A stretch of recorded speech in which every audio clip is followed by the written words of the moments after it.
Alright, we're back with more Final Fantasy 1. I want to continue to do the optional content in Dawn of Souls version because it's fun and challenging, so get as much of that as I possibly can. Let's explore the rest of this dungeon first, see what we can find.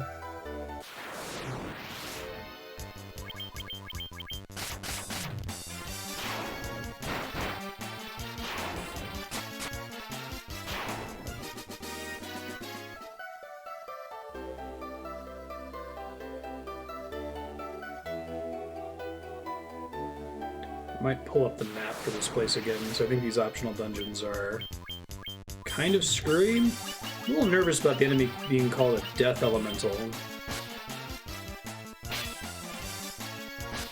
Okay. As long as I don't have like an added effect death mechanic.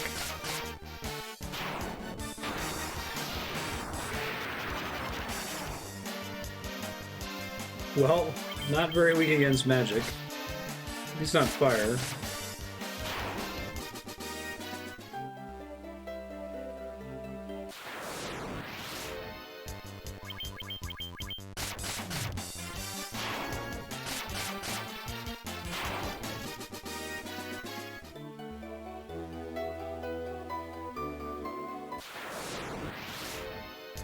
It's a lot of black goblins.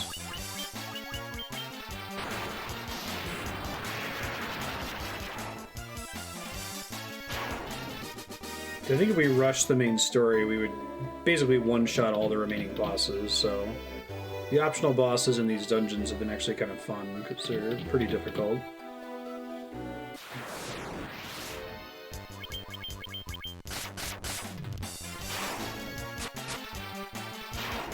Man, Black Mage is hitting for like 200 with a knife. Granted, these are weak enemies, but still.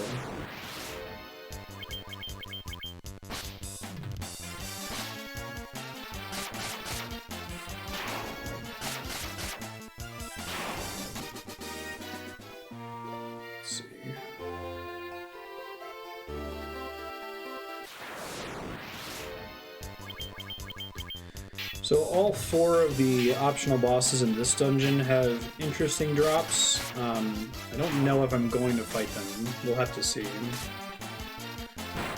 I might do just 2 of them. Once we get to a floor that has them, I'll look up which drops are the best ones. You have to go through the dungeon twice to fight all of them, which seems like kind of a pain. I want to say it's like 10 floors. Speaking of which, let me remind myself how I'm doing on spells here. Alright. So I have Null Death, but I don't have Null All, which I think is a level 8 White Mage spell.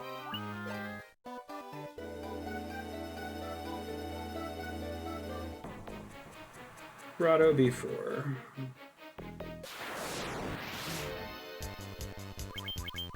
I like this theme a lot. The dungeon floor theme that we're on.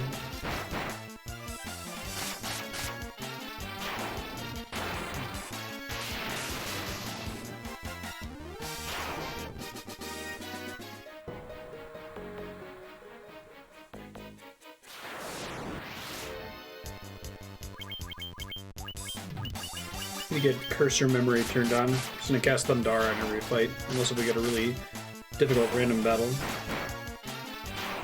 I don't know if they have it in this though, even in the remake. Let me check. I do.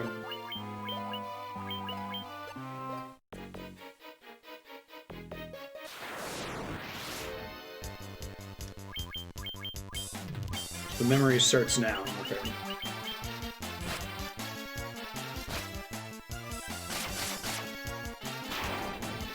Surprised they made the regular encounters in these optional dungeons so wimpy and went with so many black goblins.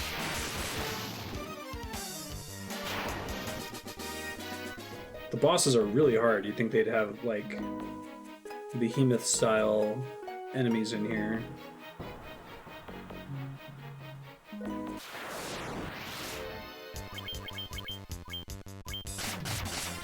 Oh, does cursor memory not carry over from battle to battle? Maybe it's because the spell never went off. Let's see. Gloom Widow.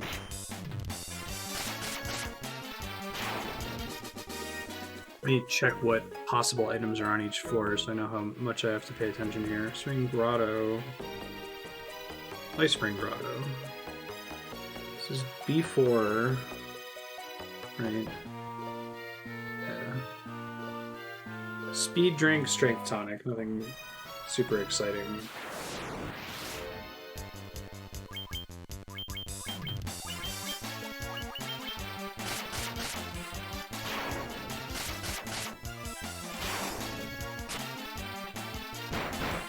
I need to give a ton of speed points to Topapo so he can blow up the enemy party first.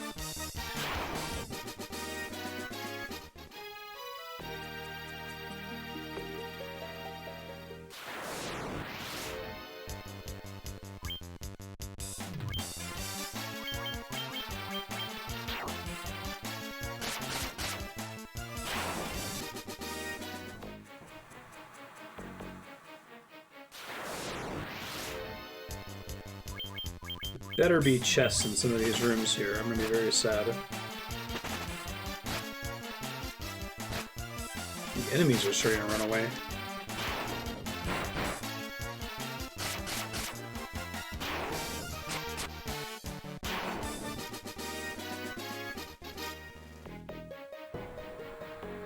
Maybe go the long way around.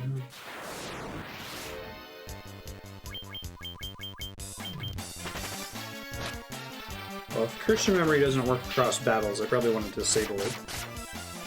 In most combats, I want to try to end on the first turn if possible. For boss fights, I'm not going to be doing the same spell over and over.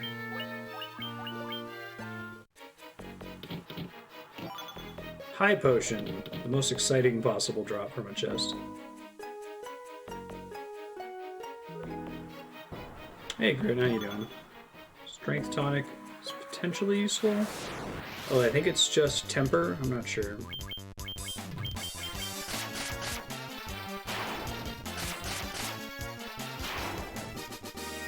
Alright. Going through and playing all the old school Final Fantasy games.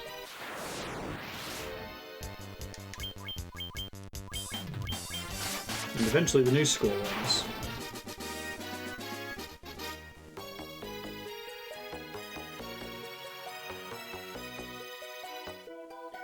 B5. Mermaid Village of Seahold. A strange man carrying a halberd arrived not long ago. He's looking for a sword of matchless power. I wonder who that is. All sorts of things wash up here. Perhaps that sword is among them. Okay.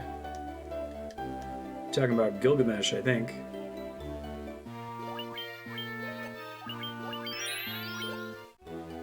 Wonder how many games Gilgamesh shows up in now, including remakes.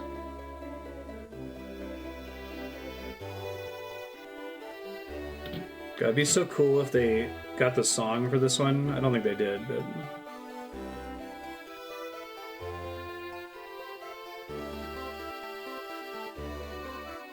No, I'm sorry to hear that, Kraken. I hope things get better. Oh.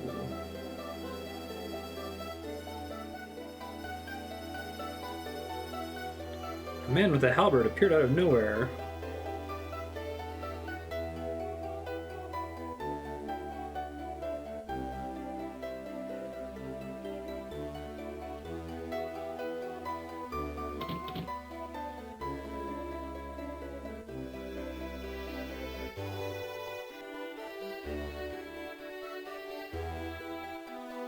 So yeah, happy lurking. Are you people? What are you doing here? Broken robot.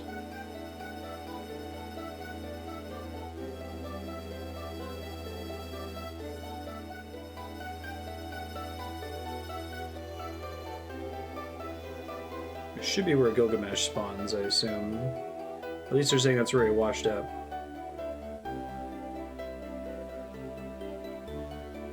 How do I get out of here? I told him about the warp zone inside. I wanted you to know the story of Gilgamesh, that's funny. Door is locked. The ultimate sword is mine. Now I can finally go home. Where'd you come from? Looking for Excalibur 2? You've been hitting the Oxyel a bit hard, if you believe that. It's regular boss song, but that's okay. I understand.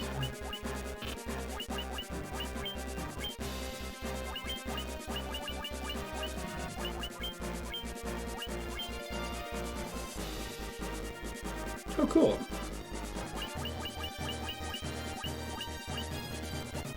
Where did I cast this on? Try to make a rule of always having the thief cast on himself. And good luck with that, Grin. That sounds fun.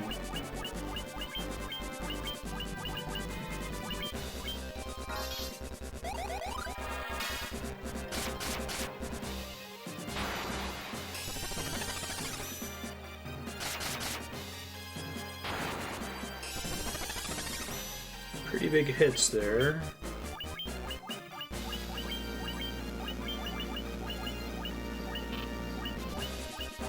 I don't know if he has death. Let's do Indazira. Maybe I should have the ninja cast it on the fighter, since the fighter's an attack regardless, and the ninja tends to act before him. Do that next time.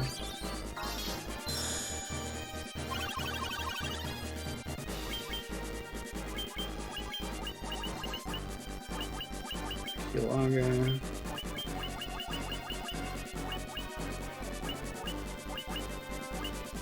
Guessing none of these bosses are weak against stuff like stun. Try Blizzaga here.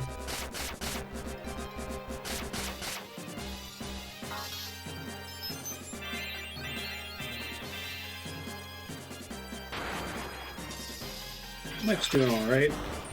Not a big lifestyle change for us with coronavirus, so...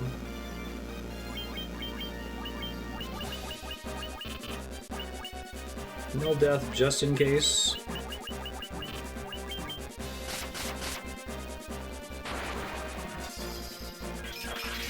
Pretty cool spell animation.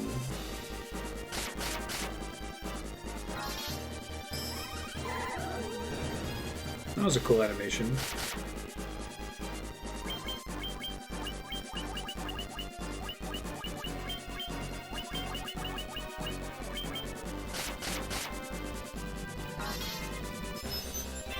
Getting access to Gilgamesh is going to make a lot of these optional boss fights a lot more difficult. I don't think this dispels a thing in this.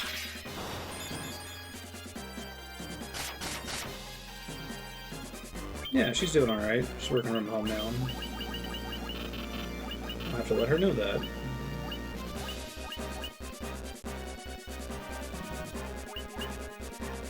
Let's see.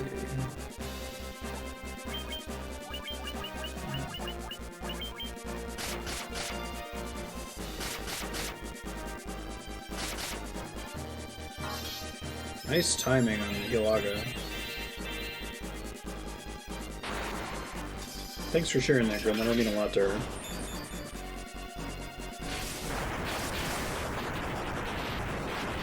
Later, Gilgamesh. Genji gloves.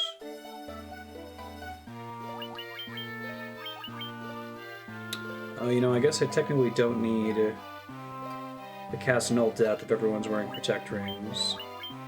Keep that in mind.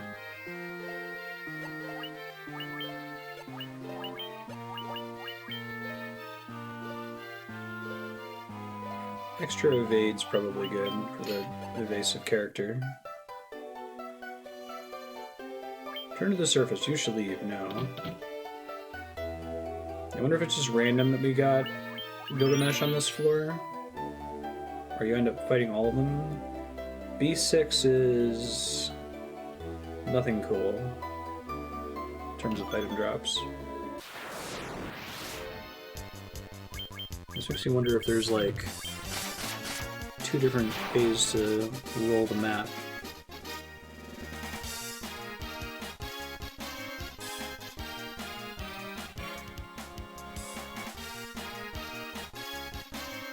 Let's see. 20 floors, 24 lost the tough in the game.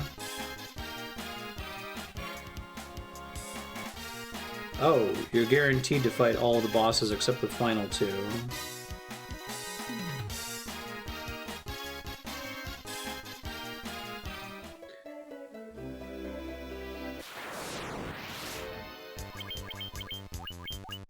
I think the remaining bosses in here are all super bosses, we'll have to find out.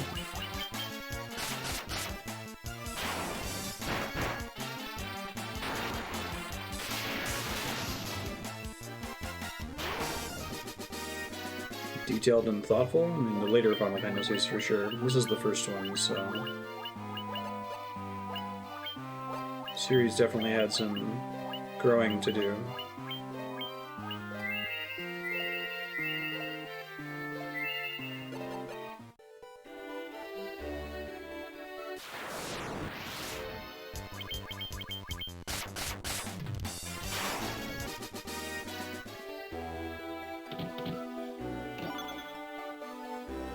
Emergency exits.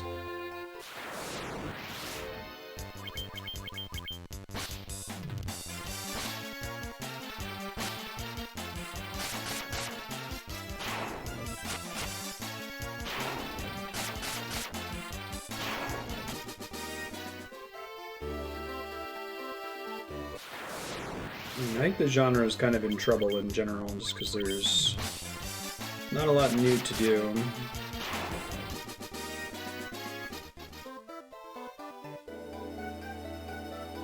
Oh, if you mean about something more modern, then yeah, I would say Bravely Default.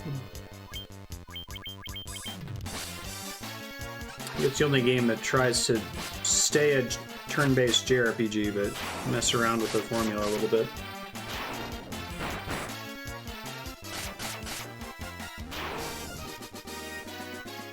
Ooh, Zitra Cake. Random drop.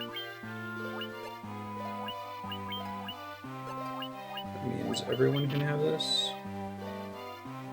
Golden Cloak is an accuracy bonus.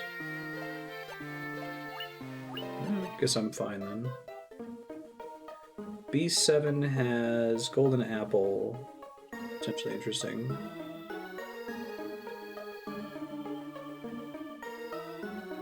I keep saying this, but you gotta...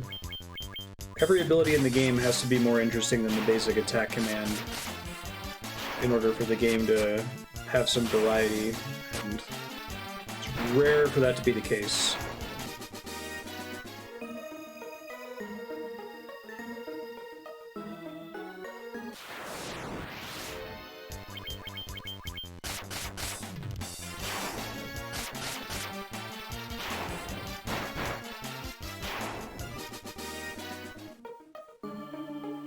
I wonder if you could make a JRPG that finds some way to really incentivize variable play. Picking something other than just attack every turn. I've seen a couple games try things like Xenosaga's turn-based modifiers, like, okay, on this turn you'll do extra damage from this element or whatever, but even that usually doesn't matter in the long run.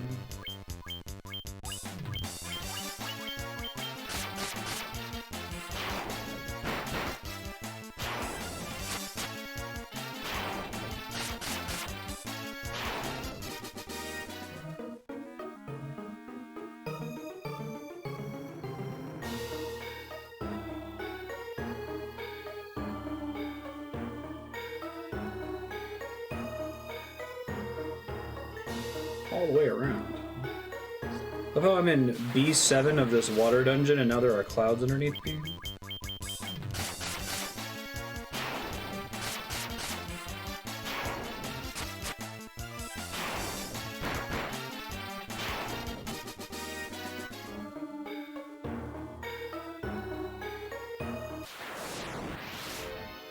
Yeah, I just worry that the genre is like creatively bankrupt. You basically have to make a completely different game at this point to distinguish yourself, or just tell a unique story where the nominal gameplay is JRPG combat, which I guess is kind of what Persona does. Hey look, we have gameplay. Sort of.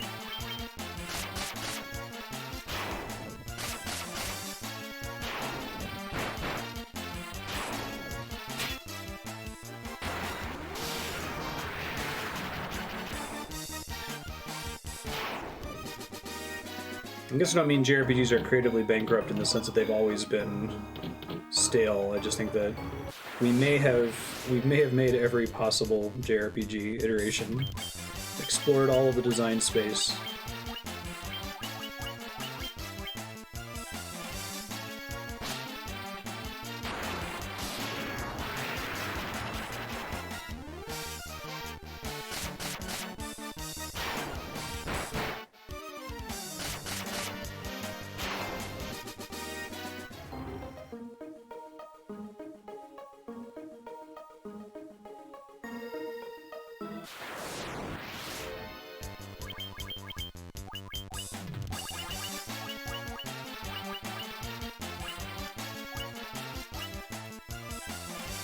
Try Blizzaga, maybe they just resist fire.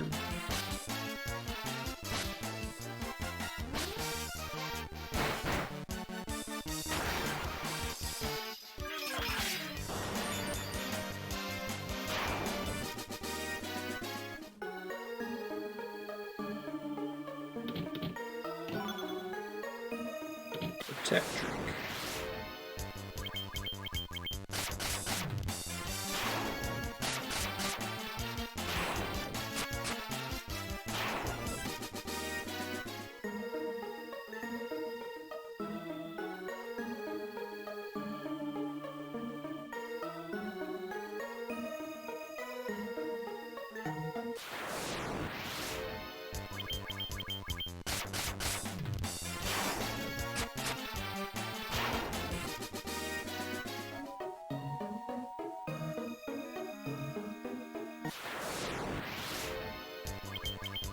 Yeah, I wonder how you do massive battles without them being tedious or solvable with AoE abilities.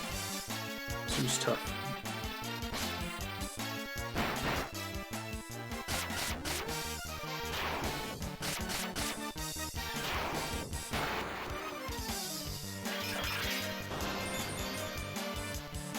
Let me just resist fire.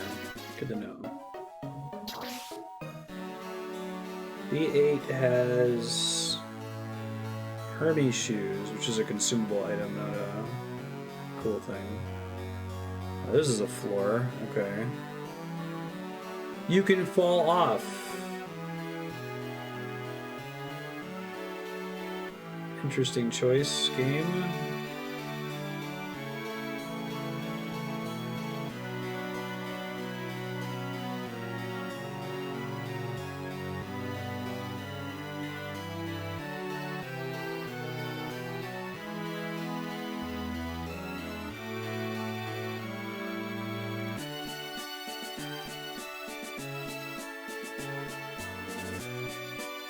Bad idea. I think there should be a basic like RPG Maker tier game development elective in high schools, because I think having a basic intuition for how games works helps a lot with understanding how a lot of things work in technology. There's a lot of things you take for granted that you take less for granted if you've spent a few hours dicking around trying to make a level work in a video game. Even if what you made wasn't very good. There's a Donkey video to that effect, but about animation. Video games are hard to make, actually.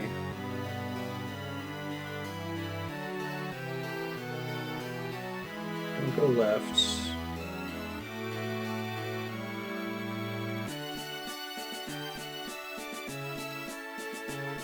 God damn it. Is there a different path down? There totally is. I think I need to turn the run off. If I fall again, I will.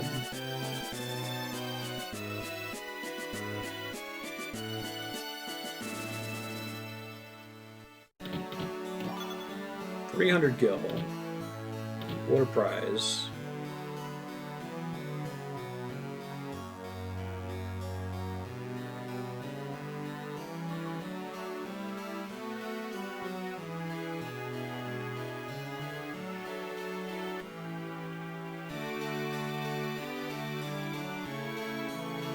No.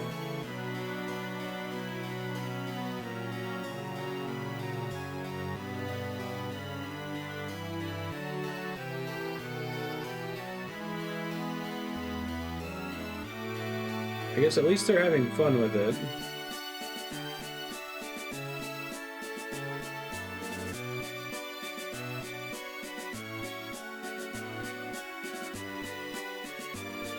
Alright, I gotta turn run off so I don't walk off the edge like that.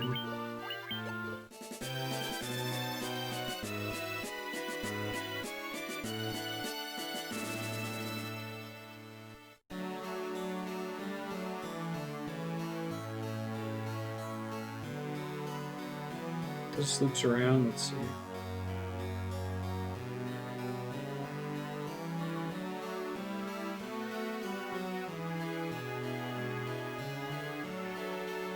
Is this a dead end or does this connect to the top? It doesn't connect to the top, cool. Guessing it's whatever the most annoying path is the exit. 70,000 gil, well, that's a difference. Let's save really quick.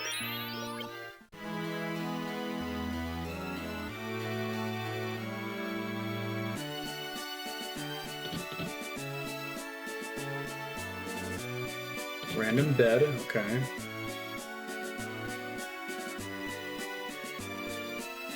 Explored all there is to explore up here.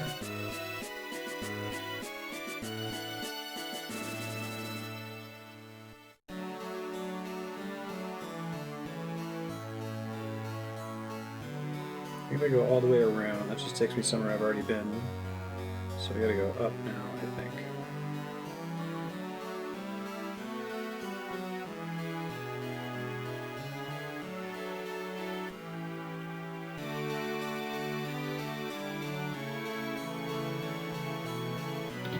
Hey, Hermes shoes, light curtain.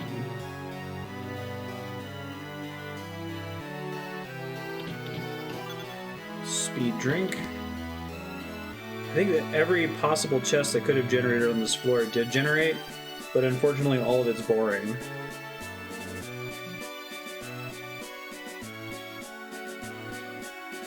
Take that back, there could still be a turbo ether. There actually aren't very many non-consumable chests in this dungeon, looks like.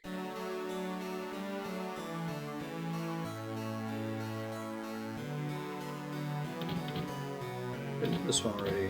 Gotta find a way to get back around.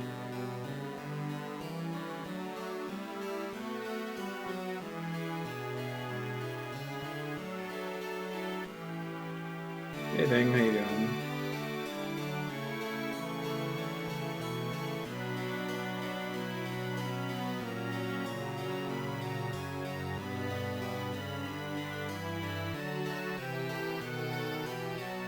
Yeah, it's a bonus dungeon.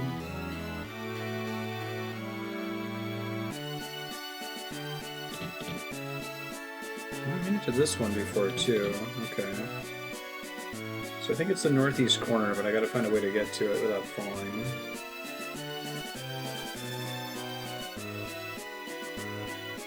At least there's no random battles when you're walking on this thing.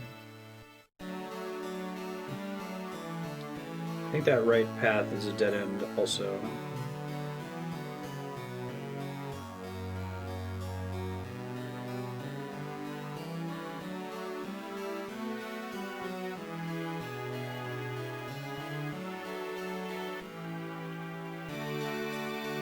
I took this path before. Let's try going further down, I guess.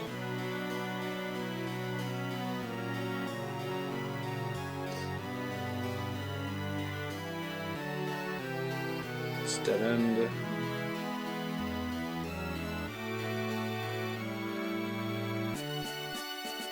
This looks productive, maybe.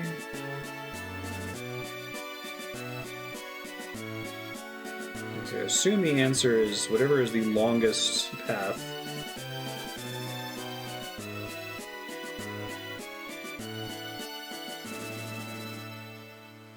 Has the most chances to fall off, right?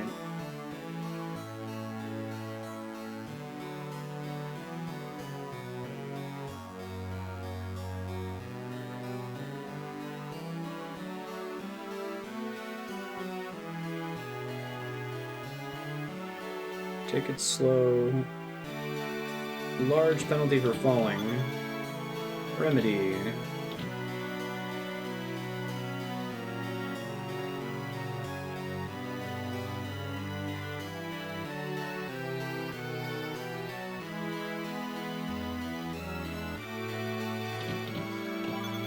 Turbo Ether. Yeah, if you got every possible item. I wonder if they just don't randomly roll on this stage and they're like, stage is frustrating enough, we'll give you all the chests.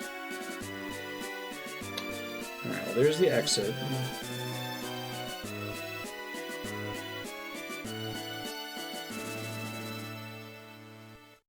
Does this path go up there? Hey, no more of that, please. Thank you, game. There's the exit right away on B9. B9 has Blue Curtain, Fairy Tonic, Hermes Shoes, Silver Apple, which is maybe cool, but I'm just gonna take the gimme there and get out. Okay, another scripted boss. No choice here. I guess that's interesting. So the first dungeon, there's only a few floors, and then on the bottom floor you can fight one of 4 bosses.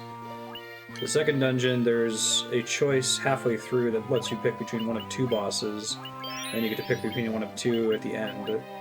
This one forces you to fight 2 and then has a choice of 2 at the end. Interlopers. Oh, hey, Atomos, my buddy. Let's do haste.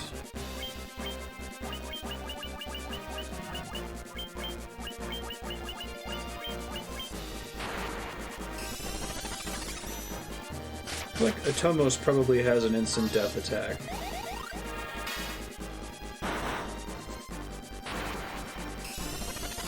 His physical attacks aren't that bad with Protect, apparently.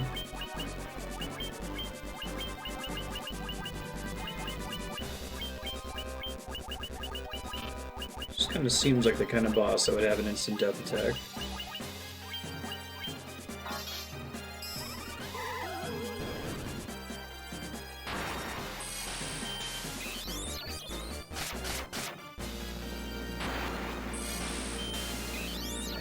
Did we get Atomos in Final Fantasy XIV yet? I don't think so. Okay, cast for Raga. Good to know. I would need to cast a Null Blaze when I get a chance.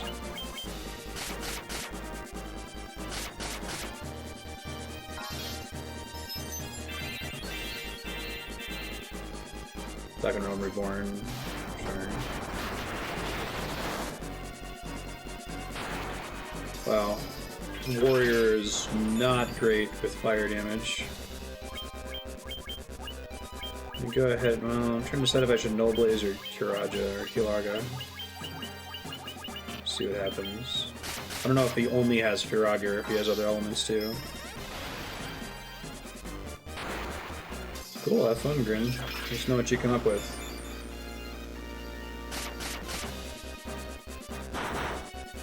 That was a lucky turn.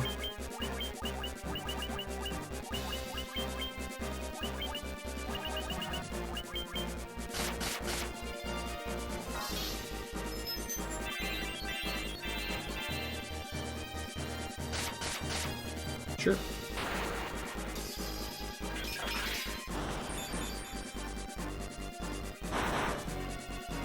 You dummy, Atomos.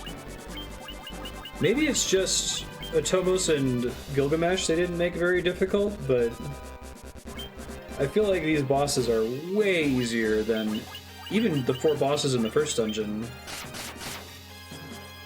And they have more tools too, but all 4 of the bosses, well, 3 of the bosses in the first dungeon have an instant death attack way before you get null death.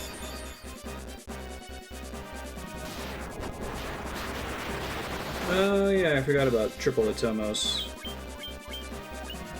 This is a fast fight. Payload effects, how you doing?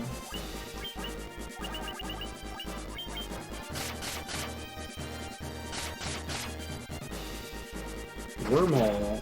Okay, yeah, that's what I was worried about. Apparently it doesn't actually count as instant death.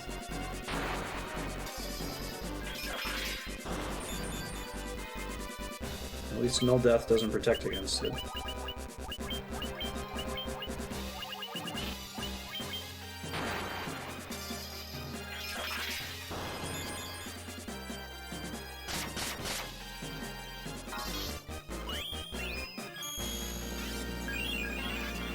Then to cast Firaga. Okay.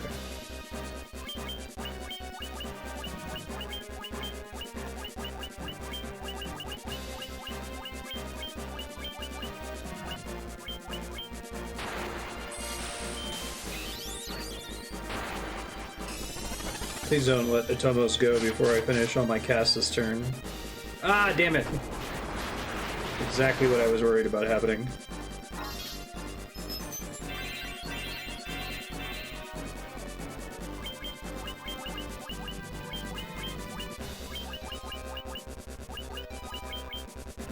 Have to burn some ethers when we get out of this fight.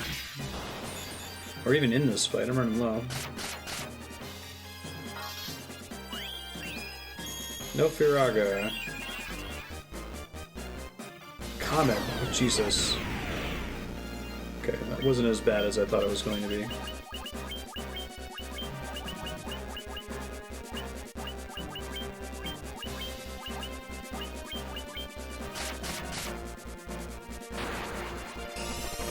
Come on, Serena, you gotta go before this dummy does. There we go. Might be enough for him to survive. Watch him get wormholed now, again. Video games. Let's see. Let's actually top off Baku here. And just manually Phoenix down RS.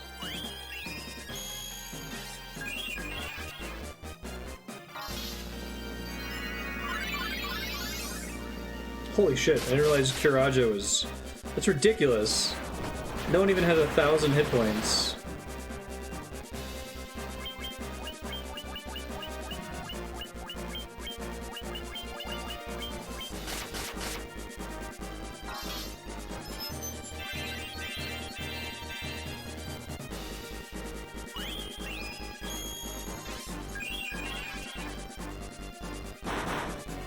It's fine.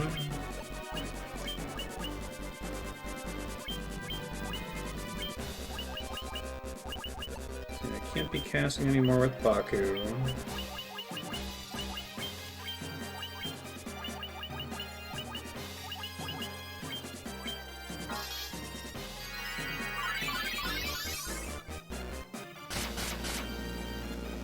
Hey, we made it.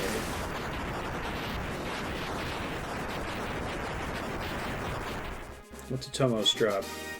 Judgment Staff. Save first. 35 attack. Cast Flare when used. Ooh. Oh, I forgot about using that Giant's Glove in that fight. I'll have to do that next time. That's cool. Be good for these single target boss fights. I assume you can use weapons like you can in Final Fantasy IV as an item in combat, but having to have them unequipped.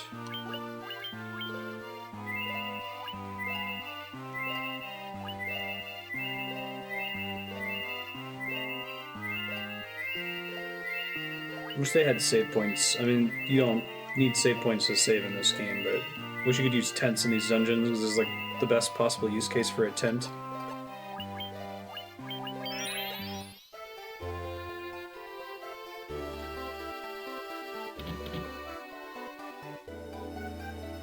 Alright, B11 has Silver Apple. Auric Halcom, actually. Does it craft some things, or like the Dwarven Smith that does something with it? Let me check.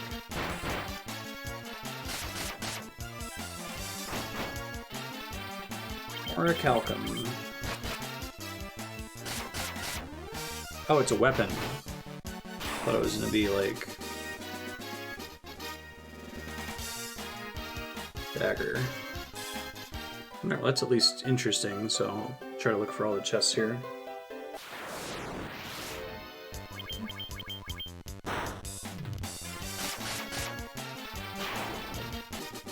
Yeah, like in Final Fantasy IV. Okay.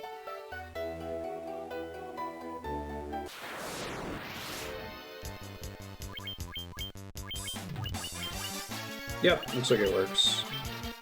Oh, I didn't realize Flare was multi-target. That's pretty good. I don't even have access to Flare under normal circumstances.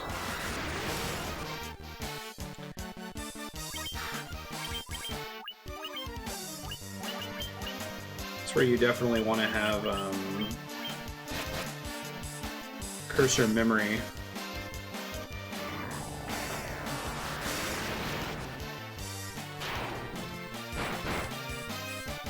Killer sharks are buff. I'm getting my wish that the regular combats in this dungeon wouldn't be too bad. I think it works that way in 4, 5, and 6.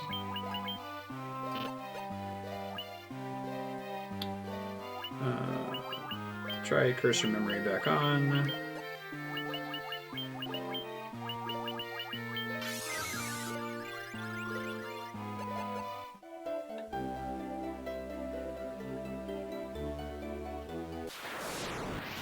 Oh, this room is like the hell room in the sunken cave.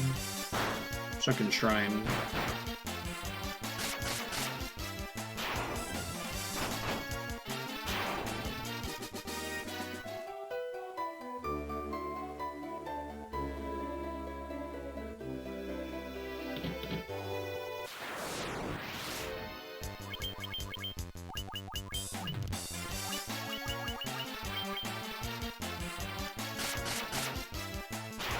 Got a cursor memory, worked cross fights. Judgment Staff would be the shit. Topapa would never have to use MP again outside of casting Haste and Temper. Spell animation's nice and fast.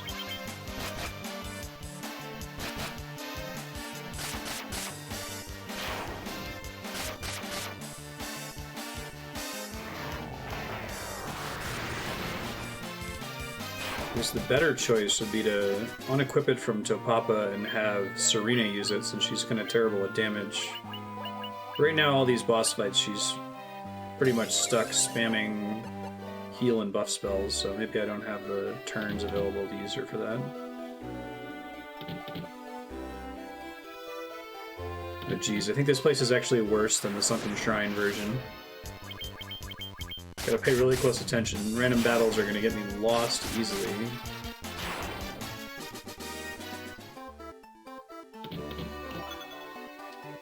Cockatrice Claw, which I think is a consumable in this.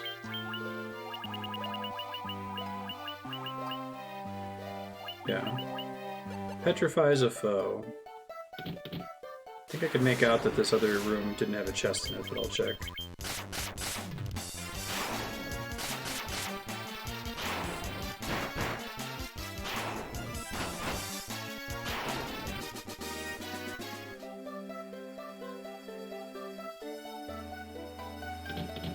Yep. This path is a dead end otherwise. This might end up having to require me to pull up a map, because otherwise it's going to be really hard for me to keep track of where I have and haven't been. Silver Apple is max HP. So let's definitely go with Topapa on that. I'm going to try to get out of getting one-shot territory. Oh hey, I'm out of the hell floor. Didn't find the Orichalcum though. This is B12, which is a Mind Plus. Getting pretty sick of dancing. Gotta be limber to limbo. This is pretty silly. I don't think there's any fights here. Do you know the samba? Can't seem to master the tango.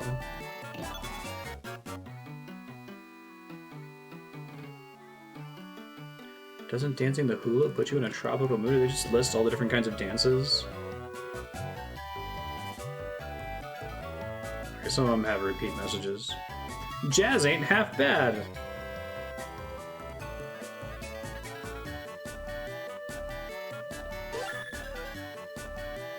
Oh, that's not the whole floor. Oh god.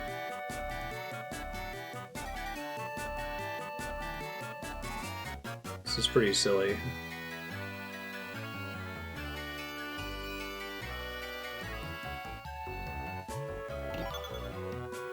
talk to one of them and it's like a secret. Gives you an overpowered weapon. Trying to tap dance my way to the top.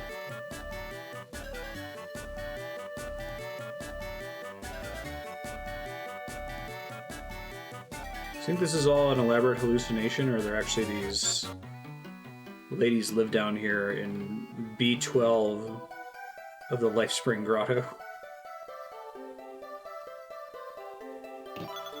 B13 has Power Plus, would be cool.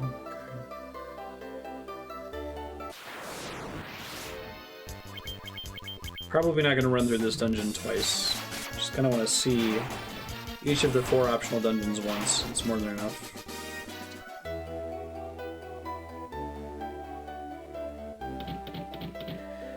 Nothing.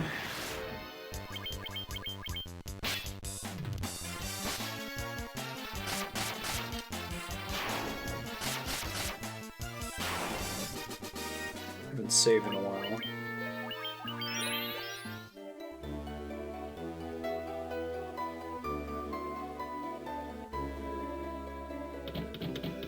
Nothing.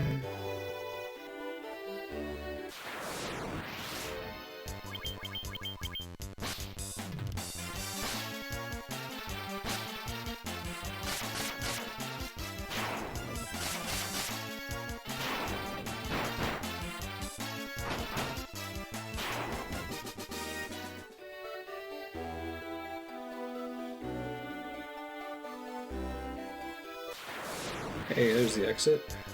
That wasn't so bad.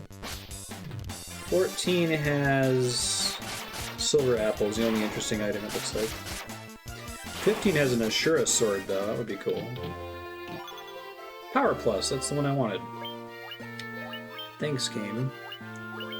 It's the one I was secretly hoping for.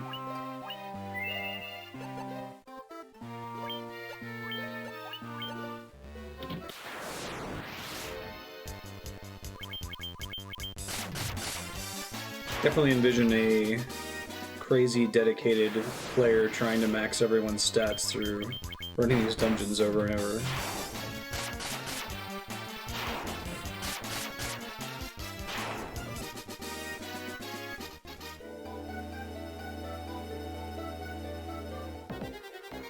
No, B14.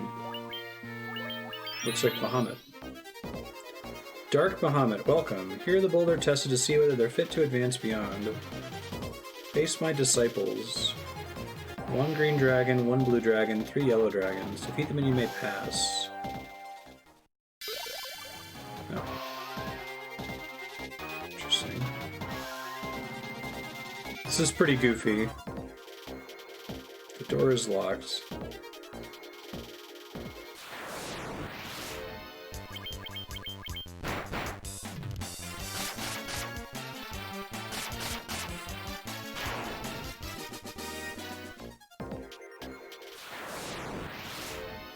Silver dragon.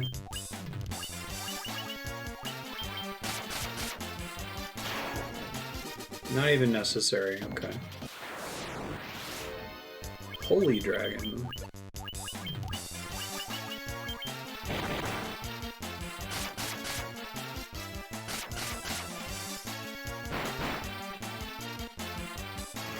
Pretty resistant to physical attacks.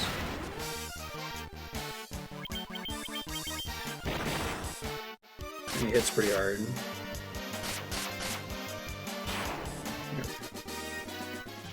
Wonder if the Holy Dragon has a rare drop.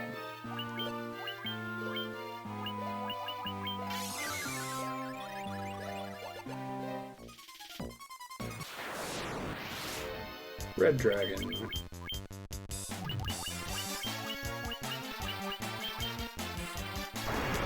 That could be bad. That was not bad. They drop a shitload of money. Green Dragon 1, Blue Dragon 1, Yellow Dragon 2.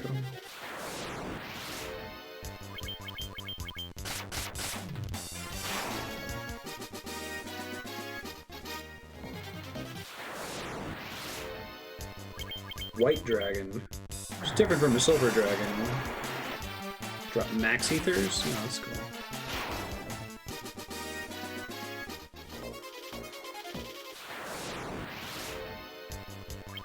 Do need yellows.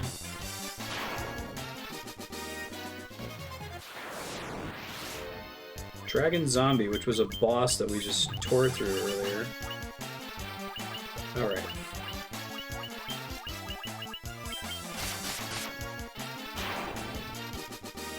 There's no way it's supposed to have that few hit points, right? It would be funny if one of these was just a super boss. One of them is just like Shinryu. Green Dragon.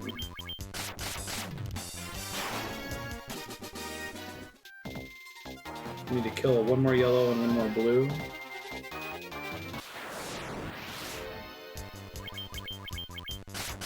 Alright.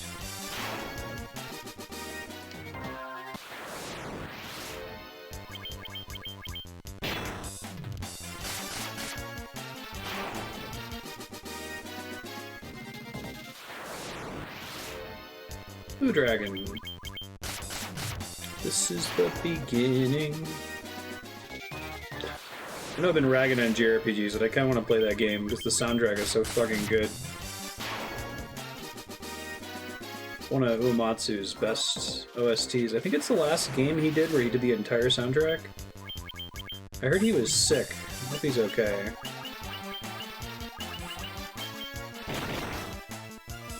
He may have done one of those other Mistwalker games, like the last story.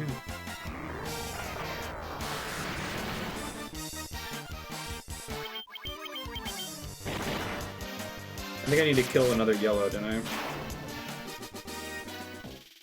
Check, you might be right. Thanks. You hear a lock spring in the distance. Thanks, game.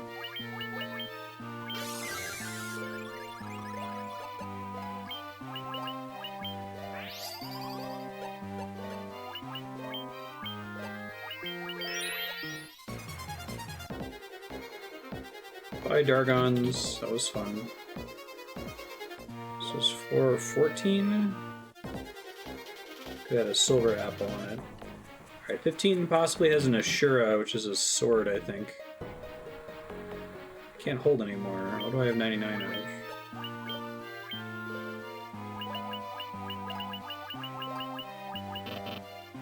Regular potions? Boo. I can't use one. I hate leaving chests unopened.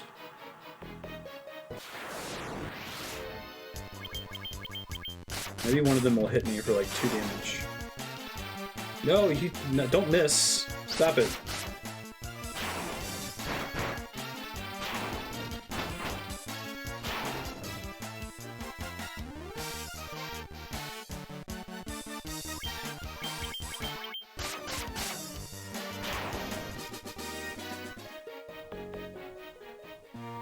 Anyone get hit?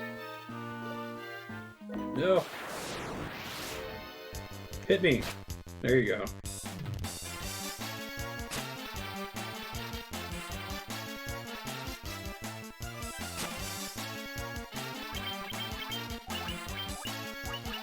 feel like I could also move the Judgment Staff onto Baku. Like, he doesn't always go first. He just has a pretty high speed stat. Or just have it in the inventory and then multiple people can use it. I think it's set up so that multiple characters can't use it on the same turn. I tried doing that with the Giant Spracer earlier.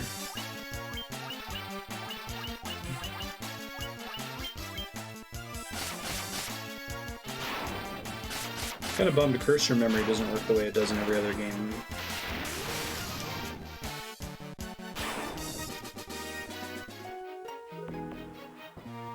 Potion.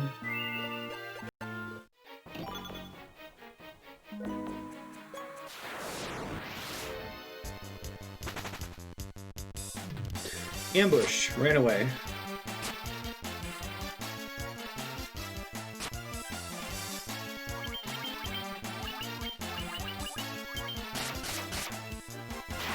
Actually makes me curious if the damage from a consumable item that casts a spell for you scales based on the stats of the person using it, or if it's just flat damage.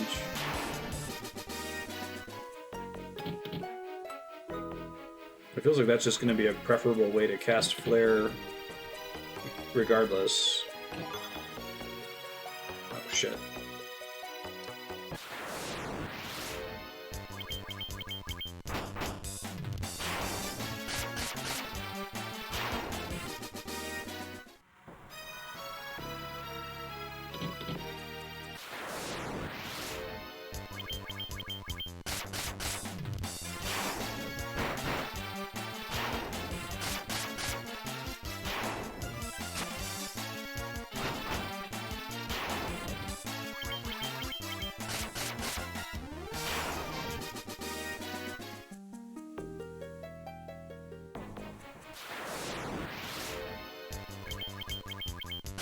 Widow.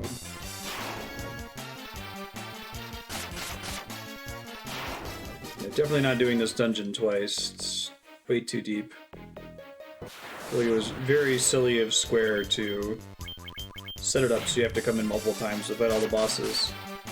But I guess, like, maybe that's how they show, hey, the chests randomly generate, otherwise why would you come in here again?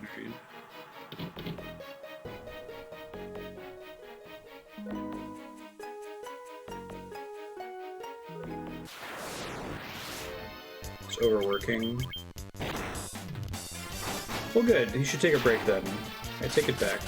I obviously want more soundtracks from him, but it's insane how many, like, ridiculously high-quality soundtracks he put out back to back. Especially back when Final Fantasy games were getting released very regularly.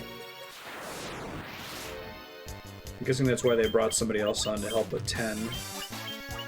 Or a couple other people to help with 10.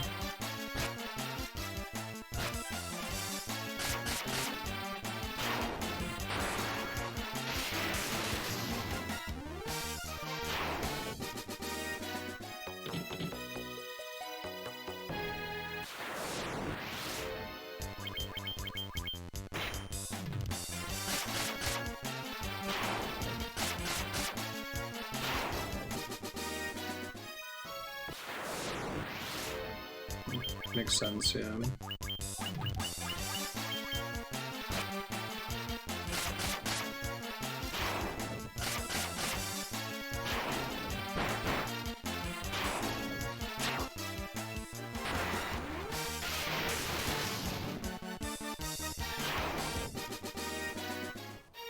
I think he's just straight up my favorite composer. Favorite musician.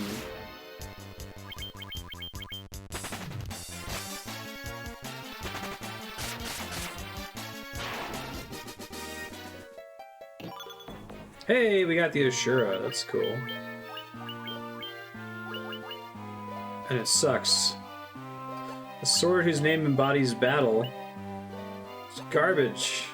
It's unfortunate.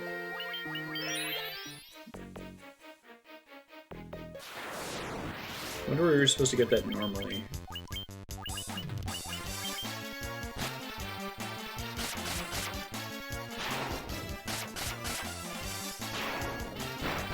Next floor, I think the most interesting item is a elixir, which might be nice to have actually for some of these optional boss fights.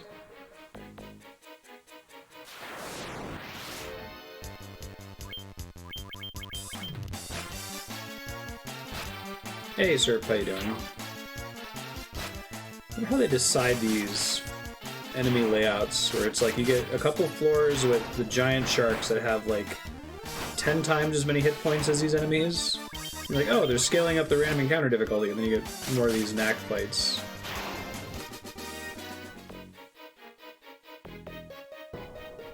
Yeah, I think part of it is nostalgia. Final Fantasy games were pretty important to me when I was a kid.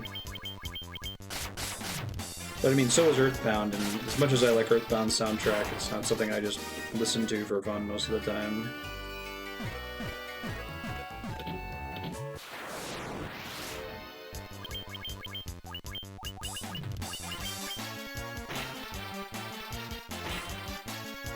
like perfect timing for me because my parents were really into prog rock.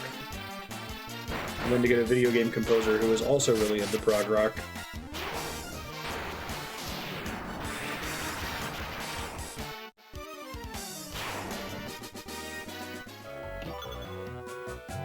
Giant's tonic.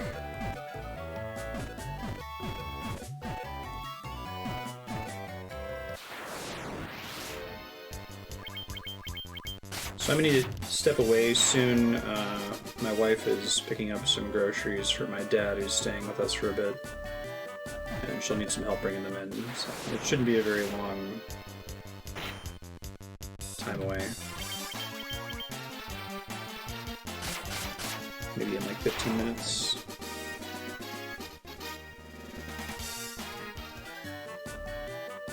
Yep, he made it in. He's doing alright. I think he's taking a nap right now. Sage's Miter on this floor. Oh, we see Marstead on stream. I think he showed up once during a Metal Gear Solid 5 stream.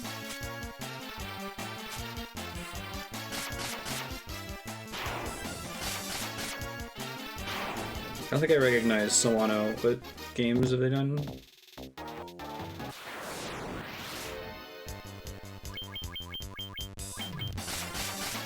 Yeah.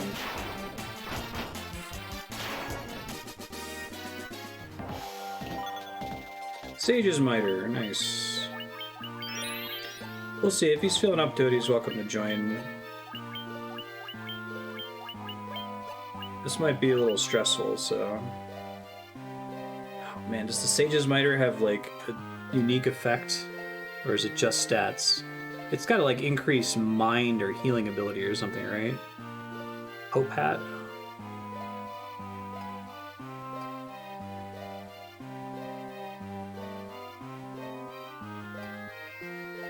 +5 intelligence, 10% max MP. That's right. I think Serp actually told me this before. I guess I can move the ribbon around then.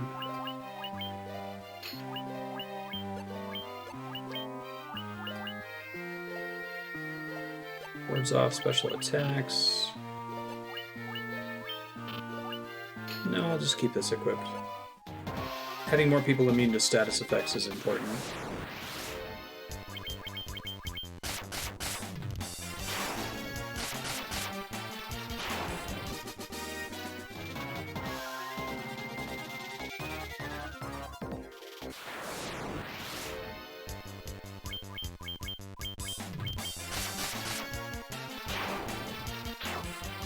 I know Andrea makes being a guest on stream seem effortless, but it can consume a lot of energy. People are often surprised by it. Like, I'm never particularly on, obviously.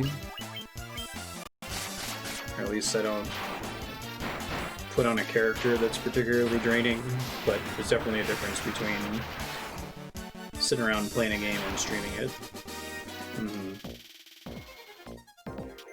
Yeah, we'll see how he's feeling in a few weeks.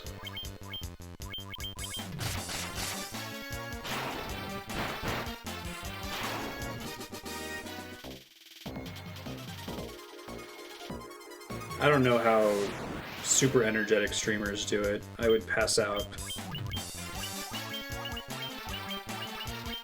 Hard react. I have no opinion one way or the other.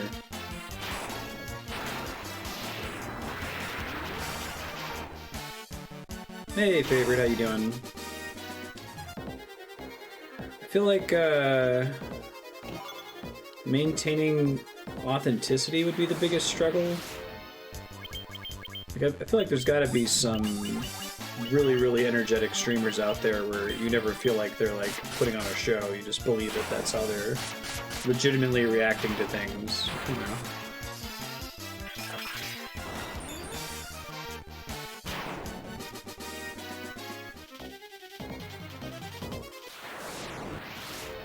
Low energy's my bag, though.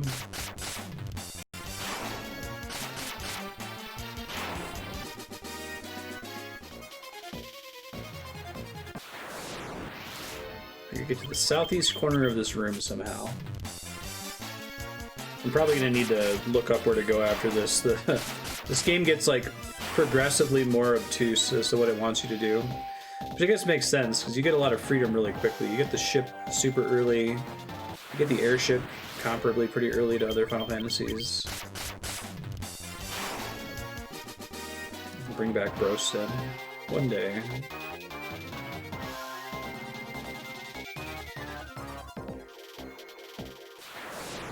Turn the alcohol level down.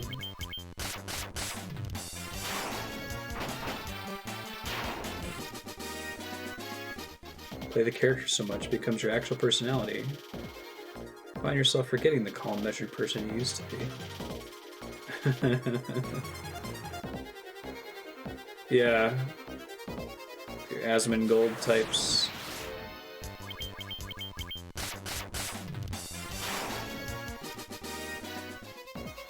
Yeah, the professional asshole slash outrage merchant, that's not even something I think I'd want to do out of parody. Like, it just isn't fun to me. It seems so mean-spirited and just nasty. Being really, really excited and, like, legitimately going crazy over stuff can be fun, I think. It's a little bit much for me most of the time.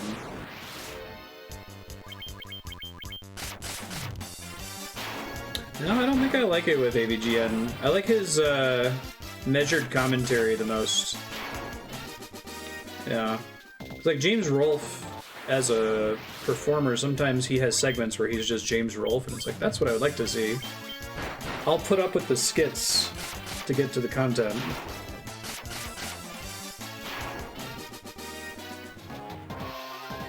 But I think that's different from being an outrage merchant, right? Like, to me, the professional asshole is more like the person that's screaming about the game being unfair and how the devs suck and then need to demand hashtag no changes, that kind of thing. Yeah. I think James Rolfe's whole thing is that it's obviously a joke and he's playing it up for comedy. I don't think he's ever, like, being mean-spirited.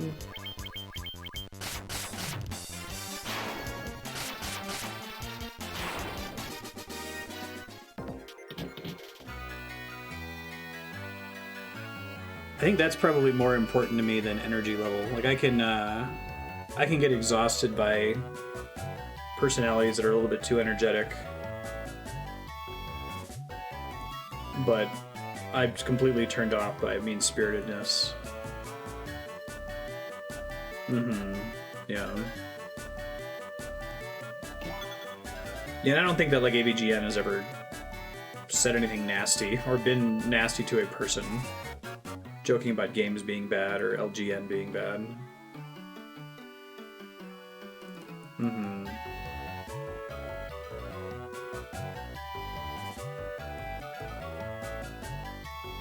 Yeah, I can definitely see how... You said it kind of in jest, but I could see how if you play the character often enough that could just become you, right?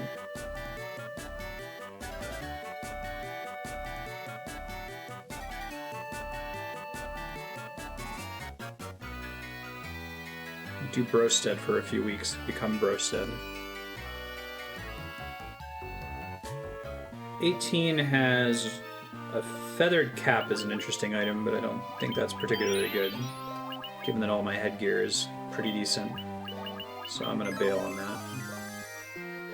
19 has a speed plus, which would be really good, and a Sage's Surplus. Now I am a canoe.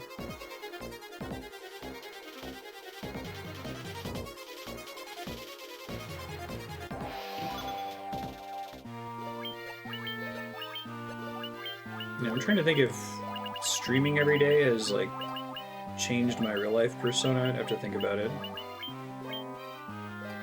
I probably talk more than I used to in real life. I guess it's funny that we still use in real life, and this is real life. Useful shorthand. Not on the internet.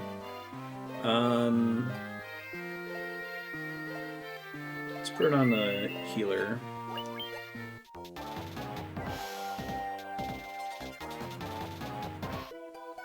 Oh, that was the end of the level. Okay, well that's fine.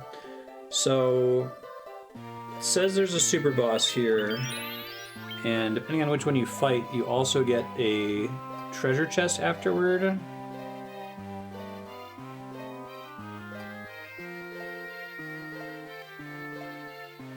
Okay, so I guess I'll just go pick one. Maybe I can see if there's a treasure chest that's obviously around here.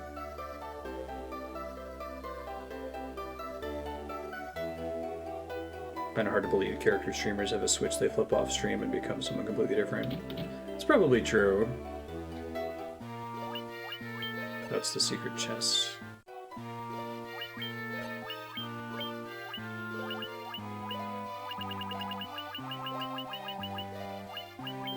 People don't have switches.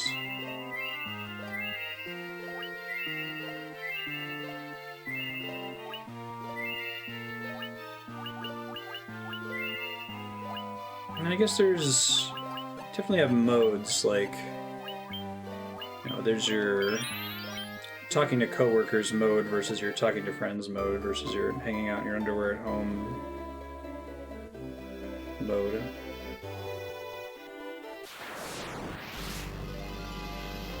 That which follows Omega. How hard are you in this game is the question.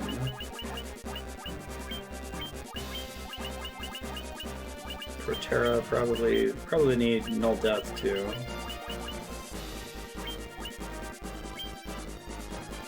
This could be bad. Wasn't that bad.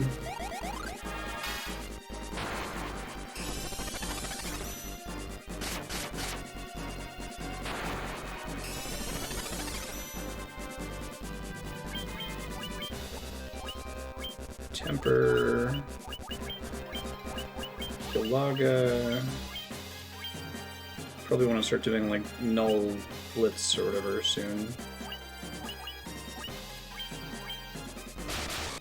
Oh Jesus.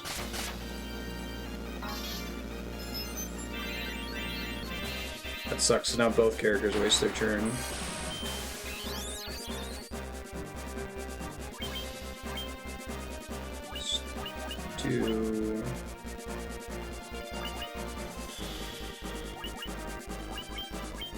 Null shock.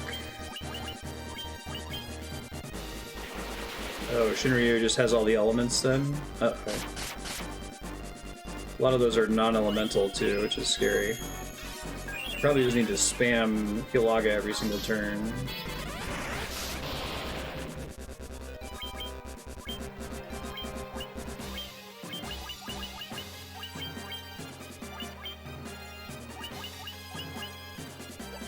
Cast Temper on him, so let's do Temper. Yeah, it's cheaper. Uh-oh. This might be a little rough. Yeah. Alright. So...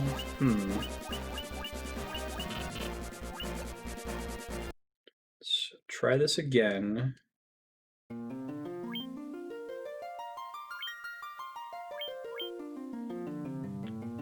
First turn I could probably get away with casting Null Shock or something.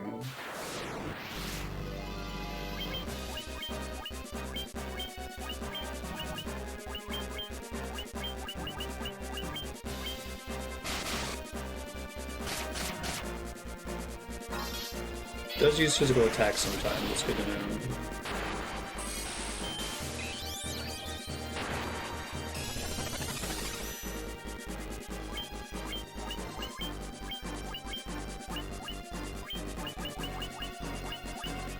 Saga.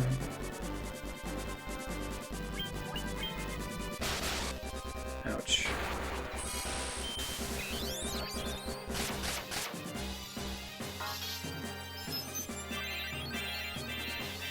Shinryu goes pretty early, it looks like.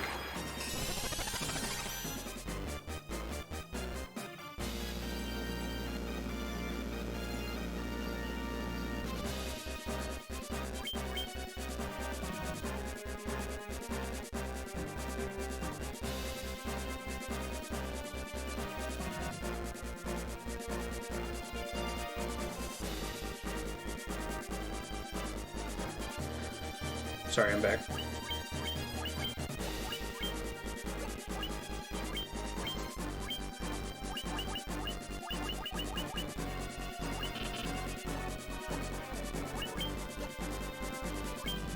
See if I can start casting some other buffs here.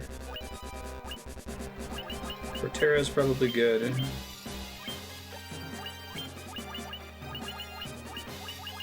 See how much damage Flare does. Good choice. Although Baku might die depending on what he does next turn.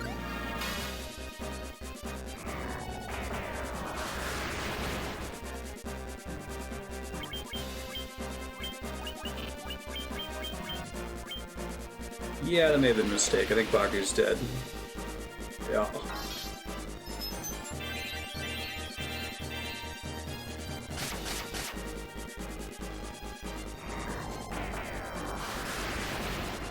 Should see how many hit points this guy has.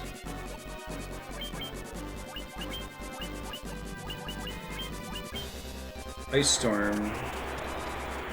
This would be a really great place to use Null Blaze, or Null All, but I don't have access to it. I might have an item that's Null All. I'll try to activate it here in a second. Shinryu.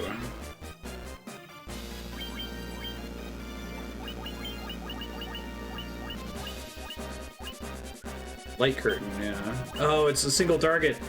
No!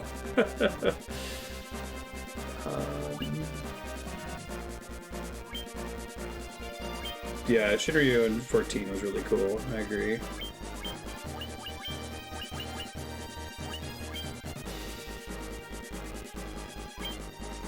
Uh-oh. Bye, Baku.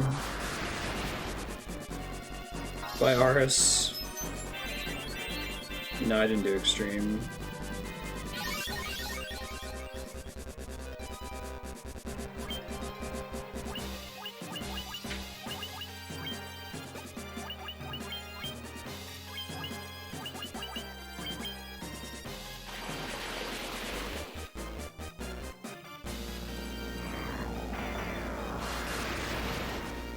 Maybe we'll just slowly win with Topapa and Serena since they have better magic defense.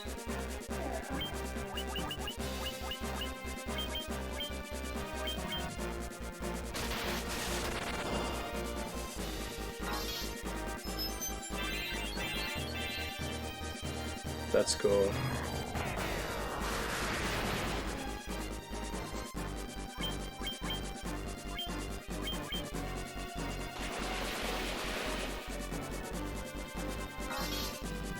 Definitely not out healing him at the moment, though. Yeah, I really like that Final Fantasy XIV is so motif-driven. Really drawn to that kind of thing. I guess he can still physically attack, which would be extremely bad at this point. Yep, as I was saying.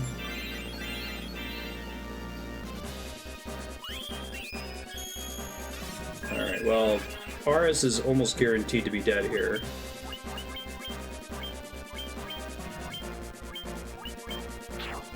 Oh, nice. That was nice. Heal himself for 97.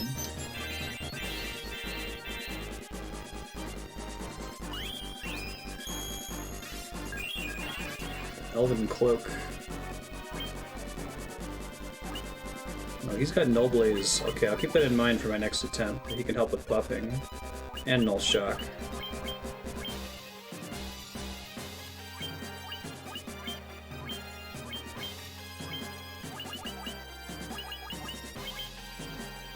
Goodbye, several characters. One character.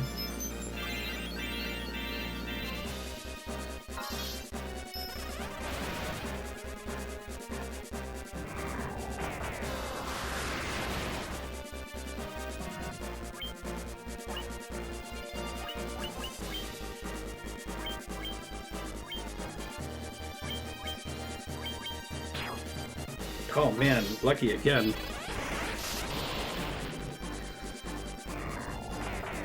I wonder if I'm going to need level 8 spells to be able to win this. It's going to be cutting it close.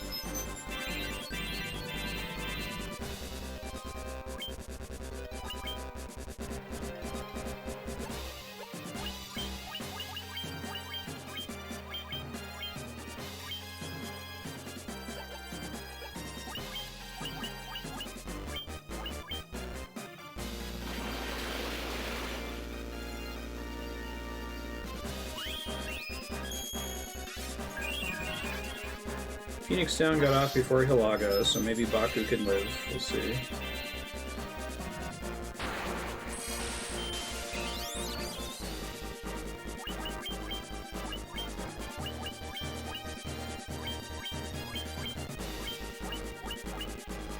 Baku's almost certainly dead, isn't he? Yeah, now without null shock.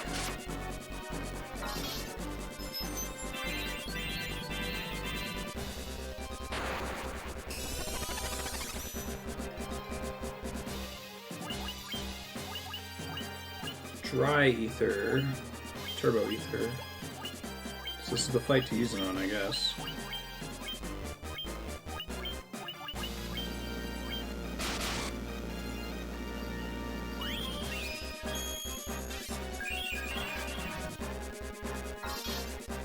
Basically, Shinryu has to do 2 physical attacks in a row for me to catch Baku back up. Or I need to like have 2 characters try to heal him on the same turn, and have them do it in the right order after he dies. Seems like that's hard to pull off.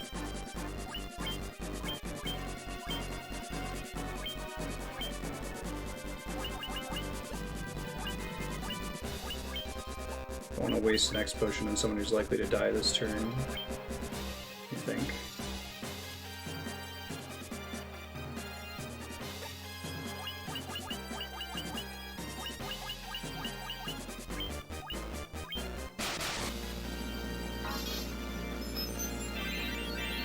It'd be a cool fight for Ultimate.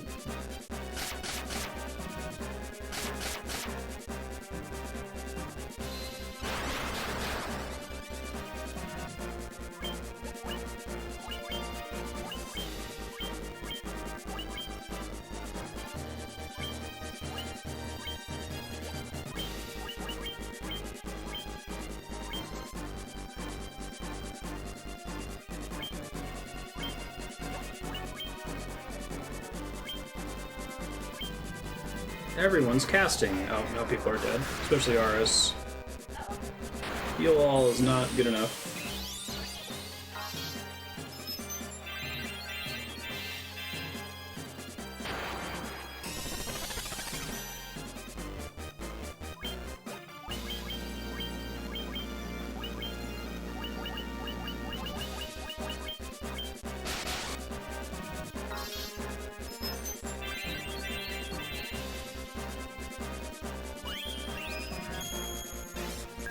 I feel like I should probably just try to stay alive with Serena and Topapa and go hard on the Judgment Staff. It's too hard to keep Aris and Baku alive.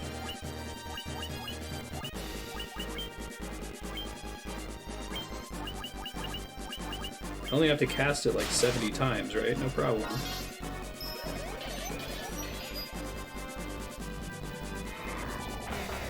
Let's see.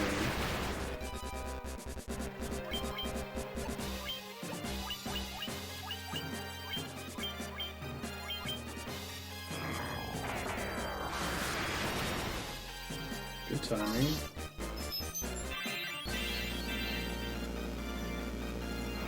Thornton would be awesome.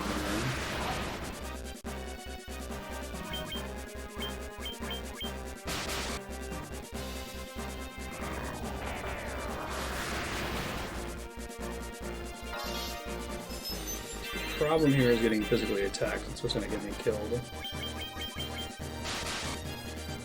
Get lucky on the Zephyr Cape evade.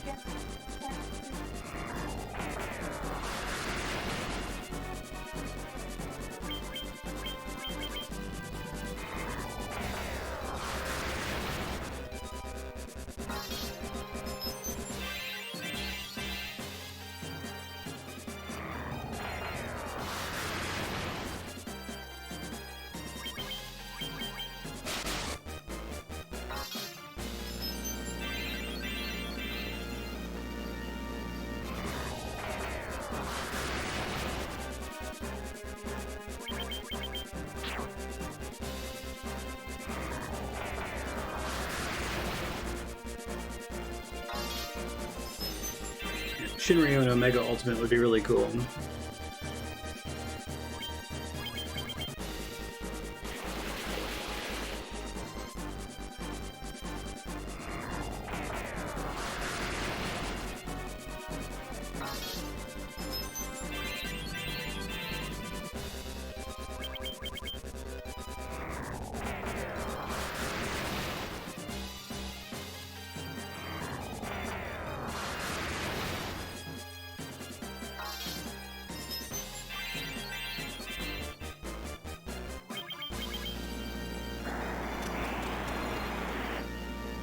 Hooray, no ice.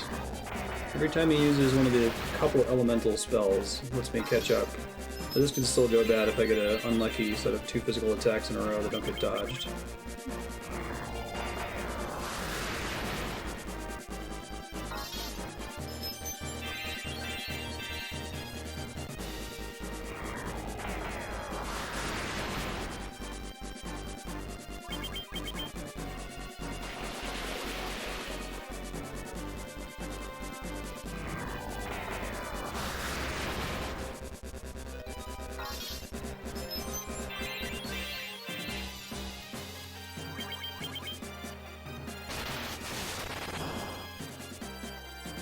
Hang out while I wait. Hey, Andrew's here to hang out because the groceries don't work the way I thought they did. Okay. Pick up thing because there's mandatory quarantining in New Mexico since we've got visitor. Yeah. Oh, there were a couple of things that they didn't have, so they substituted. Okay.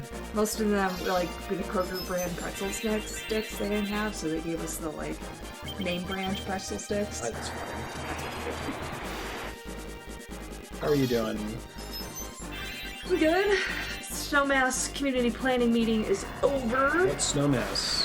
Snowmass is a process that the particle physics community in the US goes through every 10 years, where we talk about the priorities for the next 10 years.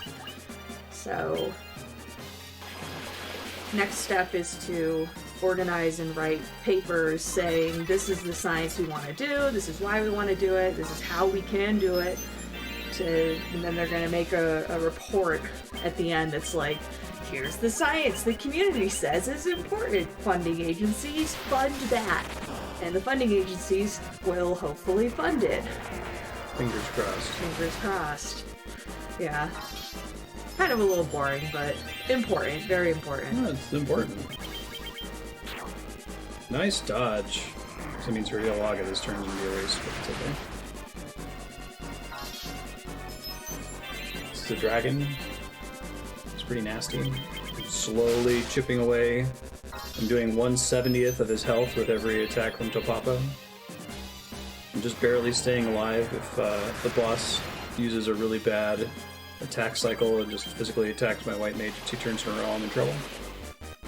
Hasn't happened yet. Why don't you rest those other guys? Because it's so much work to keep them alive that it's better to just... Because they're magic Slow and defense. steady with Vivi. Yeah. Their magic defense is garbage, and both Vivi and Serena's magic defense is very good. They're only going to take like 100 damage from that. Literally dead weight. Ah, nice.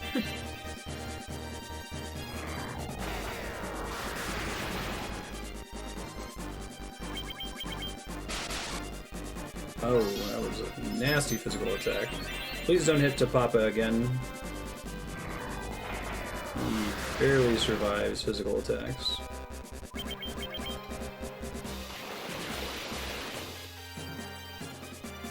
Tidal Wave and Flare are both pretty nasty because they're both non-elemental. Tidal Wave is not a water elemental? Yeah, this is back before water was an element. Oh, okay. In the before times. Very confused. I think it's that these optional dungeons feature bosses from later games. This boss is a super boss in Final Fantasy V. And, like, those bosses use attacks like Tidal Wave, but that was after water was established as an element.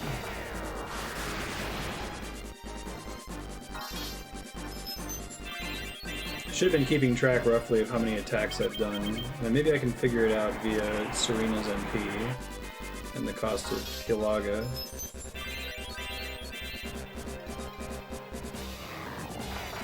I do have enough ethers that I can win with turbo ethers. It would just take me a ton of turns to catch up. Hilaga costs 38. Okay. I did get an okay amount of damage in before the deadweight died.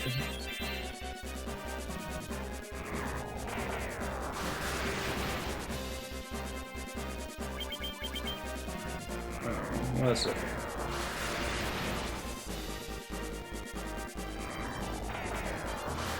Part of why I wish every game would expose the hit points of the enemy you're fighting. I feel like not knowing how many hit points an enemy has is not interesting.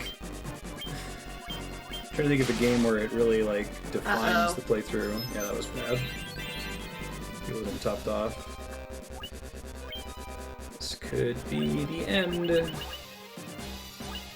I can't both pick him up and not die myself.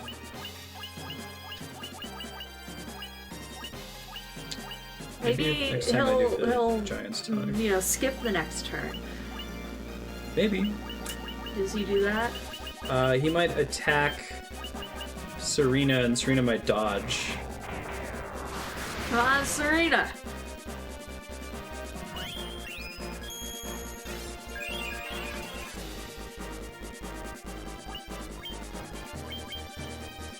Just need her to dodge. Nope.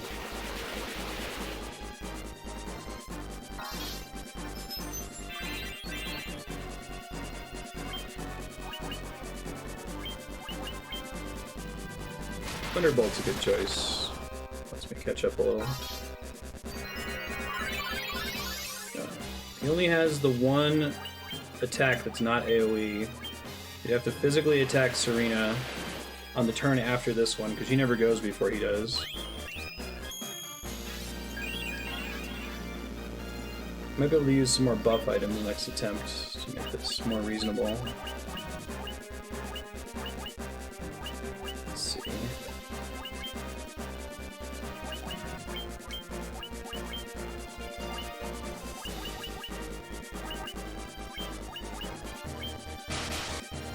Yeah, that's exactly what we needed to happen, but now we might be in one-shot range if the boss doesn't use a really weak attack next turn. So we're hoping for not Tidal Wave, not Flare. He just did Tidal Wave, so it's not going to be that, because that's the way probability works. Ice Storm's actually a good choice, although it might still kill Tapapa. Hey! Thank you, Mr. Dragon. Look at that. God is real. Look at that. Thank you, Sheila. Oh, is that a... No, they don't have summons in this one, do they? No. But some of the summon monsters are enemies. Oh, jeez. Almost had the same problem there. I know, it's Papa. Hanging on. Not looking great. Papa's trying. Hey, thanks, Yukubo. You've been... Oh, now Tapapa might be dead. Nope. To Papa! To Papa! Surf was very amused by Tapapa's name.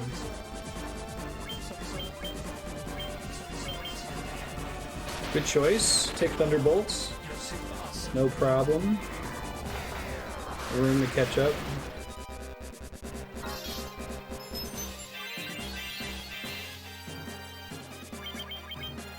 Gonna have to use an ether soon. Nice. Hey, good dodge there, That'll Serena. top Tapapa back off. Oh, God, every time you hit him, I'm like, is It could be. I don't know how long we've been in this fight.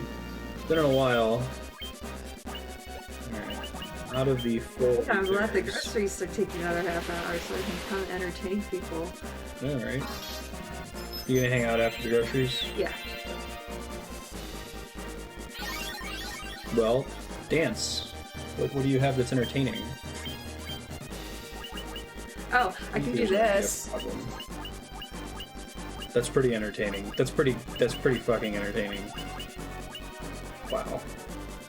I just have to say wow. I can actually do it with both hands, doing it the opposite way, so, you know, having the two in the middle or the Spock. Oh, you make a good drummer. Yeah.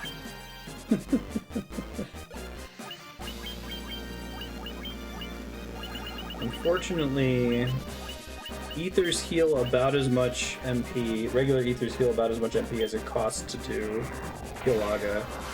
So now it would take me a really long time to be able to catch up. I think it's like 38 for Hilaga and 50 for an ether, so like every 5 turns I can do damage. Oof. Probably just need to say fuck it and go for it. Or start using Hilara. Oof. How many ethers do you have? Just use an ether. Well, ethers only recover 50, and Hilaga costs 38. Not the groceries. They do just text you when they're ready. Yeah, that's what they said. So.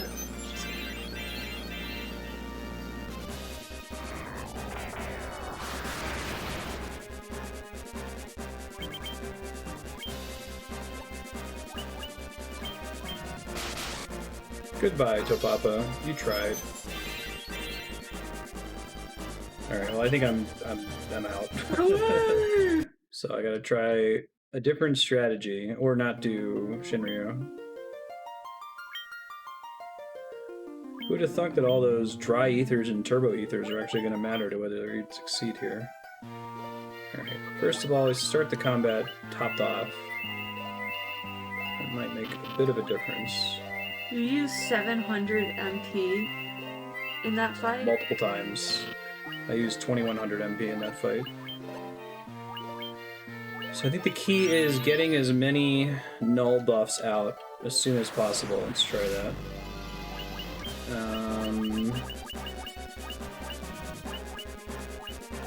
Red curtain, white curtain, blue curtain. Okay, so he can just cast Null Blaze, although I don't think he has a fire attack, so Null Shock is definitely a thing. Now, are these the whole party? They are. Frost. Do the nulls wear off? No, as long as the character doesn't die. As soon as they die, it wears off though, so... It might be enough to keep these characters alive, maybe? Great first turn attack. Wonderful. That might require a reload right there. Geez, the problem with Flare is it does so much damage to my characters that have no magic defense that if the boss uses Flare 2 turns in a row, it's game over. They're just guaranteed to die.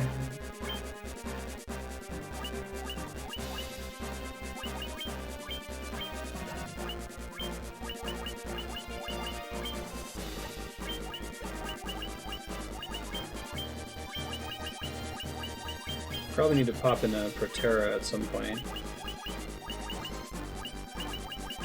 Is there a shell equivalent? No, unfortunately.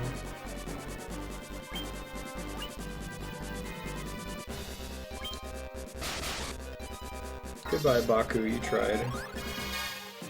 I think there might just be a universal defense stat, but for some reason Serena and Topapa take way less damage from spells, so there must be something else going on.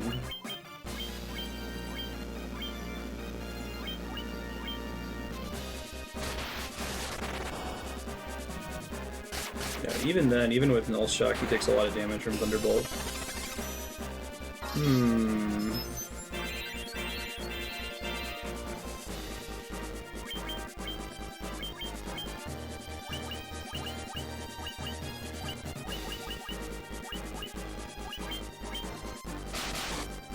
Ow.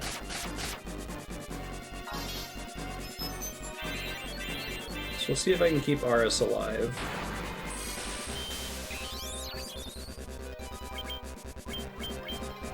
See if I have any other consumable items that might turn the tide here. Oh, death, paralyze, raise max HP. I think raise defense is, well, let's see. See if it affects magic defense or not.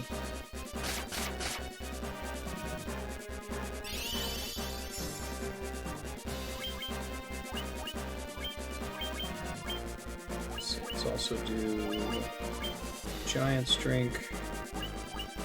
I think he just needs to have a big pool of backup health while Hilaga is happening, so maybe that'll be enough to make a difference. Ow.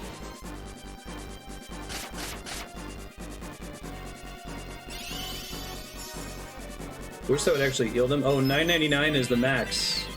The day I learned. Alright, I guess that makes sense. Giant tonic himself too. It's probably fine.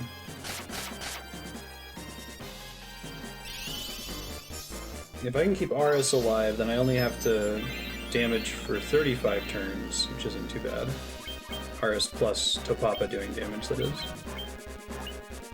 Strength tonic. That's bad. Yeah, the defense boost didn't make a difference. Catching him up on health might be what saves me, though. We'll see.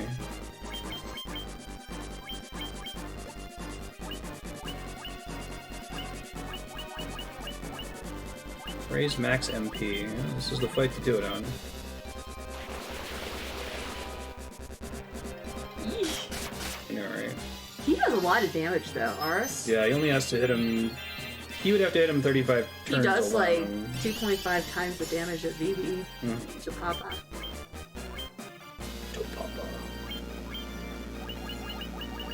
Okay. You need him to not die on this turn or it's really bad. That was also potentially really bad. But I think she's out of one-shot range after this heal. Catch him back up. Plaga. Time for VD to start attacking again.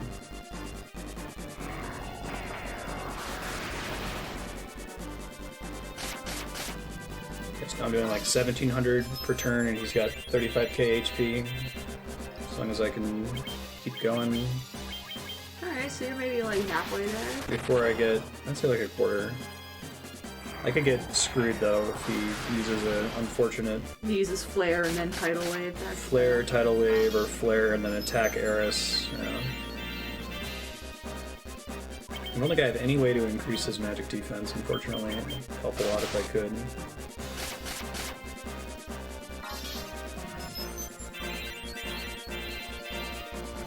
I'm enjoying that those temporary buff drinks that no one ever uses, or at least I never use, are suddenly mattering.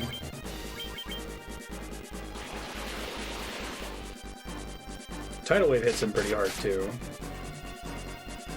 I think that giant strength might be what saves me, because it means when I get a lucky streak I can get up with max health turned up there. Gotcha, Buck, and I'll add it for your next sub block. Might take a while for it to show on the spreadsheet. What, do you have a buff flare off there? He did way less damage that hit.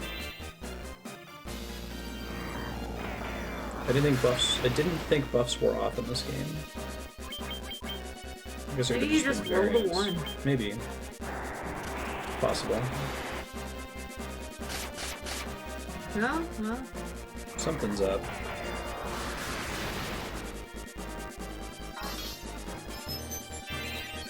I would take out a turn to buff him again, but I'd rather just keep doing damage while things are stable.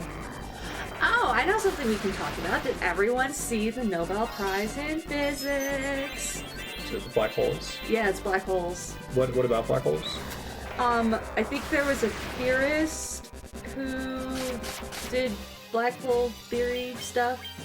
I wonder, you know, if he didn't die, do you think Stephen Hawking would have been in on it this year? I don't know. Anyway, but yeah. Anyway, the two I can remember. They are the ones who discovered the black hole in the center of the Milky Way.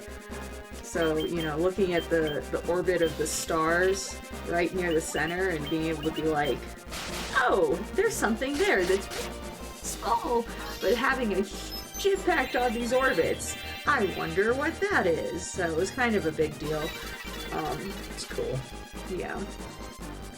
Anyway, I advise you to check it out. Not really my area of expertise, but I mean, it's, you know, and we keep saying this to the funding agencies. Like, the Nobel Prize keeps going to, like, astrophysics. Yeah.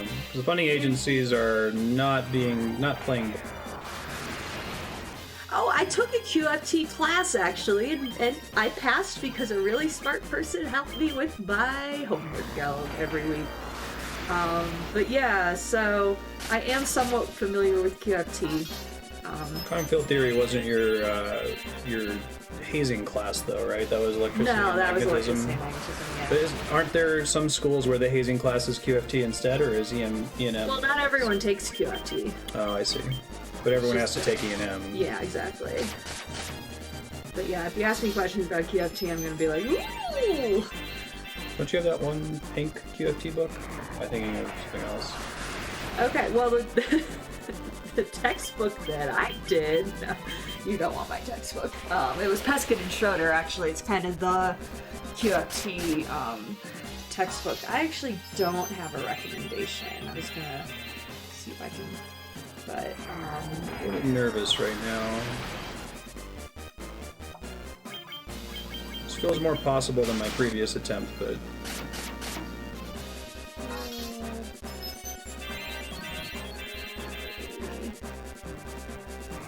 oh, there seems to be a book Okay. by Anthony Z that's called Quantum Field Theory in a Nutshell.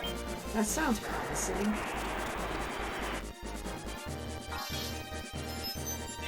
Yeah, that looks good. Oh, it's expensive.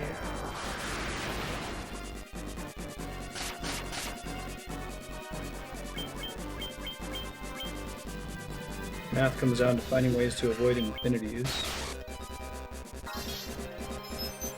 QFT. Oh, yeah, you just kind of like start dividing them out. It feels like just opening the carpet and being like, there you go! There you go!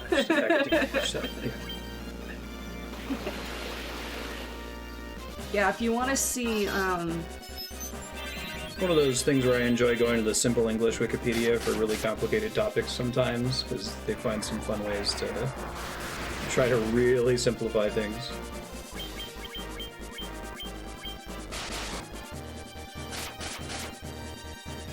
if, let me see if it's... Physicists do things with infinities that make mathematicians cringe.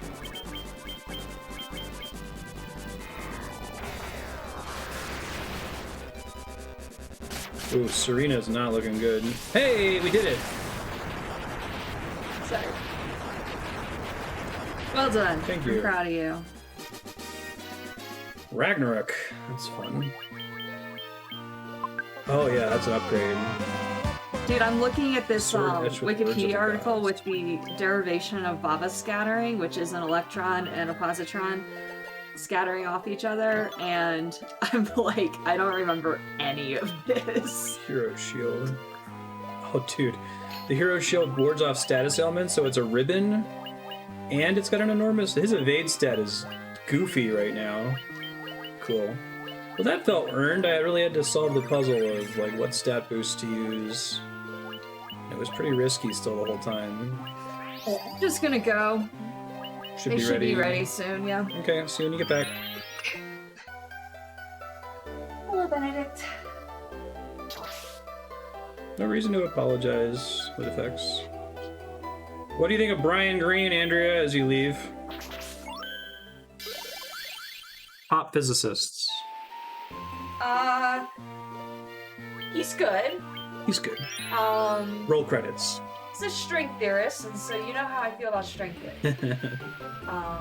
Find it exhausting. He's a good pop science What does it predict? author. I'm trying to remember what his book is. Angry physicist noises. Oh, yeah. See ya.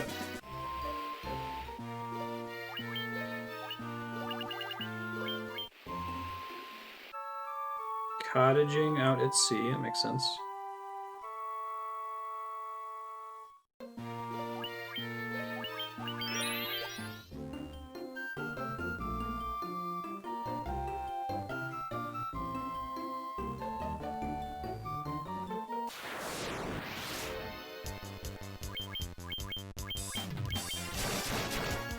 Oh, the Ragnarok sword looks cool in combat too. Nice.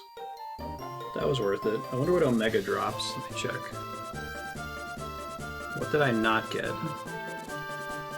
Omega... The benefit of the party that I've put together is I haven't found any gear that no character can use. I may have gotten like one monk piece. Murasame, that's less interesting. Especially since I got the hero shield too. Now I have 3 party members who are just immune to status effects.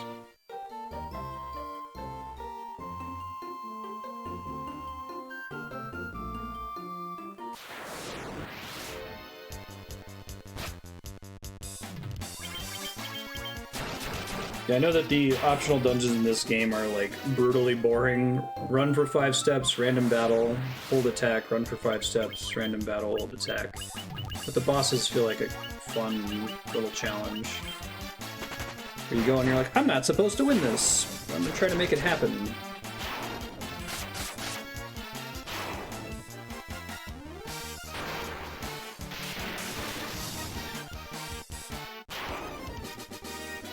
Also, there's some funny stuff on some of the floors in the bonus dungeon, like that one that was just a bunch of dancing girls for no reason.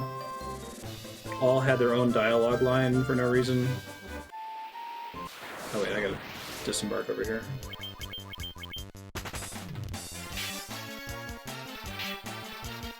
Hero shield.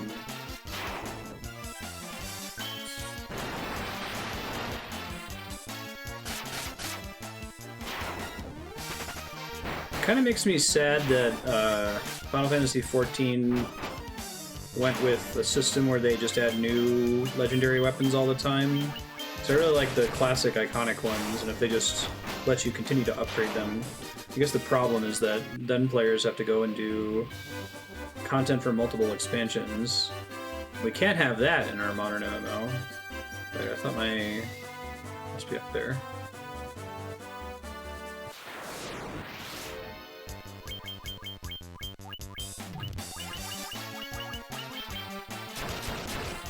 Apex, Leon, Natso, Deidrearch, Ganymede Native are all... Cloud Reaver are all physics grad students or colleagues with Andrea.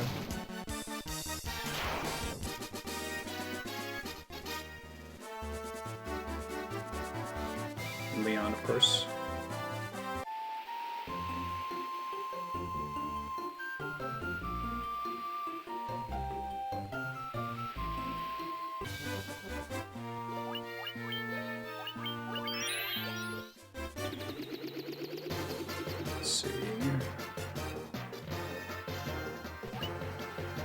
Honestly, have no idea. Let me just fly around and see if I can land somewhere that I don't recognize. Tiamat's the last one. I'm guessing it's on the northeastern continent because it's the... We saw the tower there earlier. Murasami's the ultimate ninja weapon. Is it just the highest damage, or does it do anything special?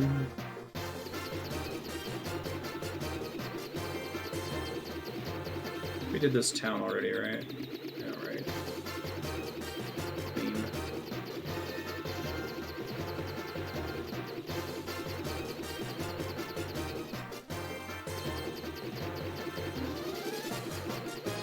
Maybe we didn't.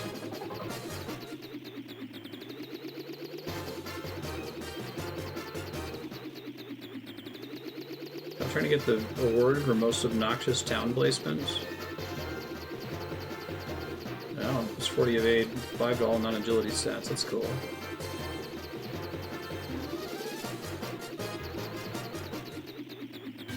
Hooray! I don't think I ever went to this town, so we'll do that now. Desert Beretta.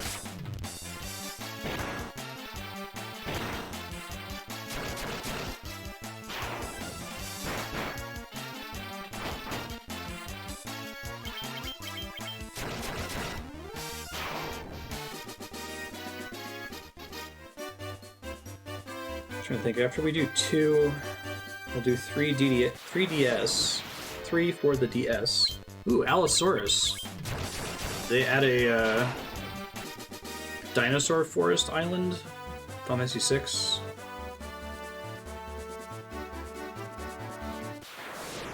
I need to see if I had bought Final Fantasy 3. I used to have it on DS, but I think I loaned it to somebody and never got it back.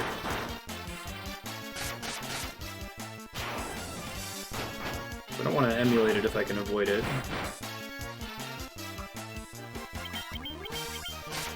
Final Fantasy 3. $89.99. Do you guys have it used?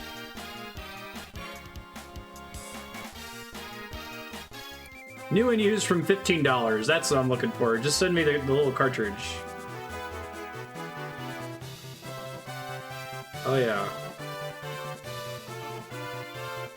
That's much better. Just buying it now while I'm thinking about it. Don't need it for a few more weeks. No, I need to get my my copy of Final Fantasy III mint in the box, the shrink wrap. Is the Steam version the same as the DS version?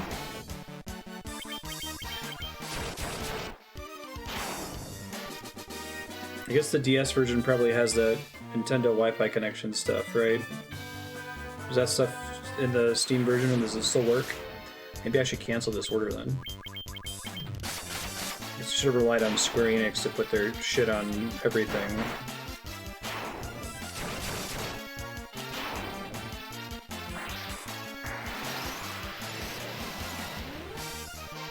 Order's been canceled. Thanks for saving my bacon there.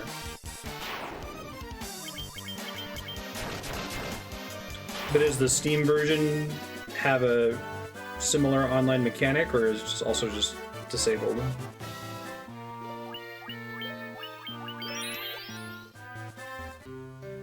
Lufenia. Lupagamido? Yeah, man. You're filthy. Wash up already.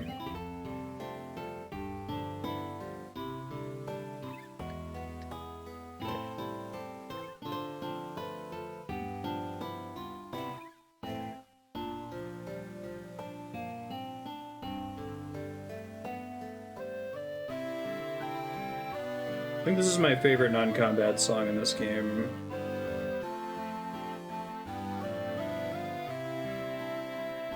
Only. I assume is a key item that I don't have. Oh, Rosetta Stone. That's right, I gotta go back to Doga. I got that a while ago.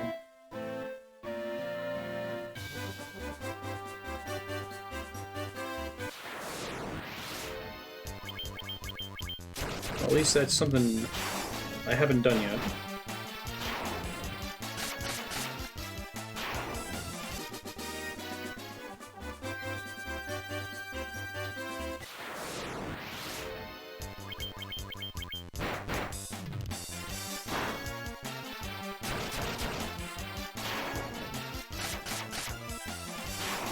I wonder how much easier Omega would be with the Ragnarok. But it's a long dungeon. It took me almost 2 hours to finish it, starting from like floor 3. DS version doesn't work. Okay.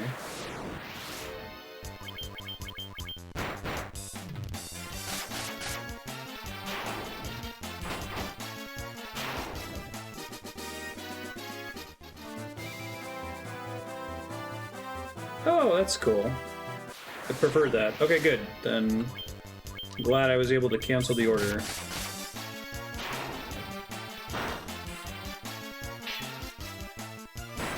I guess, well, no, this... Thinking if I play it on a 3DS capture card, I still can't use save states. So the final dungeon is going to be kind of a huge pain in the ass anyway. Maybe the PC version has save states, because they like to do that with PC Final Fantasy releases. I don't want to, like, completely abuse them, I just want to create a fake save point after every boss, basically, in the final dungeon.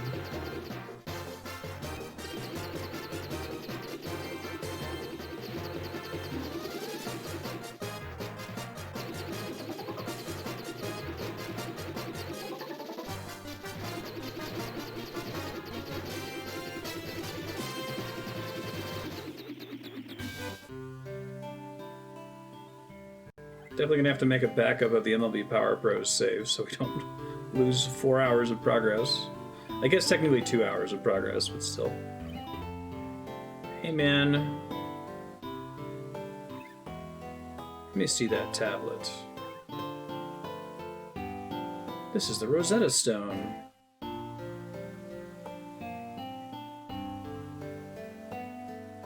Makes it possible to decipher Lufenian. That's what that was. It all makes sense. Allow me to express my gratitude by teaching you Lufenian. They basically only say one thing, dude. Now you can speak Lufenian too. That was easy. Cool. That was one of those things that I probably missed the end of the VOD from last week. Pretty sure I left a reminder to myself to use that. Ah, well.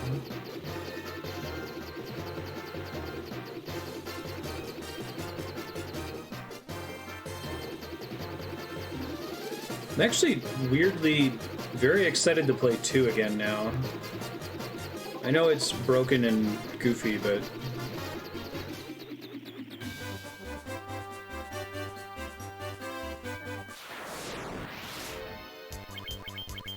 God, if they could just make that level up system actually work, that could be fun. I guess the problem with a system like that, though, is it's that issue where like it does the opposite of incentivize you to try different things, right? If you're leveling up magic or something, that's where you're going to do most of your damage.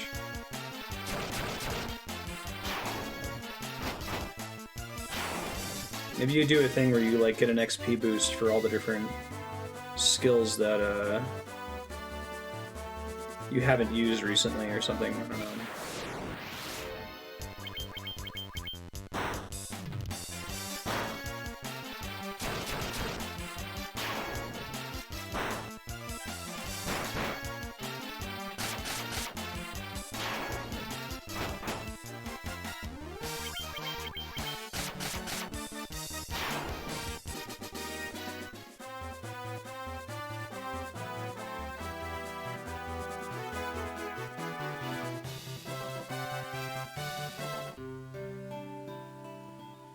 We are the Lufenians, descendants of the race that once lived among the clouds, the Sky People. You use a vessel called an airship.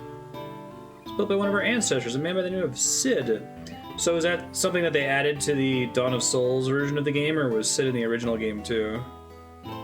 We have a legend passed down through many generations. According to the legend, 400 years after the fall of the civilization in the sky, warriors bearing light will come forth to save our people. The Light Bearers, the legend is true. One of you guys needs to sell me magic. Built a civilization of the highest order. It's not but history now.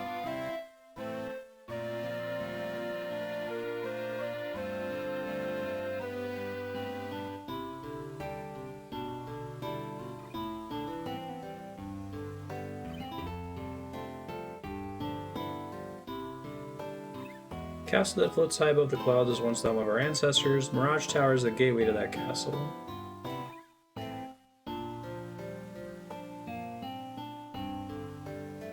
Came to believe there was another entity controlling the four fiends. To ascertain its location, we sent out 5 warriors, but much time has passed since we heard from them. Tiamat blocks the power of wind, the source of the Sky People's strength. Oh shit.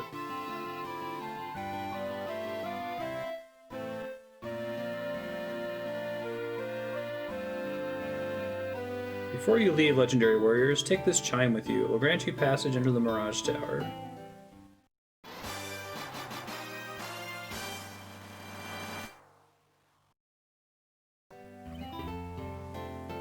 The Mirage Tower is our symbol.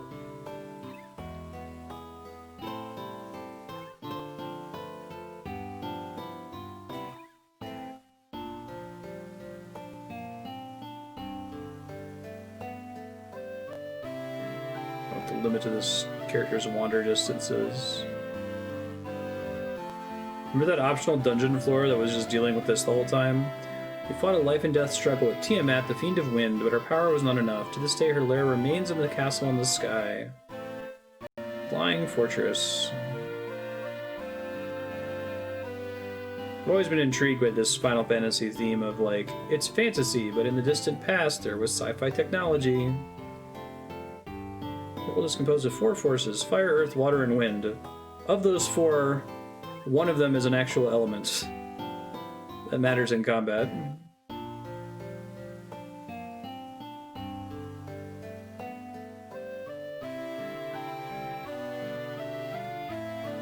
Sky People would pass on their memories from one generation to the next through rituals. Flying castle floats on a blue sea of stars beyond the sky. It's in space!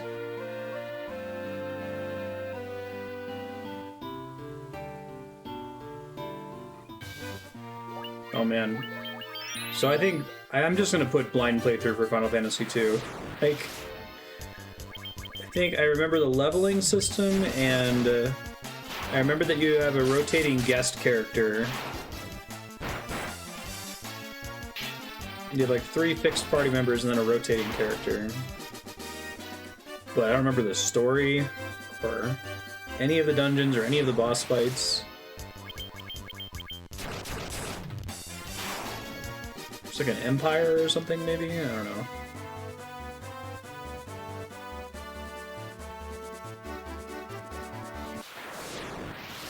Where do you get the highest level spells in this game? Do I have access to them now, or will not be until after Tiamat?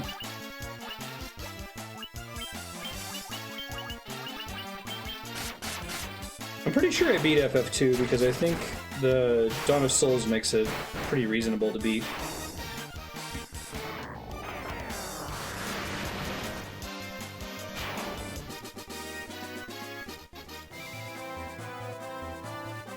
FF1's a low bar to clear, that's fair.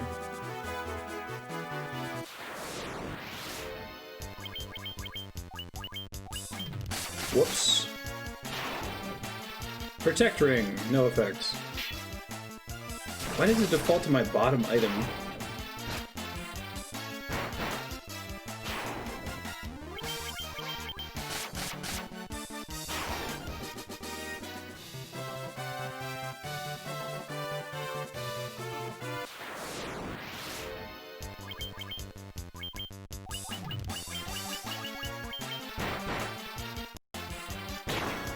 Got reasonably far in a translated ROM of FF3 right before the remake came out. Yeah, I remember playing 5 on the translated ROM. That was in 96? It was before Final Fantasy VII came out. And I don't think we got an actual Game Boy Advance localization for a while after that, if I recall correctly.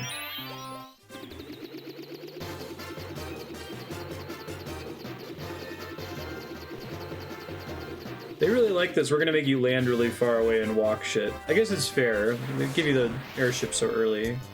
We wanna let you just land there and be done.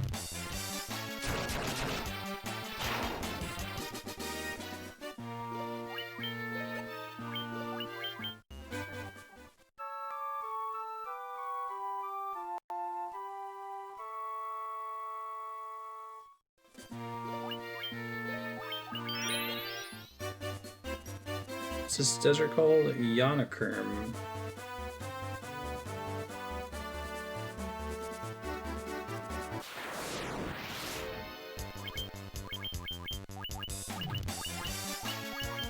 I like how the desert Berettas spawn in the forest. Regular Berettas spawn in the desert.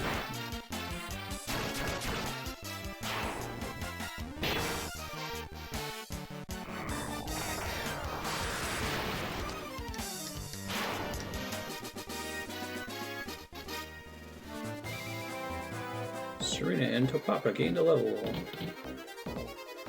Oh, jeez.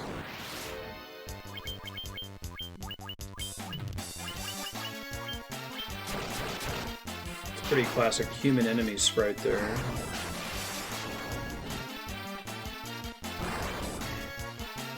That animation was way too long.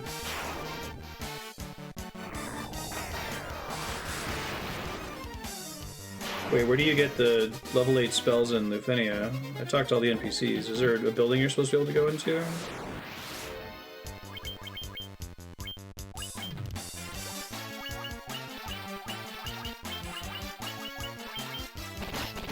Should definitely get full life, that would change things. I'll probably be okay for this dungeon, but I'll want it before I go to the final optional dungeon.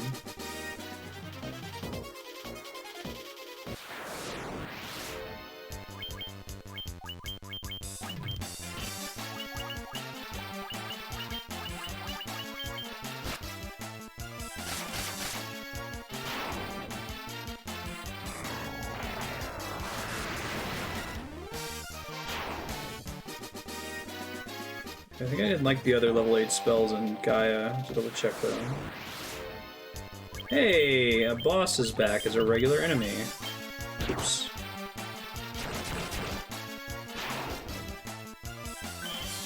That's potentially bad. Oh wait, no, I've got ribbons on everyone except the ninja.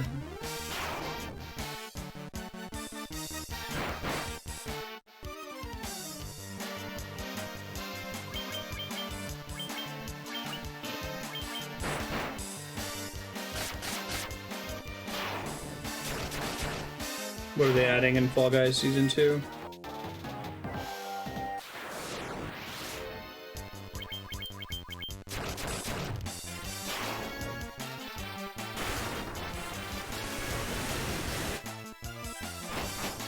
Okay, check in a sec.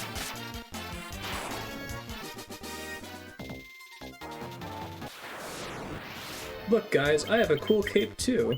Let's be friends. No. Show me your cape. God, I wish cursor memory worked. It would make this so much less painful. It's not that bad, but... What kind of RPG requires you to scroll down 5 cursor steps to get to item, and then scroll up 1 step to get to your equipment, and then scroll up a few more steps to get to your staff? Unplayable. 1, 2, 3, 4, 5, 6, 7, 8 button presses to cast Flare for free. I demand the game play itself.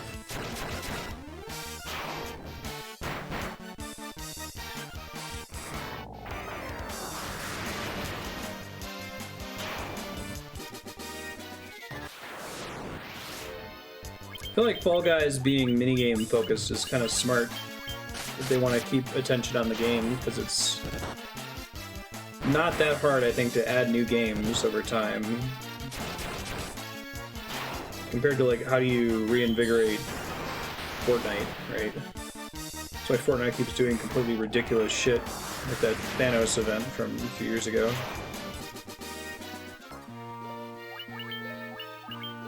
But then Epic puts all of their developers in like permanent crunch. Maybe that's gotten better recently, but I remember reading about that like once they realized Fortnite was a big deal, they're like, we need to ride this train for as long as possible, so everyone has to work 80-hour weeks. And it was really bad too, because like it creates an unreasonable expectation from players, the rate at which content can be released. Most devs can't do this, and it's not reasonable to expect them to.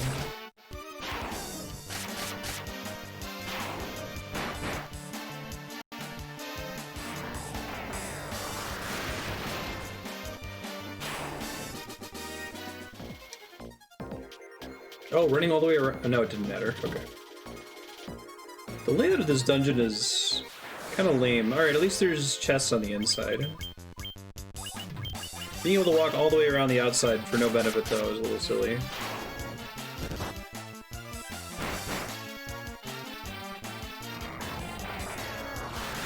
Those are in Gaia? I must have missed the shop earlier. I was totally there and would have bought it. I would have definitely picked up Dispel and Null All.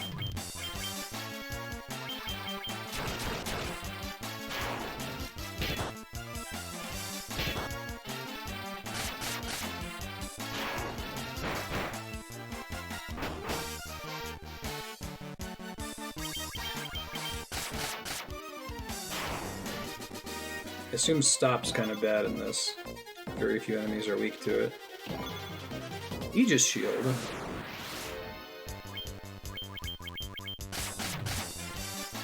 What's changing with it, Leon?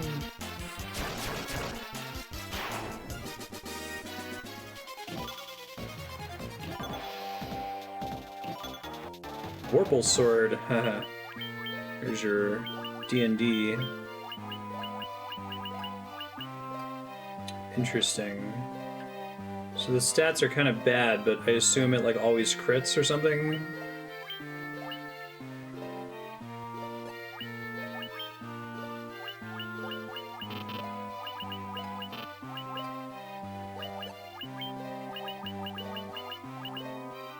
Give it a try.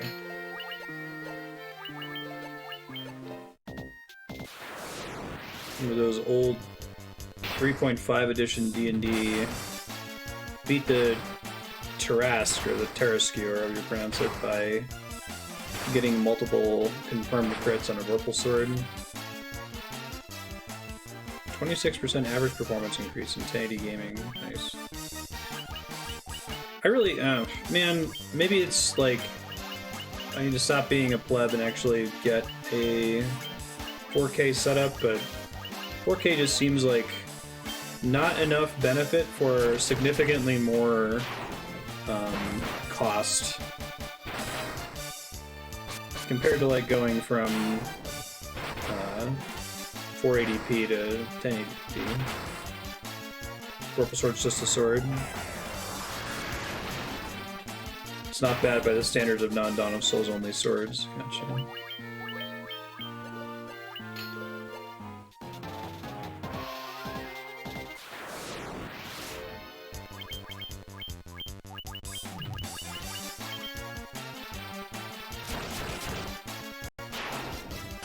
Party of rich nobles have been frequently going around paying off enemies to join your house as guards. Nice.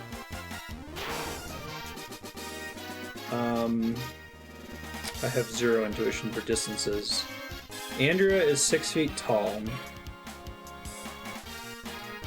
And if you put her head in front of the monitor, like a third of Andrea, so like 2 feet. Healing Helm. I'm gonna cast Heal when used.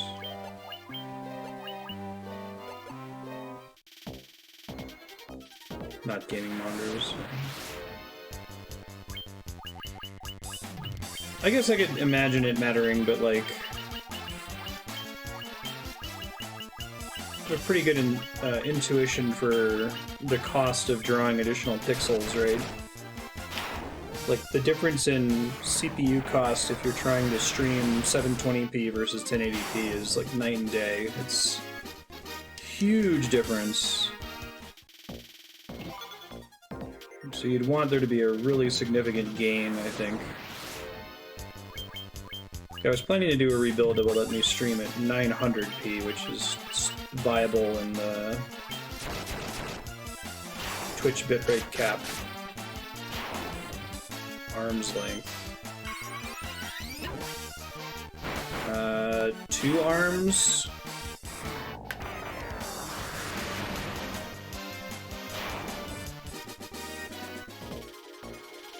I used to be really fucking close. That's when I used to have the beat sprite wall.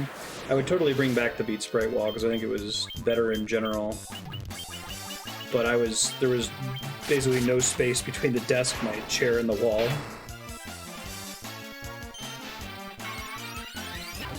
Might be worth it on a TV. Yeah, I don't think 4K is a problem for like movies and stuff, but if you're having to live render video games, it just seems like it's not a lot of gain.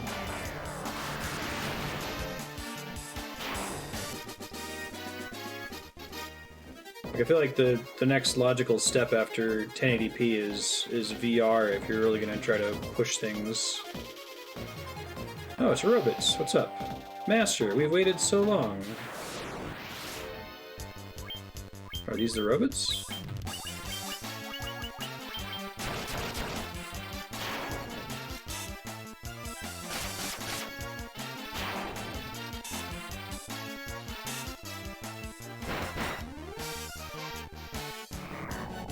Yeah, take better, more consistent frame rate, absolutely. That actually affects gameplay.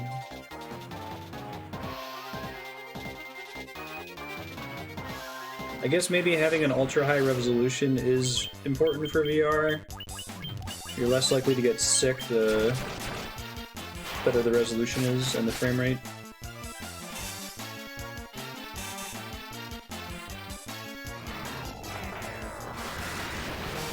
High-res sprites designed for 4K and text that's sharper. Oh, do you remember back when HDTVs were first a thing? But most people didn't have them yet because they were expensive. And early Xbox 360 games were developing for HD TVs, but if you played them on an SDTV, the text was unreadable. Those were dark times. Remember I got my first HD TV flat screen for like $1,000 after saving up, and it was on a Black Friday sale, so it was a steal.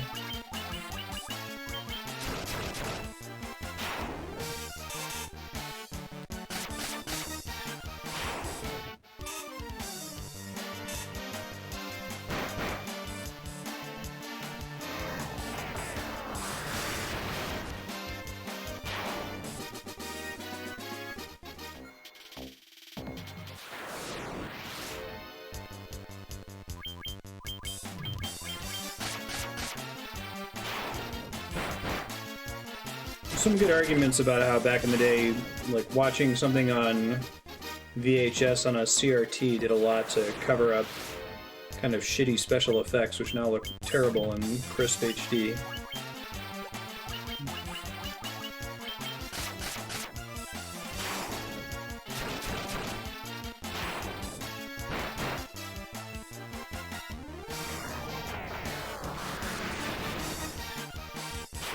Maybe that was the one I was thinking of, yeah.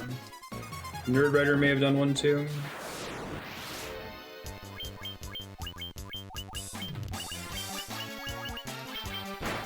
These videos are too short, dude. I only watch video essays that are at least 90 minutes long. Stop giving me a brief overview of the topic. Oh yeah.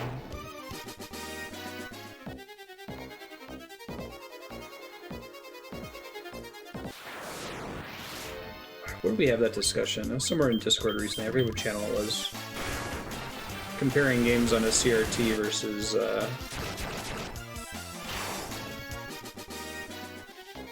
upscaled in HD. This sure is a dungeon, alright.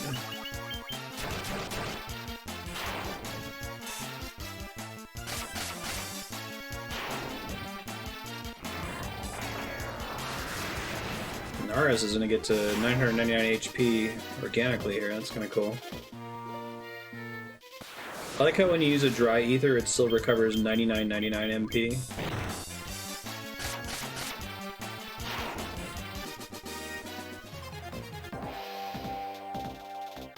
This game needs repels.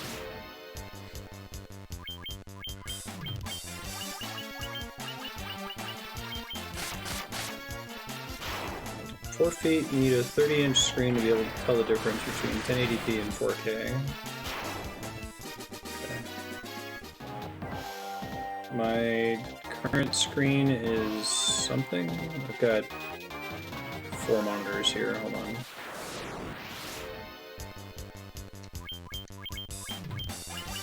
This is a frankly ridiculous number of enemies. Acer...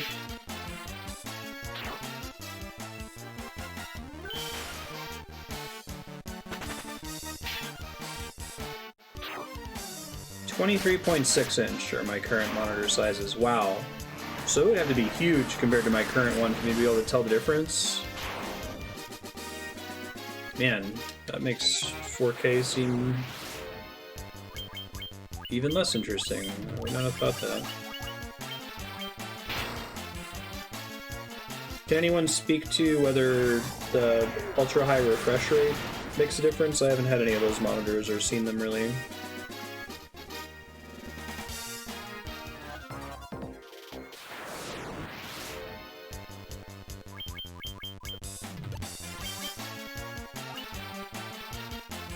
Physically capable of distinguishing. That's crazy.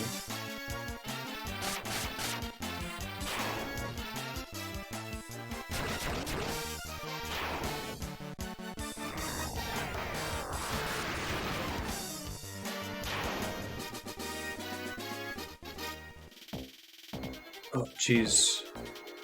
Yeah, that sounds terrifying, Walter. Friend left on a journey to the west. He took the warp cube and went to see our master. Oh, so I guess if you came here early, we're getting the warp cube from that guy. This place would be a nightmare with Vancian magic. A Judgment Staff is really ridiculous. Here, have infinite casts of Flare. Each one of these battles would take forever.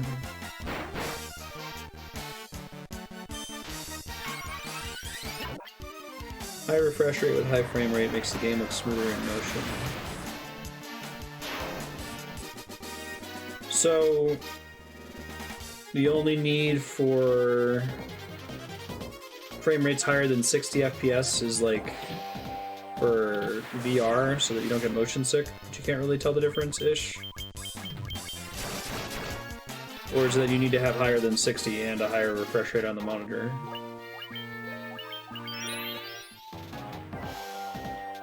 Use the warp cube to travel beyond the sky.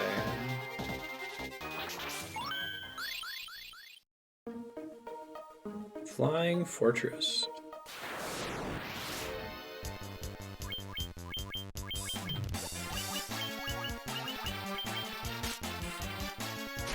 Frame rate's something I'm a stickler about. Like, I remember noticing it really when I was pretty young. The first game that I clearly noticed was 60 frames per second was Metroid Prime. This was a GameCube game, because GameCube was pretty focused on 60 FPS. Like, wow, this just looks clean.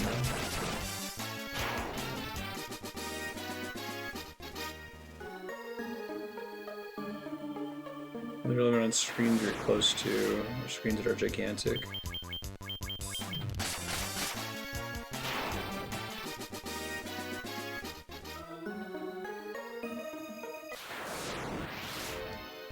It might be 2 feet away.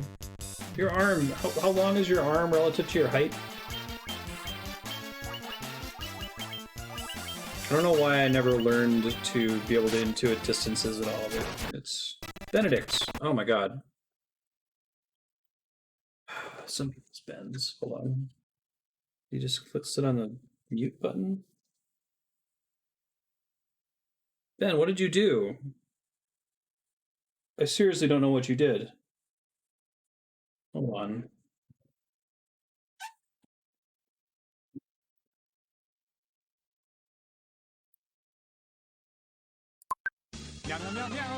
Could he have done?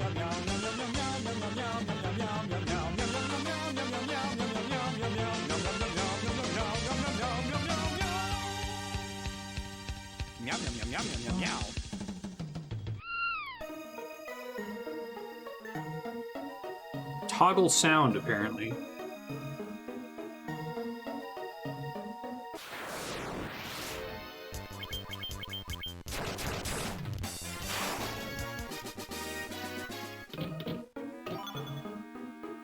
Razor.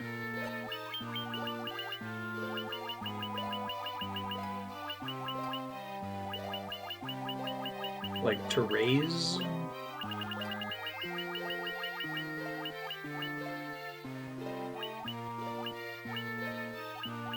Oh, here it is.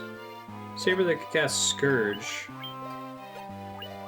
Hits a bunch of enemies for a lot of damage or something. Yeah, I know, right? They said it was in space. I'm disappointed.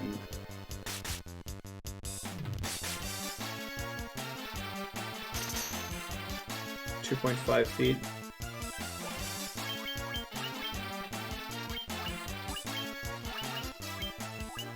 Low Earth orbit. Freakazoid was the shit. Same folks that made, Maniacs.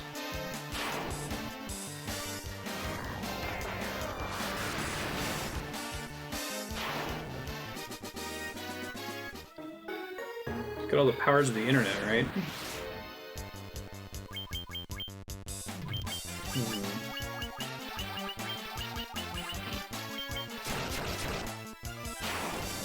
Brains overloading.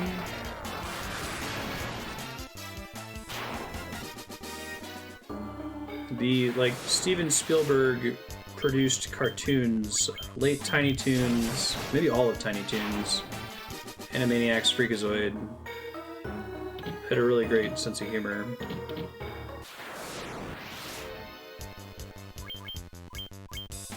Towers of the internet would terrify today. Yeah.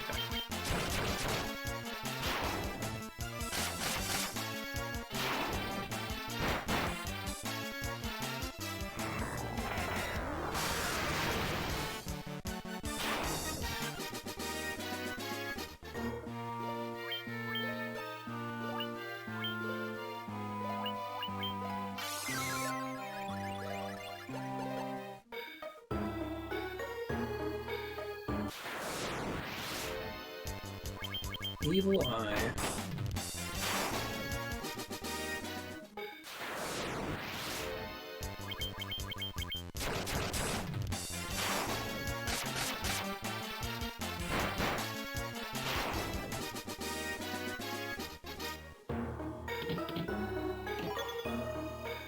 Gil. You can't hold anymore.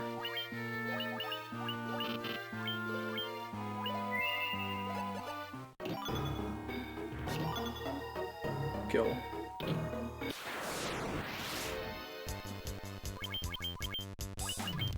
What's the most ridiculous name for a currency in a video game?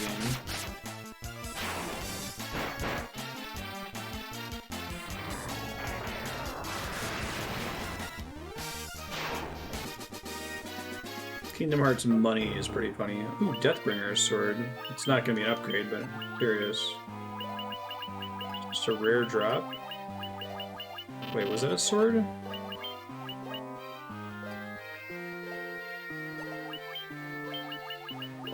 Sword that casts death when used.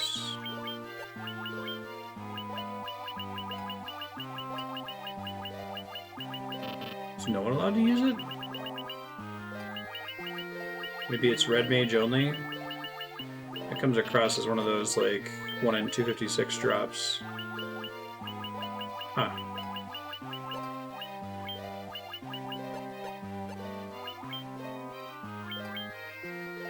Red wizard only. Interesting. I wonder if that's any good.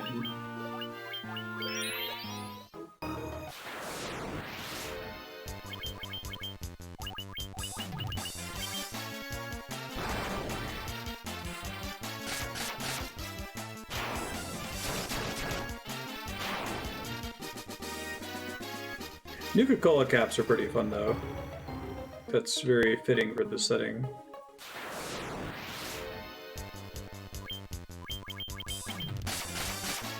Path of Exile, there you go. Although I like their economic idea with all of the usable currencies. Smart.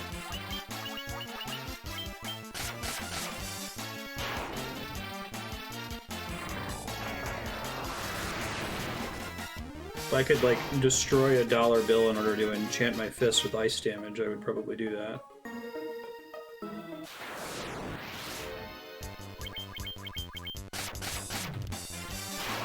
It's a good weapon outside of optional dungeons. I feel like the optional dungeons don't really provide that many good weapons, but when they do, like, Ragnarok is just broken. You know, and there's, like, only 2 bosses that drop a weapon. You get them and you're like, oh yeah, that's like 5 more damage. Like, Kotetsu wasn't that big of a deal. Maybe it's the last 2 dungeons that have all the broken stuff because they're the super bosses.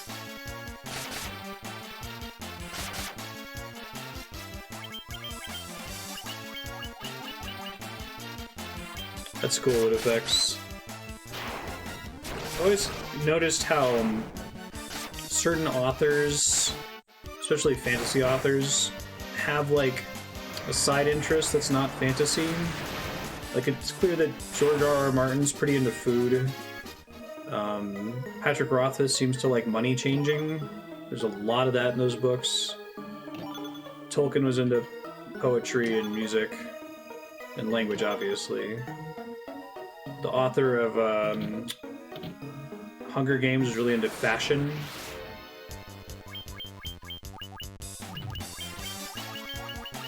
It's kind of fun when those side interests make a surprise appearance in the story. Like, Okay, it's really important to Patrick Rothfuss that we talk about like how all of these different coins convert to one another and what they're able to buy. Some writers don't give a fuck. It doesn't matter. I haven't thought about the economy. Robert Jordan was into bosoms. Yeah, fashion, PR, and marketing, right. It's a big theme. I think it grows pretty well because it's a theme in the first one, too, even though it's a huge theme of the last book. The propos.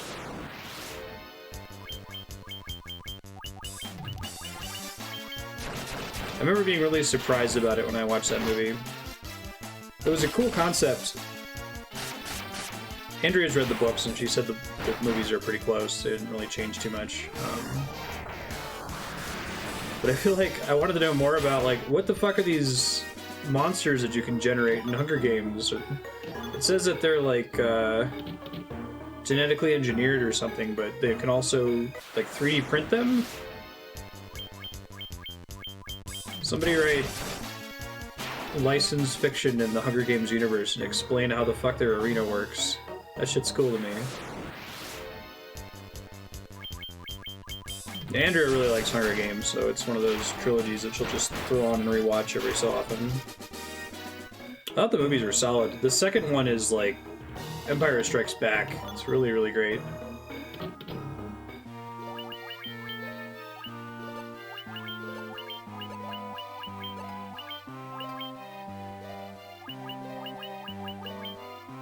It's a really good setting for a dark middle chapter.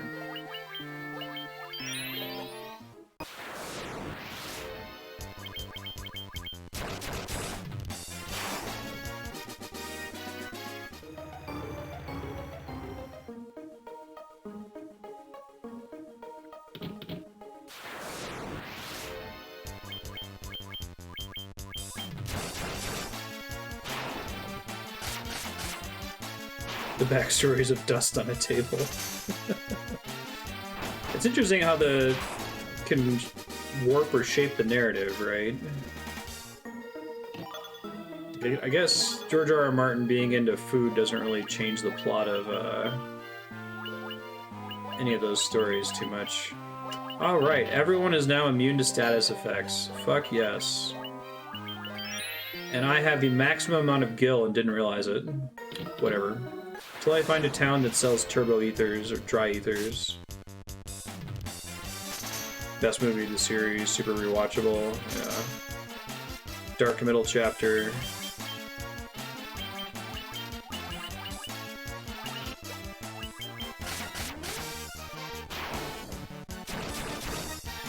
Yeah, what was J.K. Rowling into other than being a TERF? Oof. Somebody needs to go, like, take those books away from her. Reclaim it. Feast for Crows changes things.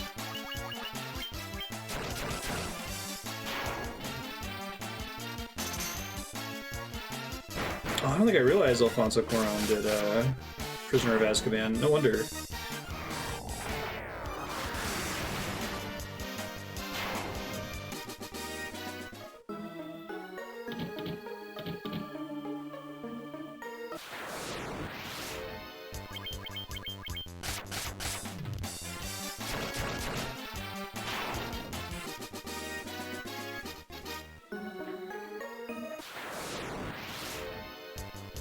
I feel like I've been everywhere here, but the battles keep throwing off my sense of direction. It should be right. It's not an up here,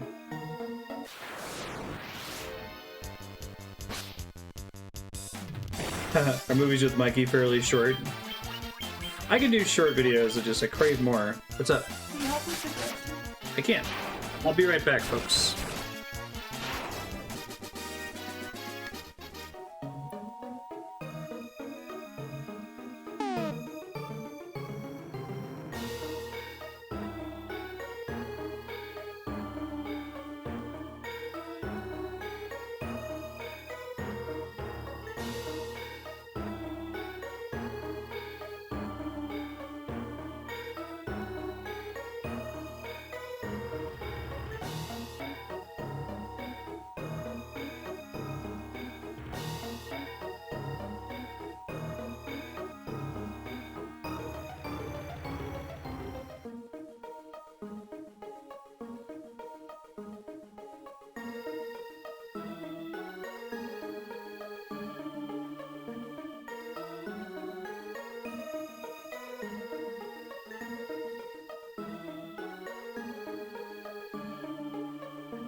I'm back.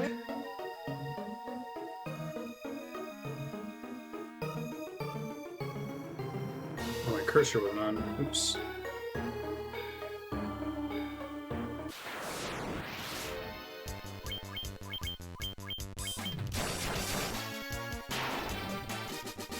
I've heard a pretty good argument that the Harry Potter books are actually mystery novels. From this observation window, you can look out on the entire world. The four forces of fire, earth, water, and wind appear as a mist converging on a single point. A point at the center of the four altars, the location of the Chaos Shrine. Thanks. That's cool. Graphics. This is kind of a big reveal. Graphics.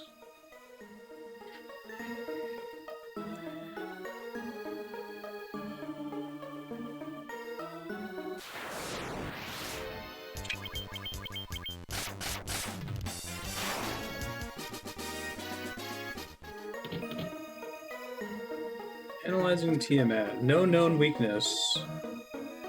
Computers.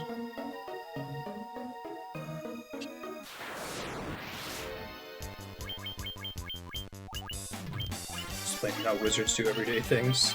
Wasn't there... Didn't she say something like wizards just like shit themselves and then teleport the shit away? It's like... You gotta... It's time to stop. It's time to stop. That's enough. To the center of the map. How suspicious. Ooh, Vampire Lord.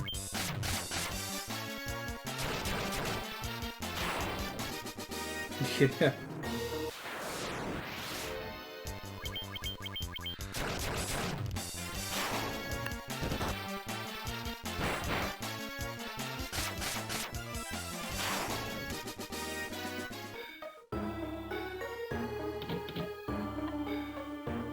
No known weakness.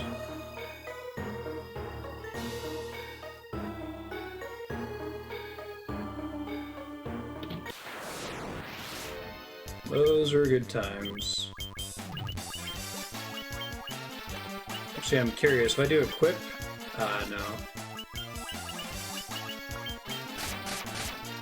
So interesting that you can change gear in mid-combat in this game, and it's something they basically never bring back to Final Fantasy. I think in like 4 you can switch out weapon and shield, maybe, in the use item menu. I loved it in Lost Odyssey. It solved a lot of my problems with the RPG problem of needing to go into a boss fight to find out that it uses Petrify attacks, reload your save, and then equip something that protects you against Petrify. So common.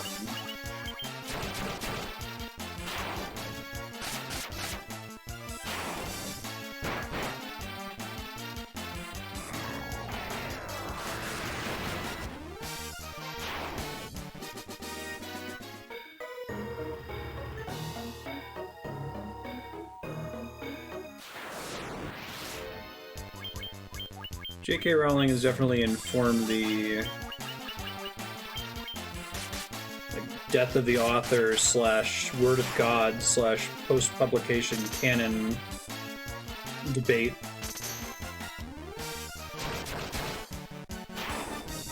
In a really interesting way. I remember I used to get into arguments about that with like Tolkien, because he had a bunch of stuff that he published. The books were written about what he intended things to mean.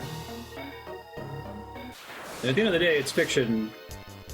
It is whatever you want it to be, but it's not satisfying to a lot of people.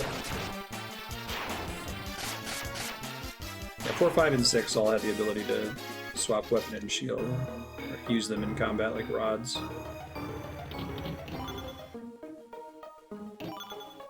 Protect cloak. Regular clothes. Okay.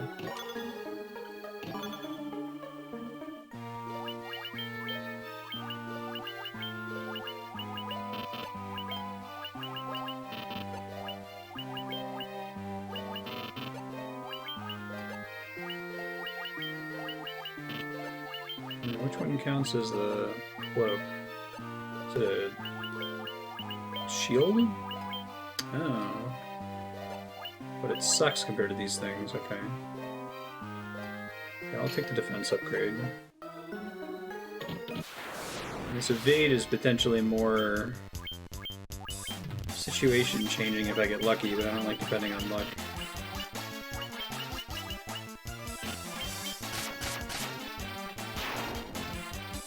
Shit yourself sounds like bad grammar.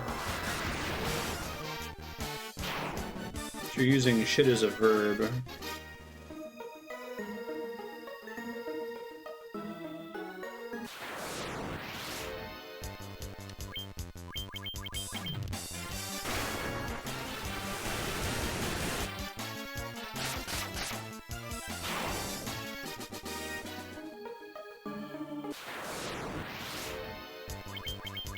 Yeah, wow, this would be a pretty challenging dungeon with Vancian magic. You said that a while ago.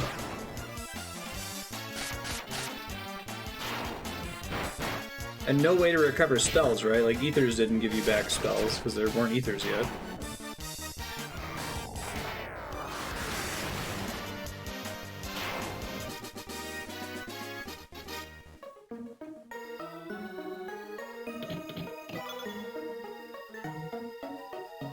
Ether's one of those words I said wrong when I was a kid. I think I said ether. I also said inventory. Which, maybe British people say that if they say it really fast? Inventory. Okay. Not what I was expecting, but okay.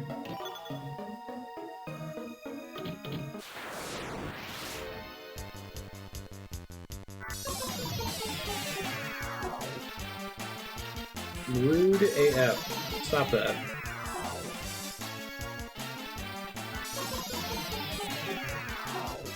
Fine. Deal with the fact that we all have protection from status effects.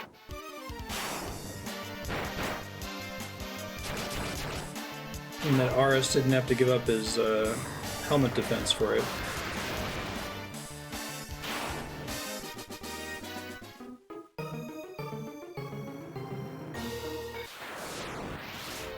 So, anyone here familiar with Final Fantasy 1?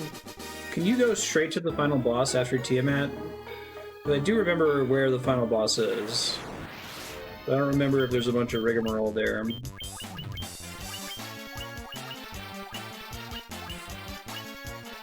Ten does a lot of things right from a combat perspective.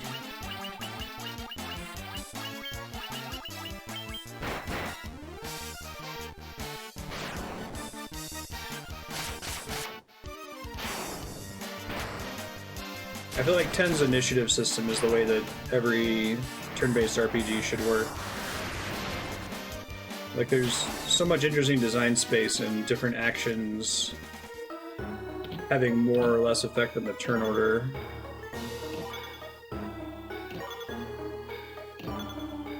Sasuke's blade. Hey, it's an upgrade. Nice. Small katana used by ninja.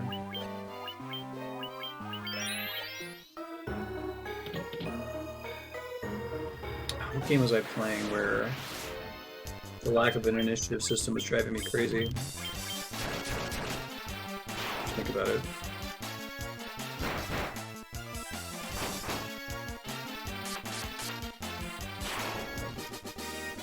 The dungeon, so when you go from Tiamat to the last boss, there's a pretty long dungeon. Okay. I thought you just went into the room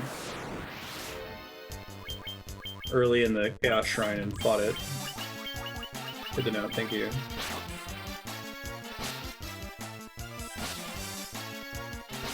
It might be rough trying to beat it in an hour, though. Just weighing, skipping the last optional dungeon. If we can beat it today, but it sounds like that might be pushing it, so... I would still like to see the last optional dungeon. There's cool stuff in there, and the fights are fun.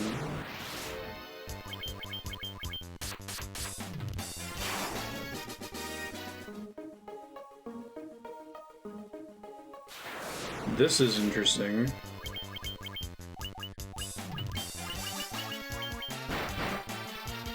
I hope it's like a Taurus and it's looping. No suplex. I didn't roll a monk anyway.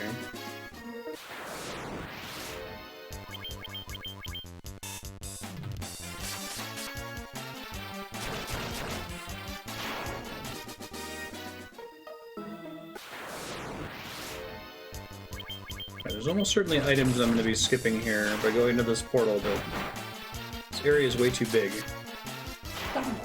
No, that's not. What's that? What was the name of that little monster? It was an Ochu. Ochu. Which is also a Final Fantasy monster. Yeah, as you said, it looks familiar. You're not wrong. Hey, it's a long hallway. Not the long hallway. Yeah.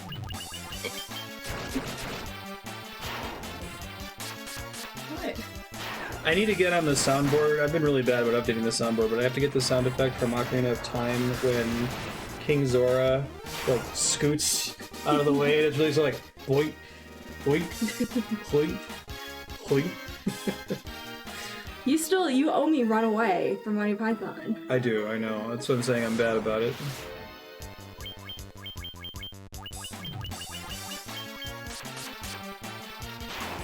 Just using the force of your butt alone to shimmy into place. Well, I have to get close to you because the camera has only such a wide field of view. No, I appreciate that. Then moved it actually a little bit. Oops. There's a rare hard enemy that appears in this hallway and only rarely. Running into him during a speedrun is a meme. The speedrun doesn't manipulate the encounters? That's interesting. I guess maybe most of the fights in the game are trivial. Defeated the 3 fiends and reached my lofty perch.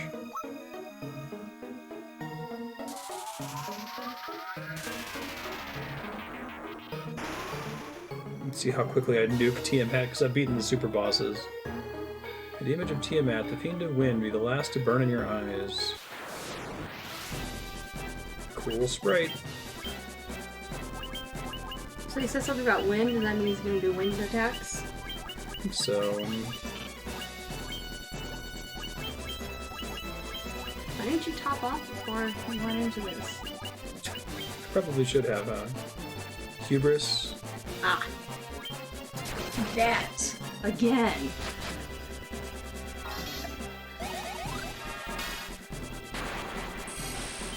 What's the name of the enemy, Walter? Does it have any, like, special mechanics? Does it drop something, like, really good? I'm surprised they would do that in this hallway.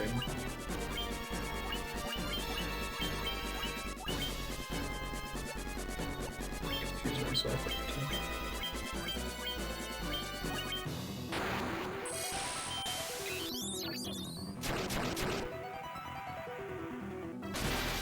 Thunderbolt, got it. Snake door. Roger. Hey, Ares is officially at 999 HP. That's good. This should be easy peasy. I don't even need to do that. Genji armor. Oh, someone mentioned Mormac in the chat earlier. That was easy. Why was that dragon so hard? It was an optional dungeon, super boss. It was like fighting Sephiroth in Kingdom Hearts, beating it, and then going and fighting Ansem. Okay, although Ansem was never that hard. I think I always had trouble with the ice giant. The ice golem, because the one boss in the game that punishes you for using a spell that you want to have on all the time. Yeah, and it doesn't tell you that's what's happening. I totally did not realize that. I should have looked it up, but I didn't know either. On arrow, and he just kept hitting me with these ice things, and I was like, "This is impossible. Fuck this."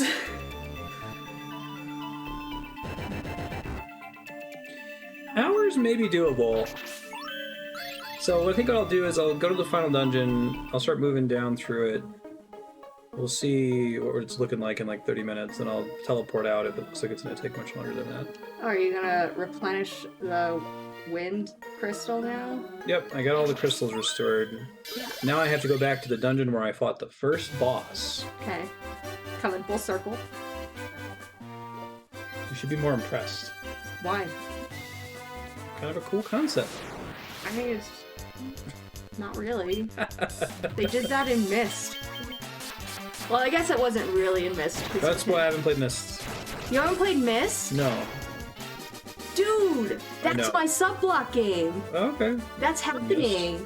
Sure. Oh man, you have to play Myst? Do you know the puzzles well enough that you could help me if I get stuck? Well, I haven't played the game in probably 15 years. Do you remember how to beat it? I do. I know that about Myst, that like Yeah, it's just a knowledge game. If you know what to do, you can speedrun it in like a minute, right? Yeah. Oh, is there a new release? Yeah, so I remember some of the puzzles. Maybe not all of them. I remember there's this one level where I always got lost. And you're just gonna blow right through it and be like, oh, I know where I am. Myst, my understanding, is pretty difficult. Oh man, when do I get a sub-block? Whatever you want to do it on a weekend makes the most sense. Maybe this weekend, or? Whenever you want to do it. Probably not this weekend. The speed run's 36 seconds.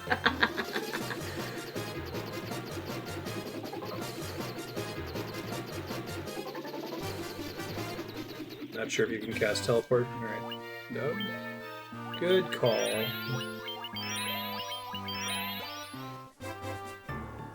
Well, thank you for stopping me before, like, I mean, you already knew the spoiler, apparently, but, like, is that all you know about Myst? All I know about Myst is that you can beat it right away.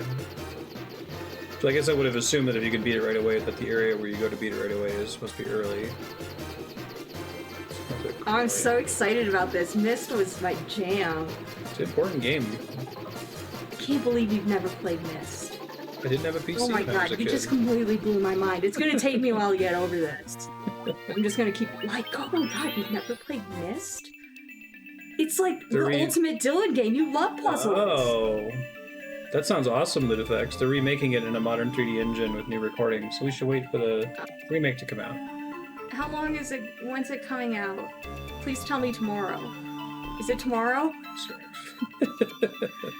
Have some patience.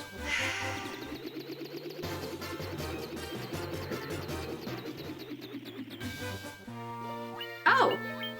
That's an even better answer, Ravenon. Oh, Ravenon, why aren't you Raven Ka anymore? That's in Discord. Oh! Can't change your Twitch name trivially. Disregard. Nor my dumbass. Here we go.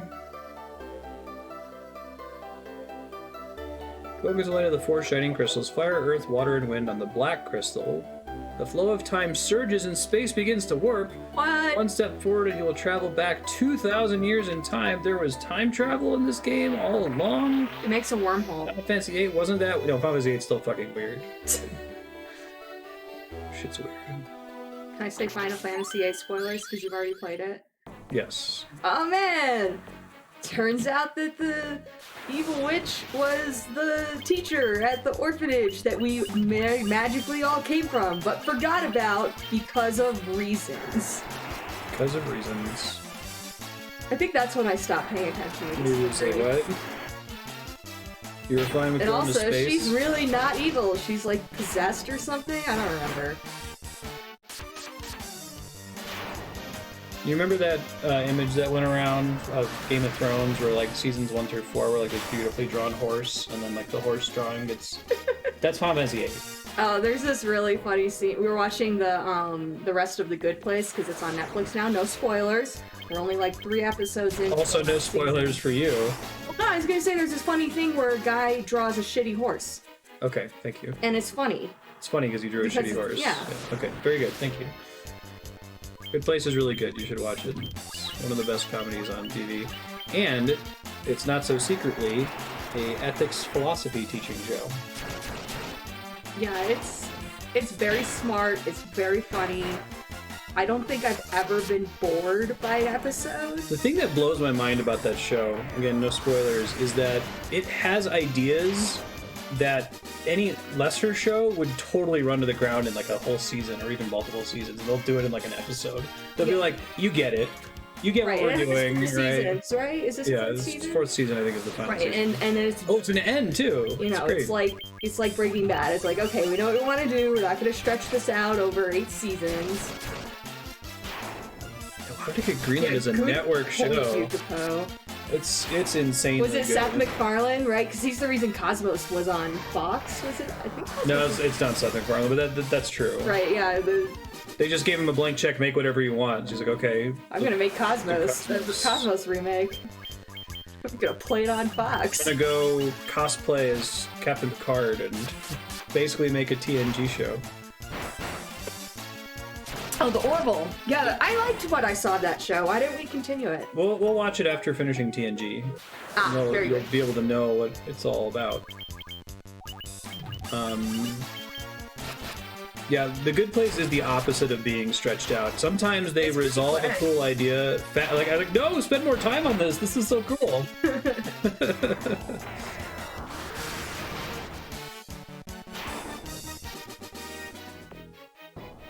Oh, there's Steam is already really another cool. new one, but there's gonna be a newer new one. The newer one. Oh, can Ludifex post a link? Yeah, of course. Yeah, go for it, Don't Ludifex. have to ask. I think he's up to ask me. Preach. Black Fawn.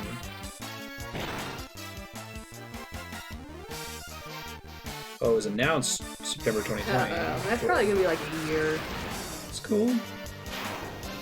Oh, right, I'm supposed to check if I can teleport out here as on autopilot. Teleport. I'm gonna be like Cartman waiting for the Wii U, or for the Wii. So, when I teleport out, does that send me back forward 2,000 years? Because that's a little anticlimactic. That's fine. We know we can leave now. Call Walter. Also, I feel like you should play the original because of the somewhat janky controls. This theme is really cool. I love this dungeon music.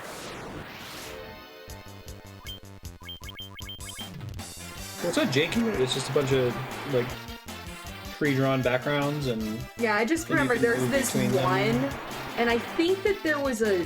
Because there's one where you have to get something aligned just in place, and it's in another room. So you're in the room and you're like, you know, moving it, and then you go into the other room to see if it's where it needs to be, and I just, like, kept going back and forth and back and forth and back and forth. It was so obnoxious. But I think it makes a sound when you have it in the right place, but I never noticed.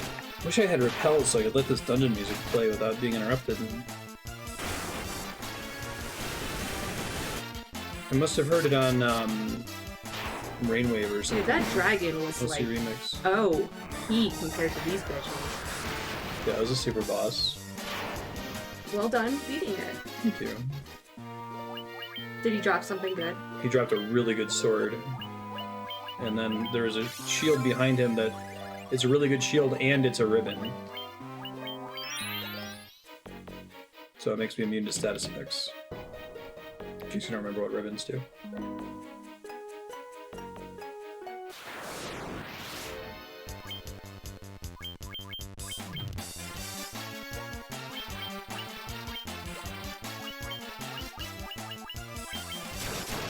Oh, Mist in the VR makes sense. That seems cool. Wait, so it does exist? It says it has finally arrived, or is it one of those things where they're like, it has arrived in a year, but we're announcing it, so you know it's here. We're just finishing It's it. here.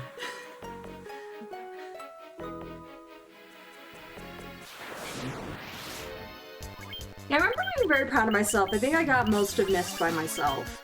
That's It took a impressive. long time, but yeah, I don't think I had to look up very much. I think I had to look up the one level where I just kept getting lost. Planned release date coming soon. Why are they saying it has arrived? Liars. It's here. We wrote the Steam page description before the game's out.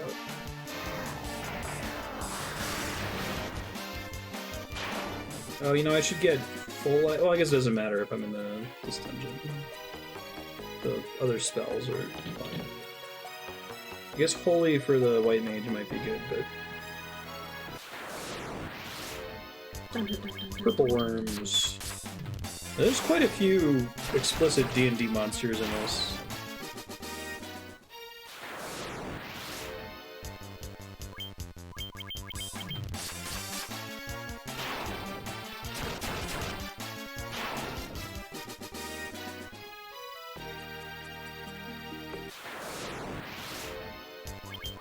Chaos Shrine, but back in time.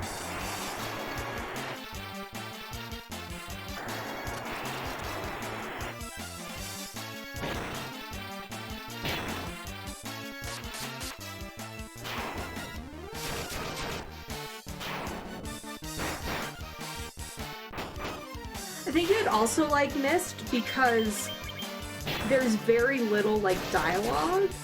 Oh, I've heard about that. Yeah. Yeah, like so the story is kind of like Dark Souls. It has more dialogue than Dark Souls. But, No, it's... I've heard that that's a very apt comparison. Yeah. Okay. I know a decent amount about Mist cool. through cultural osmosis. So I have this like story of what Mist is in my head, but I don't know if that's like what they meant it to be. But just based on the limited information I got, it means so much to me that you understand that about Dark Souls. I guess from your perspective, it's like, oh, this is like Mist, which is cool. You're welcome. I've been trying to get her This is to. what Kay loves me. I've been trying to get her to watch me play, because you would never play a Soulsborne game, right? No. Trying to get her to watch me play, and like these games have value, and I think you would enjoy the story and like the universe and stuff. Also, you can make fun of me when I die, and you can pick my stats. And you get such, beautiful compositions as hit him in the butt, hit him in the butt, hit him in the butt, butt. You gotta hit him in the butt. You gotta hit Orphan of Coast in the butt. And he's pretty weak there. No, it's great for you because if you pick the build and the weapons and stuff, that means that you can take all of the credit for success. Right. And be like, you won because of the things I made you pick. Yeah. If I die, it can be completely my fault because I didn't dodge. I told you to dodge. No, it's hard in Dark Souls because the healing just takes 3 seconds, which is way too long, and so you have to get really far away, and you can get interrupted, and so... It's just immune. I know, like, his evade stat's insane. It's 186 compared to the ninja's 136. So he's like a ninja paladin. Yeah, Bloodborne healing's awesome. It's just like, stab yourself in the leg, or with a needle. Yeah. It's like you have an EpiPen. Yeah, I remember we should have Bloodborne first, and we switched to Dark Souls Remastered. She's like, I don't like healing in this. It's slow. It's really slow. I think I personally prefer... I mean, Bloodborne's a really good game, but I prefer the, like, careful, turtley, wait for an opening Dark Souls style. So in Dark Souls, we're doing what I'm calling, and we posted about this in Discord, so apologies to those who've already heard this, but we're doing what I'm calling a Robin Hood build. It is a priest/thief build. So we've got this really light armor, and we've got this ability to like backstab people and do extra damage, which is really nice. And the light armor is definitely his style, because he likes to roll around and evade, so that works. But, like, I was like, ooh, miracles! And then he looked at some of them, and one of them was Force, and I was like, oh my god. I can't believe Force is so good in that game. Force. It's like the least everyone away. It's great. So we just start blowing people off cliffs left and right. It's hilarious. And then we got invaded by a douchebag that was one of those, I'm gonna be level 1 through the whole game, and when I get really awesome armor and stuff, I'm gonna invade another level 1 player and just wreck them, right? Yeah. Yeah, and No, anyway, this is great. I'm excited. He did this where he was near a cliff, and we just forced him off the cliff. It was awesome! Yeet. Yeet! You didn't even know what hit him. Your stats no longer matter, Like, sir, because you uses force. Well, that's what I was going to say, is that it's a very... Andrea uses force. Typical gamers are going to look at it, and it costs like 4,000 souls, which at the beginning of the game, you're getting like 1,000 souls if you make a full trip from the first bonfire to the second bonfire. 3 trips. Yeah, it's really expensive to get this spell, and it doesn't do any damage, and all it does is it causes a small amount of knockback. But it turns out that, like, the skeletons next to the Firelink Shrine, you're not supposed to be able to fight them. Really You can just eat them all off the cliff. It's really funny. Eat. You get like 21 uses per spell. It's pretty good. Get to use it a lot. Doesn't cost much. It's too bad there are a lot of enemies later on that are immune to it, but because then you get excited about areas that are really vertical, like Blight Town. You can just eat all of those guys. Oh yeah, yeah. Because that's where we are right now, Blight Town. No, we finished Blight Town. Oh. Where are we, Andrea? I don't think we've made it to the light world yet. Hey, it's theme. It's Prelude. because they couldn't make chords on the NES. So you are Limitations breed creativity.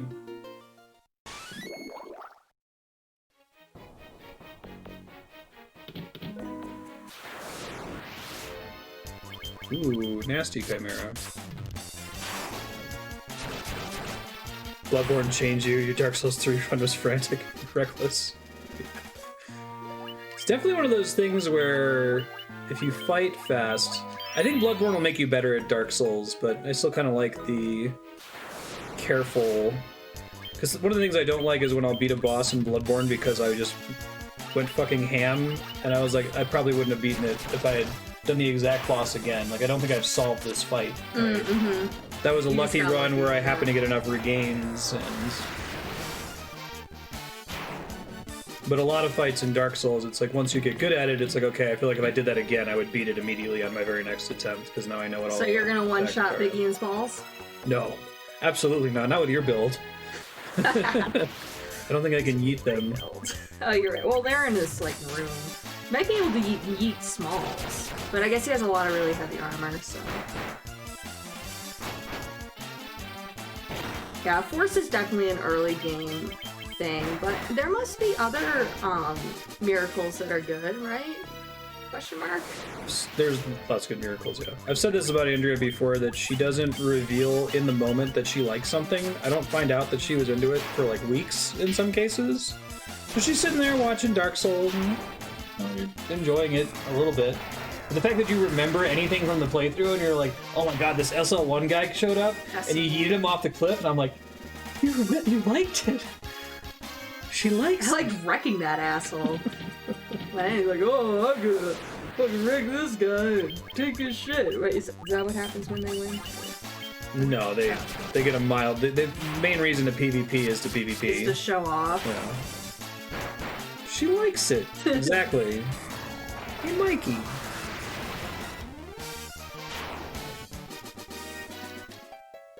That's only... I try to introduce Andrea to lots of things, and usually she's like, I can take it or leave it.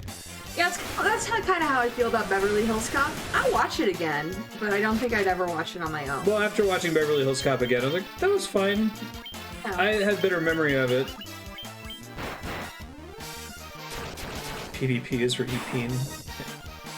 Oh, I thought that said pup. I was like, what? I was very confused.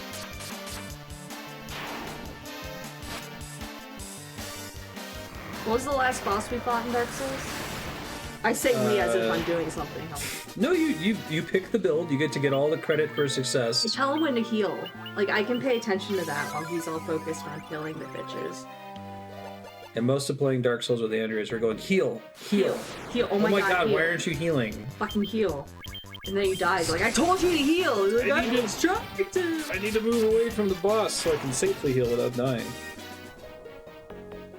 No, it was the Iron Golem.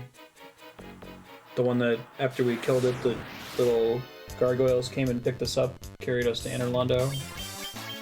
The land of the gods, Gwyn. Oh, we did castle. make it to the Light Land. Yeah, because we opened up that one chest and it was a Mimic. Mimic does the weird karate kicks. Oh, that's the other thing I do, is whenever he approaches a chest, I'm like, test it. Test it. Just test it. And I think there's only been one Mimic so far out of, like, 50 chests. No, I didn't. 20 chests. Andrea knew about the Taurus demon that in my stream playthrough, he jumped off the stage. And I didn't actually get to fight him, and everyone was like, that was actually really bad, dude, because the boss is supposed to kind of teach you how to play the game, and because he's an easy boss, but he's still tough enough that you have to learn how to be a little bit more deliberate. Shot fire. You need to escape the stack. No, it helps not having to look at the UI at all. It's very helpful in Bloodborne. Some of those harder bosses in Bloodborne where you pretty much have to use all your blood vials. Although, Orphan, I didn't realize this, but there's a rune you can equip that gives you healing when you visceral attack. Mm-hmm. And Orphan quadruples the healing from that for some reason. I don't know if it's a glitch or if it's on purpose or what, but it basically makes it that every time you get a visceral attack on Orphan, you get a full heal. Which I wish I had known. Verpin's a class? No, in Bloodborne. Placenta boss. Oh, that asshole. Yeah, he kicked his ass probably like 10 times before I beat him. That was a... That's really charitable to say 10. It was, yeah, it took a while. It's really charitable to say 10. It was many more times than 10. It was, okay, well... It wasn't that bad. But yeah, I did much that worse guy on just Morphin than I did dragged with him on over stream. and over and over.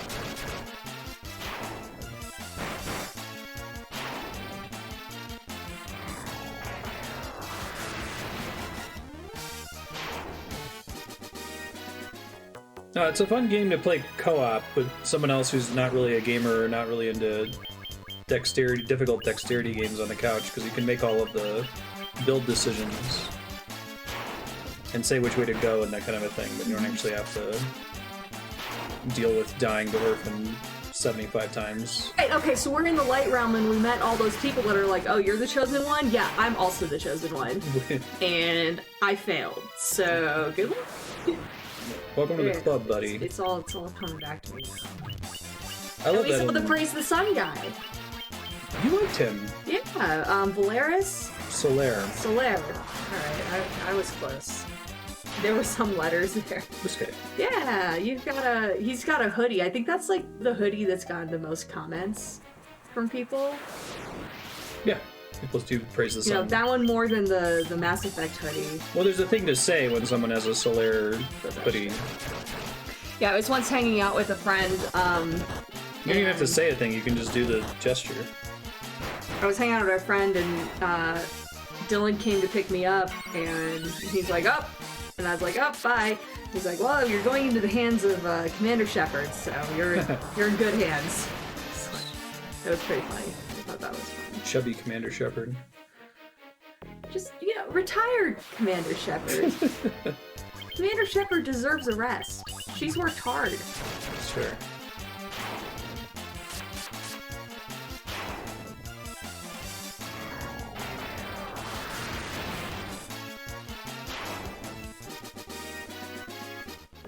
How does the sun relate to the Age of Fire? You know, it's not clear. I'm pretty sure the sun existed before the Age of Fire started, but Really? that wouldn't make sense because the whole idea is that it's like a land. It's basically the way I described it to Andrea is that the land with the darkness and the trees and the dragons is like before the Big Bang, and then the Age of Fire is the Big Bang, and now like all of the space has expanded so much that we're having a heat death of the universe. So, The last proton is decaying, that kind of a thing. fun story, we don't know the protons decay yet. That's just theoretical. Actually, Kamiokande, the giant tank of water with a bunch of photo detectors on the sides that's in Japan, it was built to do proton decay. It was trying to have this big tank of water. You just sit there and you wait for the proton to decay and make a little flash. And then your light sensors do it. And then you just sit here, you have a lot of water, which is a lot of atoms, and you know the probability is supposedly very low, if not impossible. And you just sit there and you wait.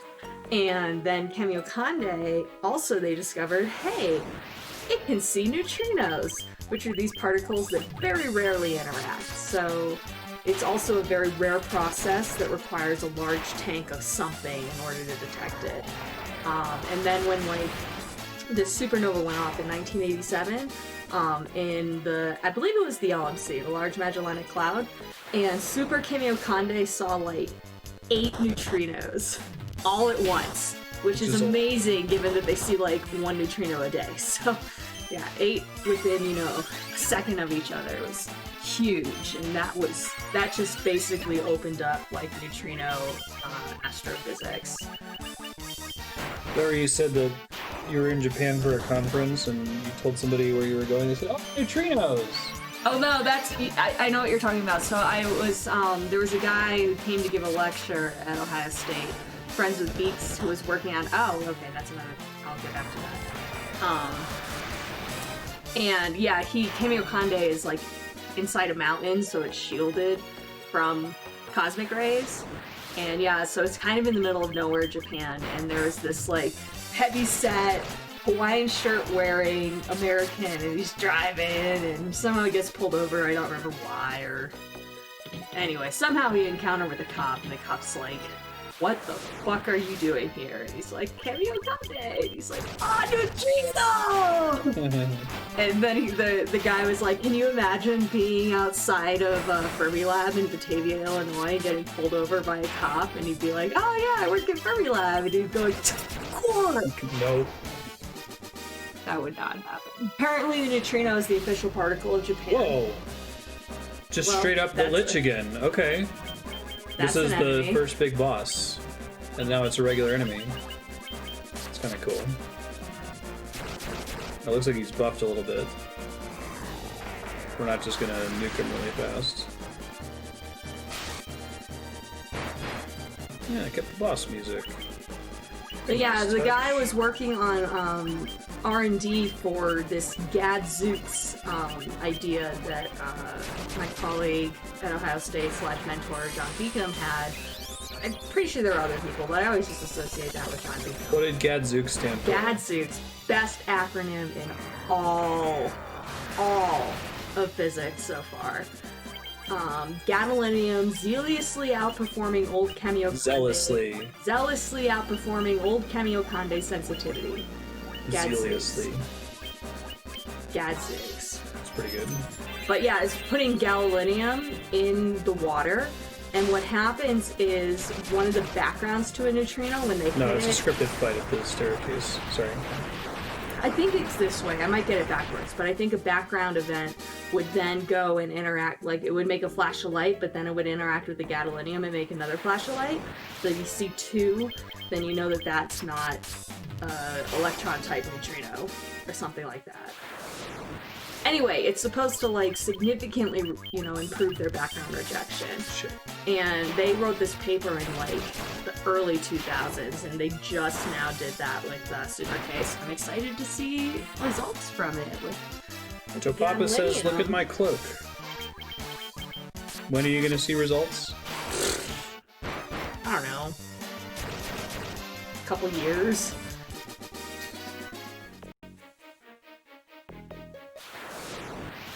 I think I can fit through here, let's see.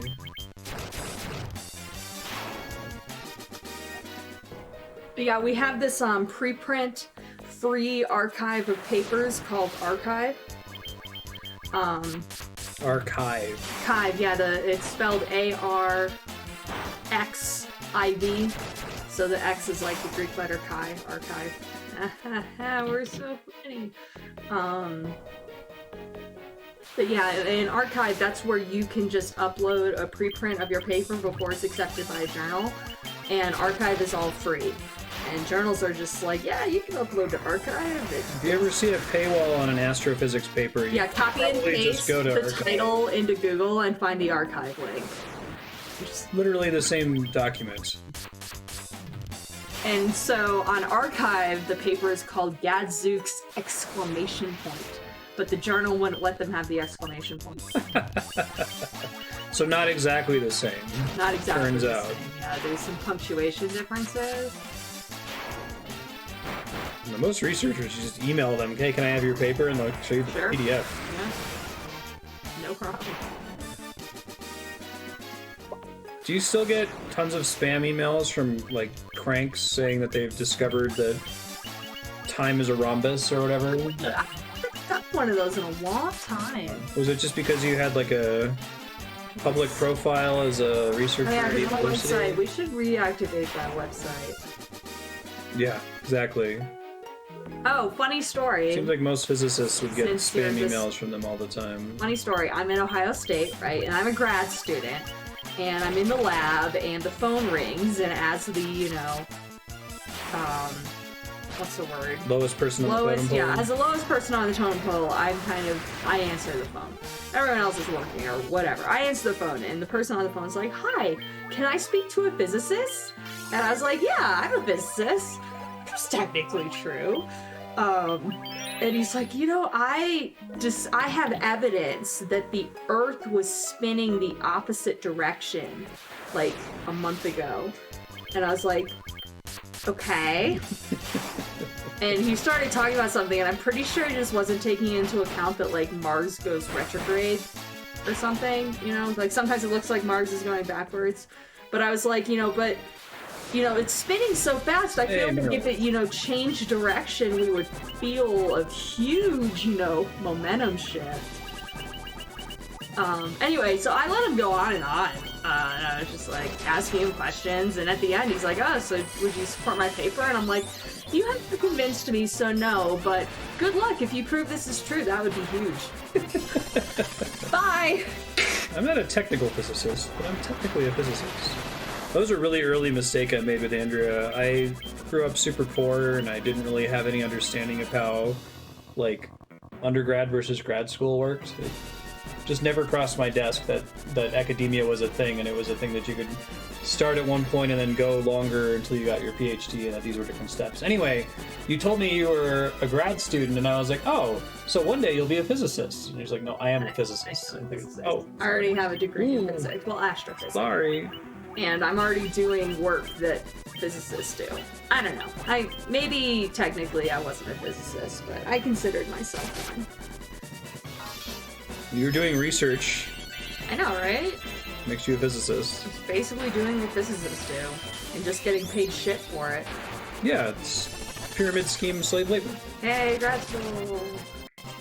Go to grad school at Ohio State, because Columbus is cheap as fuck. Or at least it can be. I mean, there's more nice, expensive places you can live, but, there's some cheap apartments. I actually saved money every once in a while on my paycheck, living in Columbus.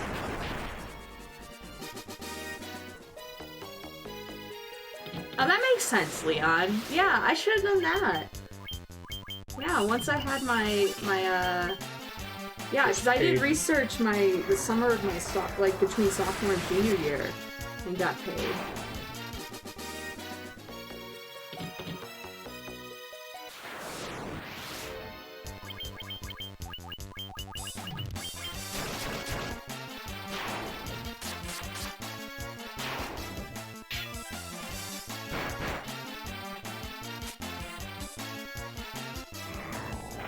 I like tech writer better. That's a good one. That's a good phrase. I miss data entry. Yeah. It's funny, he was working with someone who was unfamiliar with Excel, let's just put it that way. And it was just an equation, and then he could have just like dragged, and filled in all the cells immediately, and she thought she had to enter them in individually. She's like, this is gonna take me all day. Dylan's like, dude, just... You told that story before in the context of it was frustrating because this person would be at work until 8 p.m. and it would look like they were working really hard. Working so hard. And I would leave it like, 2 when I was done. Oh, Dylan's a slacker. No, he's just efficient. It's a really toxic work environment problem that's in a lot of workplaces still. I'm curious how coronavirus has impacted that. Where'd you move, Leon? Is it Dayton? Question mark? You were one of the ones that went to DC. That was Becca and Howard and John Campbell. I don't know if he's still there. I don't know if any of them are still there. I know they're in DC for... These are names of some of Andrea's colleagues from grad school.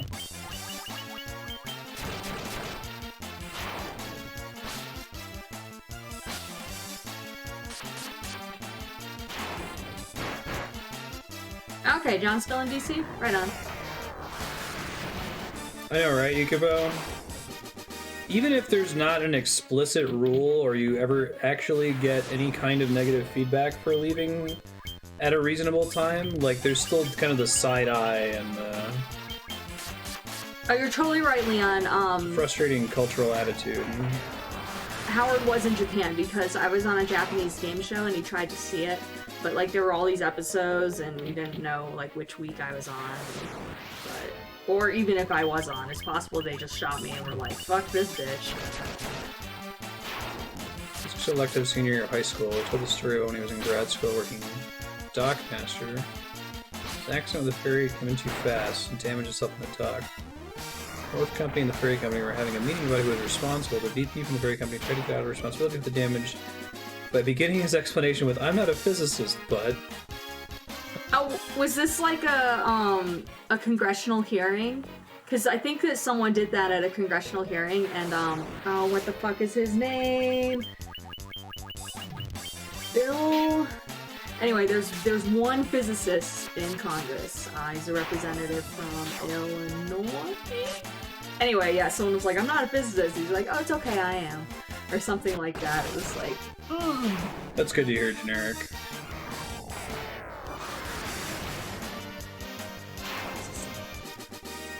Oh, even while working from home. Nice.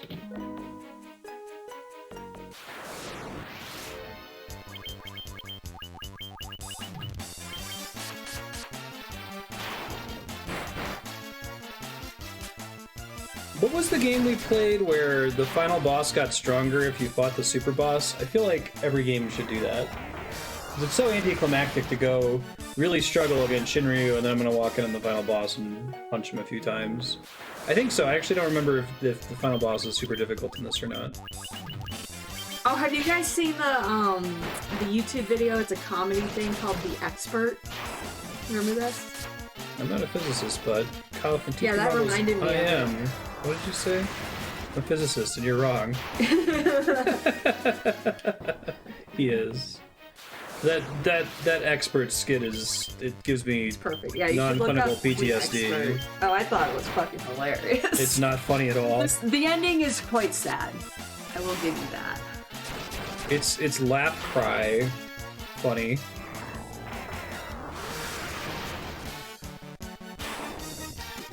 I've only maybe on stream I didn't, because I don't think I went to the trouble of getting Knights of the Round on stream, but maybe I did though. Maybe I. No, I think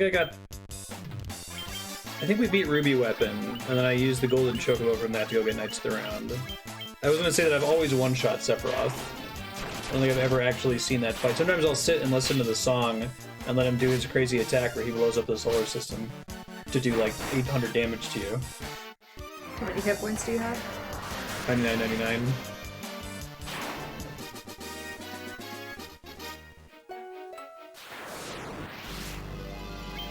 He adjusts if you have people at 99. Oh, that's interesting. I didn't know that.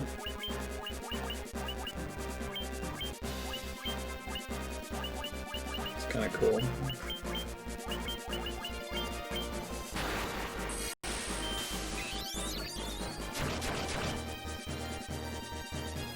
It's Kraken!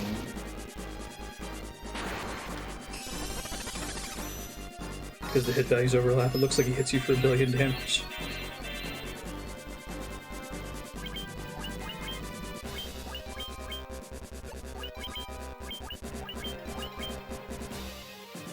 So I guess, I don't know if you remember Final Fantasy IX very much, Andrea, but a lot of it's kind of a callback to Final Fantasy I, including fighting these 4 bosses twice. Uh-huh.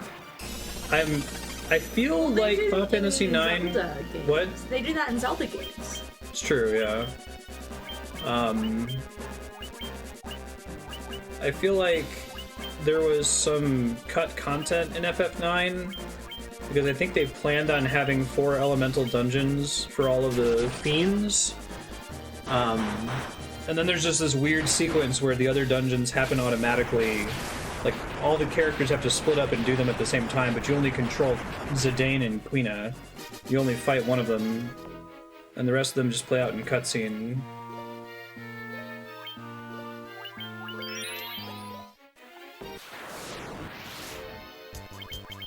They kind of reminded me of like the Triforce Peace Hunt in Wind Waker. I don't think this is what they originally wanted to do. If 9's unfinished, it's much more gracefully unfinished than 8. Yeah, I wouldn't have even noticed. Or at least I didn't even notice. You just told me. Well, I spent half of the playtime in Final Fantasy IX doing Chocobo Hot and Cold, because it's the greatest minigame of all time. With Hey, thanks, a Isla. really awesome Hey, song. Tiamat. Love that you have subscribers that are like years. Me too. Yeah, you guys are great. Thank you Thanks for guys. sticking around. You like him. You really like him.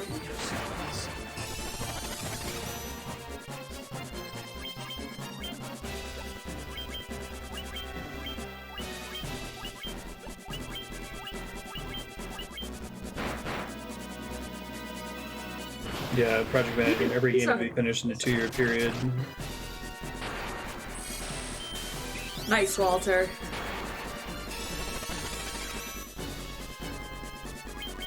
Thanks, guys. Aw, you're making him blush. I'm really bad at, like... So I did the subhype song. Maybe I need to adjust the volume back up. It used to be so loud that it would, like... It could sometimes be Completely disruptive if it dominate. triggered at a bad time. Yeah, now sometimes it's a little too quiet to hear, so...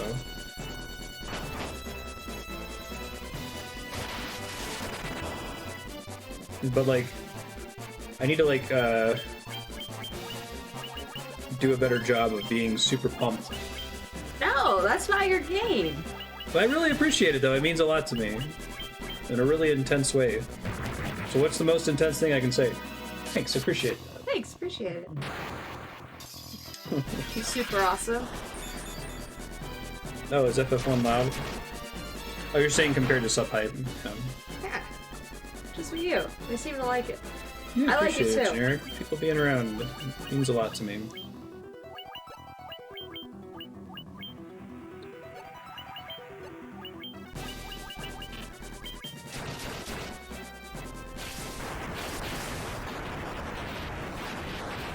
There were a couple times though, because the Twitch API doesn't send a different message if someone changes their sub tier. So in the same month, Brutus and Ravanon both changed their sub tier from 1 to 3, and I was just like, "Hey, thanks, guys," because I didn't Like, see it. they just renewed. Yeah. Yeah.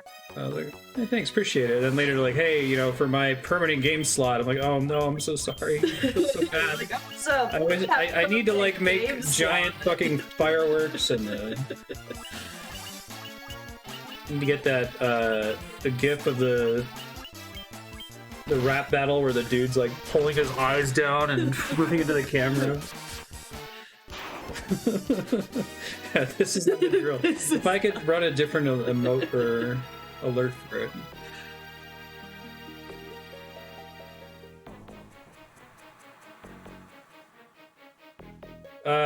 Database is only possible as of 2 weeks ago with effects. If you find out another option, he is all yours. Deepbot added light DB support 2 weeks ago in a patch, but before that, text files are the only real way to talk between. If you remember when we were talking about the whole Minibot thing, like the whole reason was a lot of people come into here and they're like, this seems like a complicated solution. This should be solvable. And then they look at, oh wait, talking to Twitch is actually really hard. Having something that is able to listen to Twitch, keep track of a currency, not allow it to be duplicated, like it's a really difficult base functionality to just duplicate. But if they added a new feature 2 weeks ago? Yeah, they just added a new feature Are you where you gonna can do use like it? to be. I would have to rewrite everything in it, so there'll probably be a big project over the course of like weeks or months. It'll take some time. Oh no, it's no problem, LitFX. You didn't drop the ball. It's a difficult problem to solve. You should see So some I'm of just his saying, like, it's equations. really hard. They're like It this seems like it shouldn't be. Do you remember me? I was once known as a Knight of Cornelia. This is the first boss we fought. When they do tier 3, just have like wing. No? 2,000 years from now, you killed me. I am Garland. Peek can't listen to the message in that way. I could write something to do it, but it would be complicated. It's possible, but not trivial. Like, I can listen to channel points redemption messages, but I can't listen to other events. There's a one global way it will respond to an event. And this is actually, I asked Chatty about this. I was like, hey, do you get API messages separately when someone changes their sub tier? And they said, no, it looks exactly the same as a renew. And Did you tell them to update that shit? no, that's Twitch's problem. Oh. It's the API that... 2,000 years from now, you killed me. I am Garland. That was the first boss. is the final boss, is the first boss. Full circle. You did defeat me. I've always told, and my family knows this, and Dylan knows this, but This is the end of the game, sorry. The four great forces saved me by sending me back through time. Once here, I sent the four fiends into the future. Oh, there's little statues of them. That's cute. They shall once again use the four great forces to send me into the past. It's a stable time loop. Just like Final Fantasy VIII. 2,000 years, I'll remember none of this. And now he's a dragon. He's a dragon man. You're reborn again here, so even as you die again and again, I shall return, born again in this endless circle I've created. Okay, sorry, carry on. Alright, well, I was just gonna say that, like, when I die, use what you can for, like, medical purposes, cremate the rest of it, and scatter the ashes in at the hospital in Belleville, Illinois. So that's where I was born. So I want to do a full circle in the reference frame of the Earth. I realize that the solar system is moved, you know, into a different place. Bury you in space. And I know that the Earth moves around the sun, and so I'm not necessarily going to be exactly the same place, but, like, you know, listen, that's the best I can do. So yeah, bury me there. By bury, I mean just scatter my ashes. They probably won't let you, but just, like, you know, show up with a coffee can, like in Big Lebowski, and just be like, doo doo.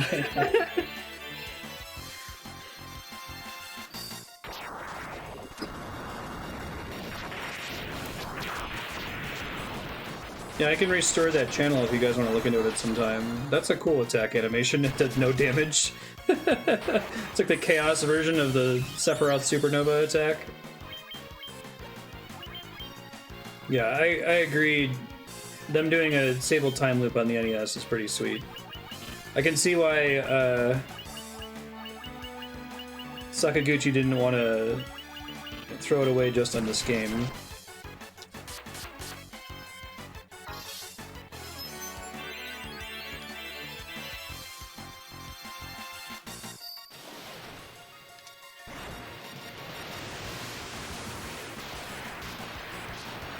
It's a pretty sweet spell animation too. Is it gonna do like 200 damage? Wonderful.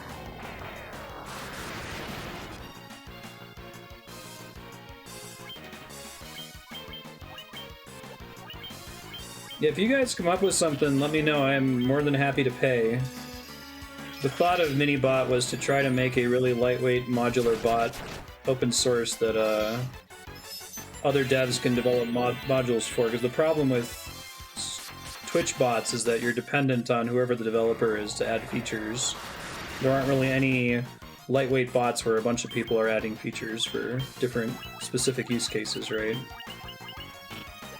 So like I said, it wasn't until a couple weeks ago that LightDB support was added to DeepBot, which makes some things possible that weren't really possible before. You missed. We all have ribbons, dummy. This boss theme's really cool. Does he have like a chicken living in his stomach? I don't think I've noticed that about the Chaos sprite before. I think I've seen Chaos more in Theater Rhythm than I've ever seen out of it. He's a pretty cool looking sprite, but that's a pretty silly looking. You're pretty sneaky. Kazooie lives in his tummy or something?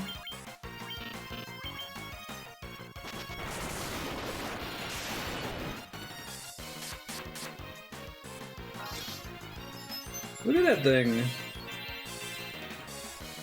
Is that like the final boss equivalent of Solid Snake having a math teacher mustache in Metal Gear Solid 4, where it like looks super badass in Japan?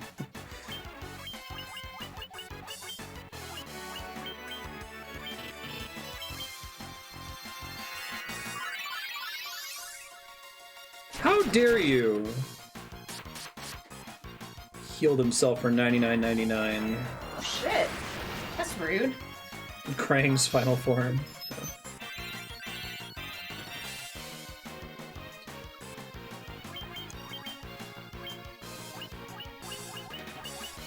Already cast Protect, right?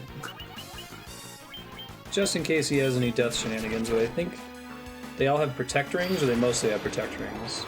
This is cool. So he has a really neat spell animation for all of the different elements of the crystals. What element is that? Spooky ghost element? Is it called the spooky element?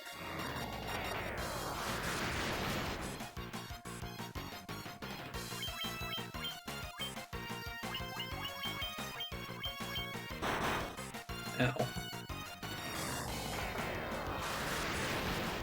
At least he has a decent amount of health. Just walk in here and stab him once and he dies instantly.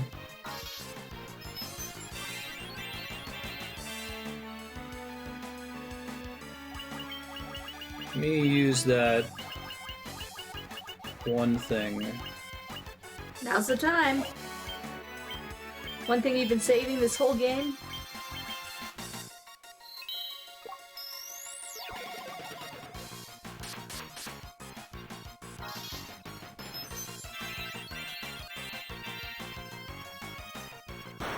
Here, I'll go ahead and restore the Minibot channel if you guys want to chat about it. No pressure, though. I literally brought it up as, like, this is really hard.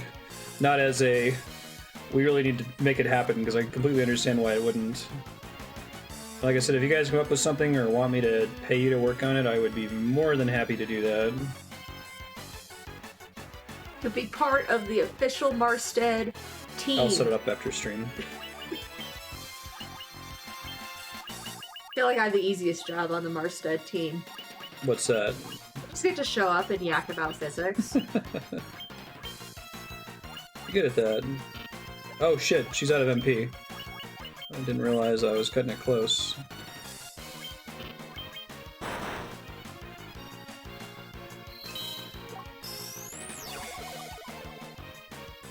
When I restore the channel game saucer, if it's interesting to you, there's some documentation in there, like a requirements document and a wireframe mock-up that I had put together. Cutting it close, alright. Oh man, good job, Topa. Way to hang in there. Topapa! Dry, there's like a dry wine.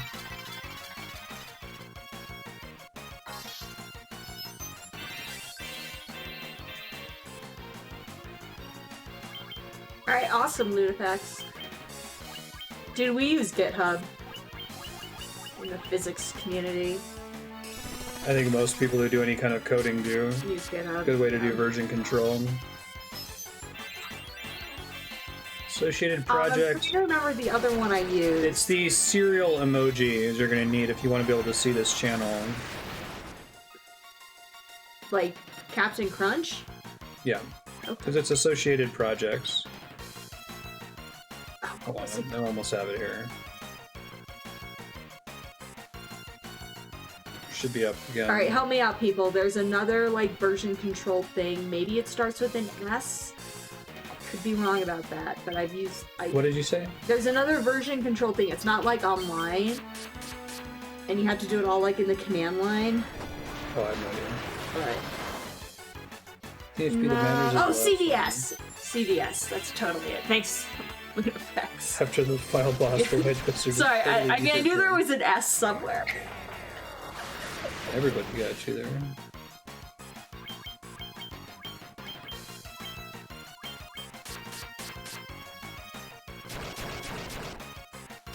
Hey, eat it, Chaos. Nice. Good timing.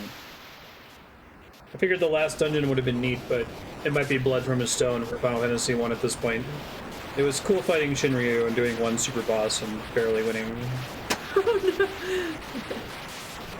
You get to see the cool death animation. It's a pretty cool death animation.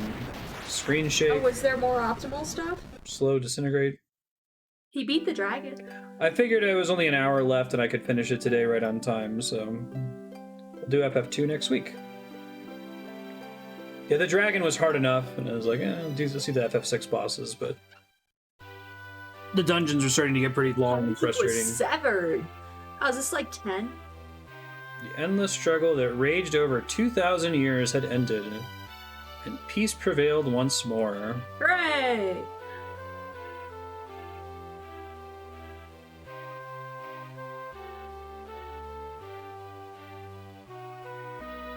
The light of the four crystals restored the forces of wind, water, earth, and fire.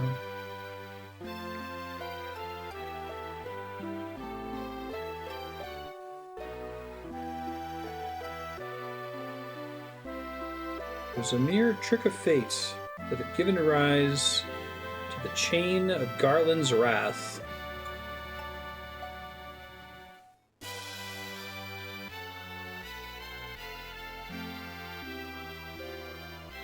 But magnified by the four forces meant to guide our world, that trick of fate also gave birth to the fiends.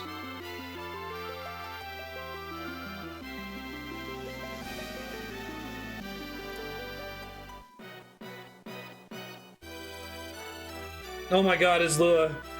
Are you serious? Thank you so much. Fuck. I didn't look at it when I just... Jesus Christ. Thank you, Islua. I really appreciate it. That's so cool of you. I know. It's good to have you. I literally talked about it super after. Awesome. Fucking kill me. You're awesome. Thank you so much. She upped her You sub. should play sub hype. I played earlier, but... I'm just saying, once... Islua upped her sub to tier 3, and I was talking about, yeah, 2 people upped their sub to tier 3, and I didn't even notice. Jesus. Do you have a game you want for your permanent slot, Islua? Thank you, Ken. When was this fateful day that sent time spiraling into a loop?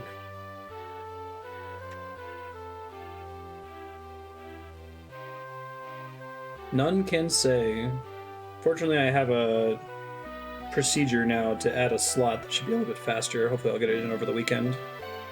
Seemed the cycle into which time had fallen would last forever. All of this happened because Garland happened to take the princess hostage in precisely the right ancient ruin. The bravery of 4 young travelers changed that. I think it was just like he wants the first boss to be the final boss. Forces that filled the world with darkness and used them to bathe the world in light. Right on. I know there's several people that would vote for Last of Us 2 as Lua, so get that one to win quickly and you can replace it with Spiritfarer. None will ever recall the struggle the 4 endured. The breaking of the chain means that it never existed.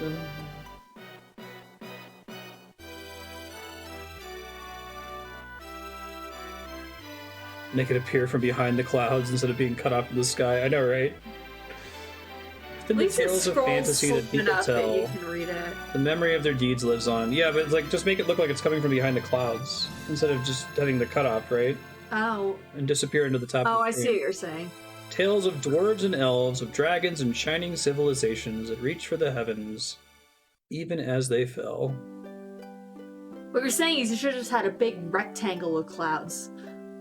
Yeah, exactly. That would have been fine. And now their return is upon us. The memory of their struggle buried deep in their hearts, they will quietly watch over our world.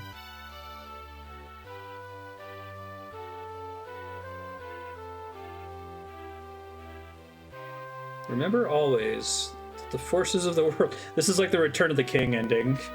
Just keeps going. There's a lot of ending here. Fades to white. You really have to go to the bathroom. I did have to go to the bathroom. The power of light must never be used for dark, and that the true crystals reside in your heart. The true crystals are in your heart all along. I was bursting when the Eagles got them from Mount Doom. You're like, oh, it's over now.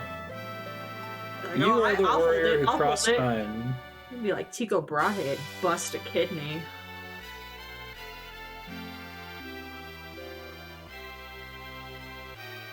Yes, Robinon and Brutus, you guys didn't get to hear me gush either. Thank you guys so much. Thanks to everyone, obviously, for subbing, but I'm sorry that you didn't get me to freak out on stream. And for watching. Because the frickin' notifications. Watchers get shoutouts too.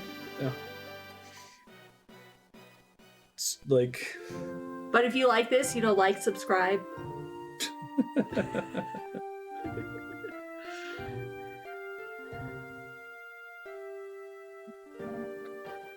Perfect Dude, timing. this timing, man. I know, right? Programmer, Nasir. Oh, I love these old credits, like the Zelda 1 credits. It's like 6 people or something.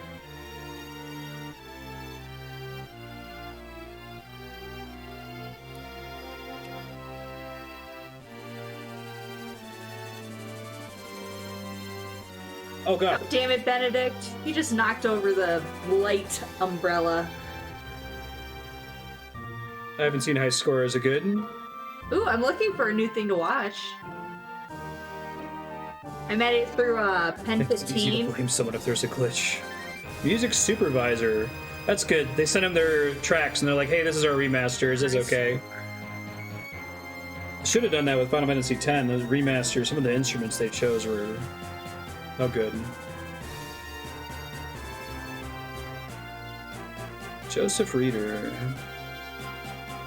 Oh, what was the video game documentary we watched about? And they had the Fez person featured. Oh, the indie game? Yeah, that was a good one. Jonathan Blow, Philip Fish, and the guys that did Super Meat Boy. I haven't seen King of Kong. It's about the fight over who had the high score in King Kong. Oh, that also sounds interesting. The one guy is kind of an asshole. What, Jonathan Blow? No, in King of Kong. Also Jonathan Blow. But I guess he's not really an asshole. no, he's just kind of pretentious. pompous. Yeah. It's one of those, like, you're a really good artist, and I guess you've kind of earned it, but... I didn't particularly like the Fez guy either. But the Meat Boy guy, the Super Meat Boy guys, they were cool. awesome. Yeah, they continue to be fan. cool. Yeah, big fan. Billy Mitchell, that's his name. I was trying to remember.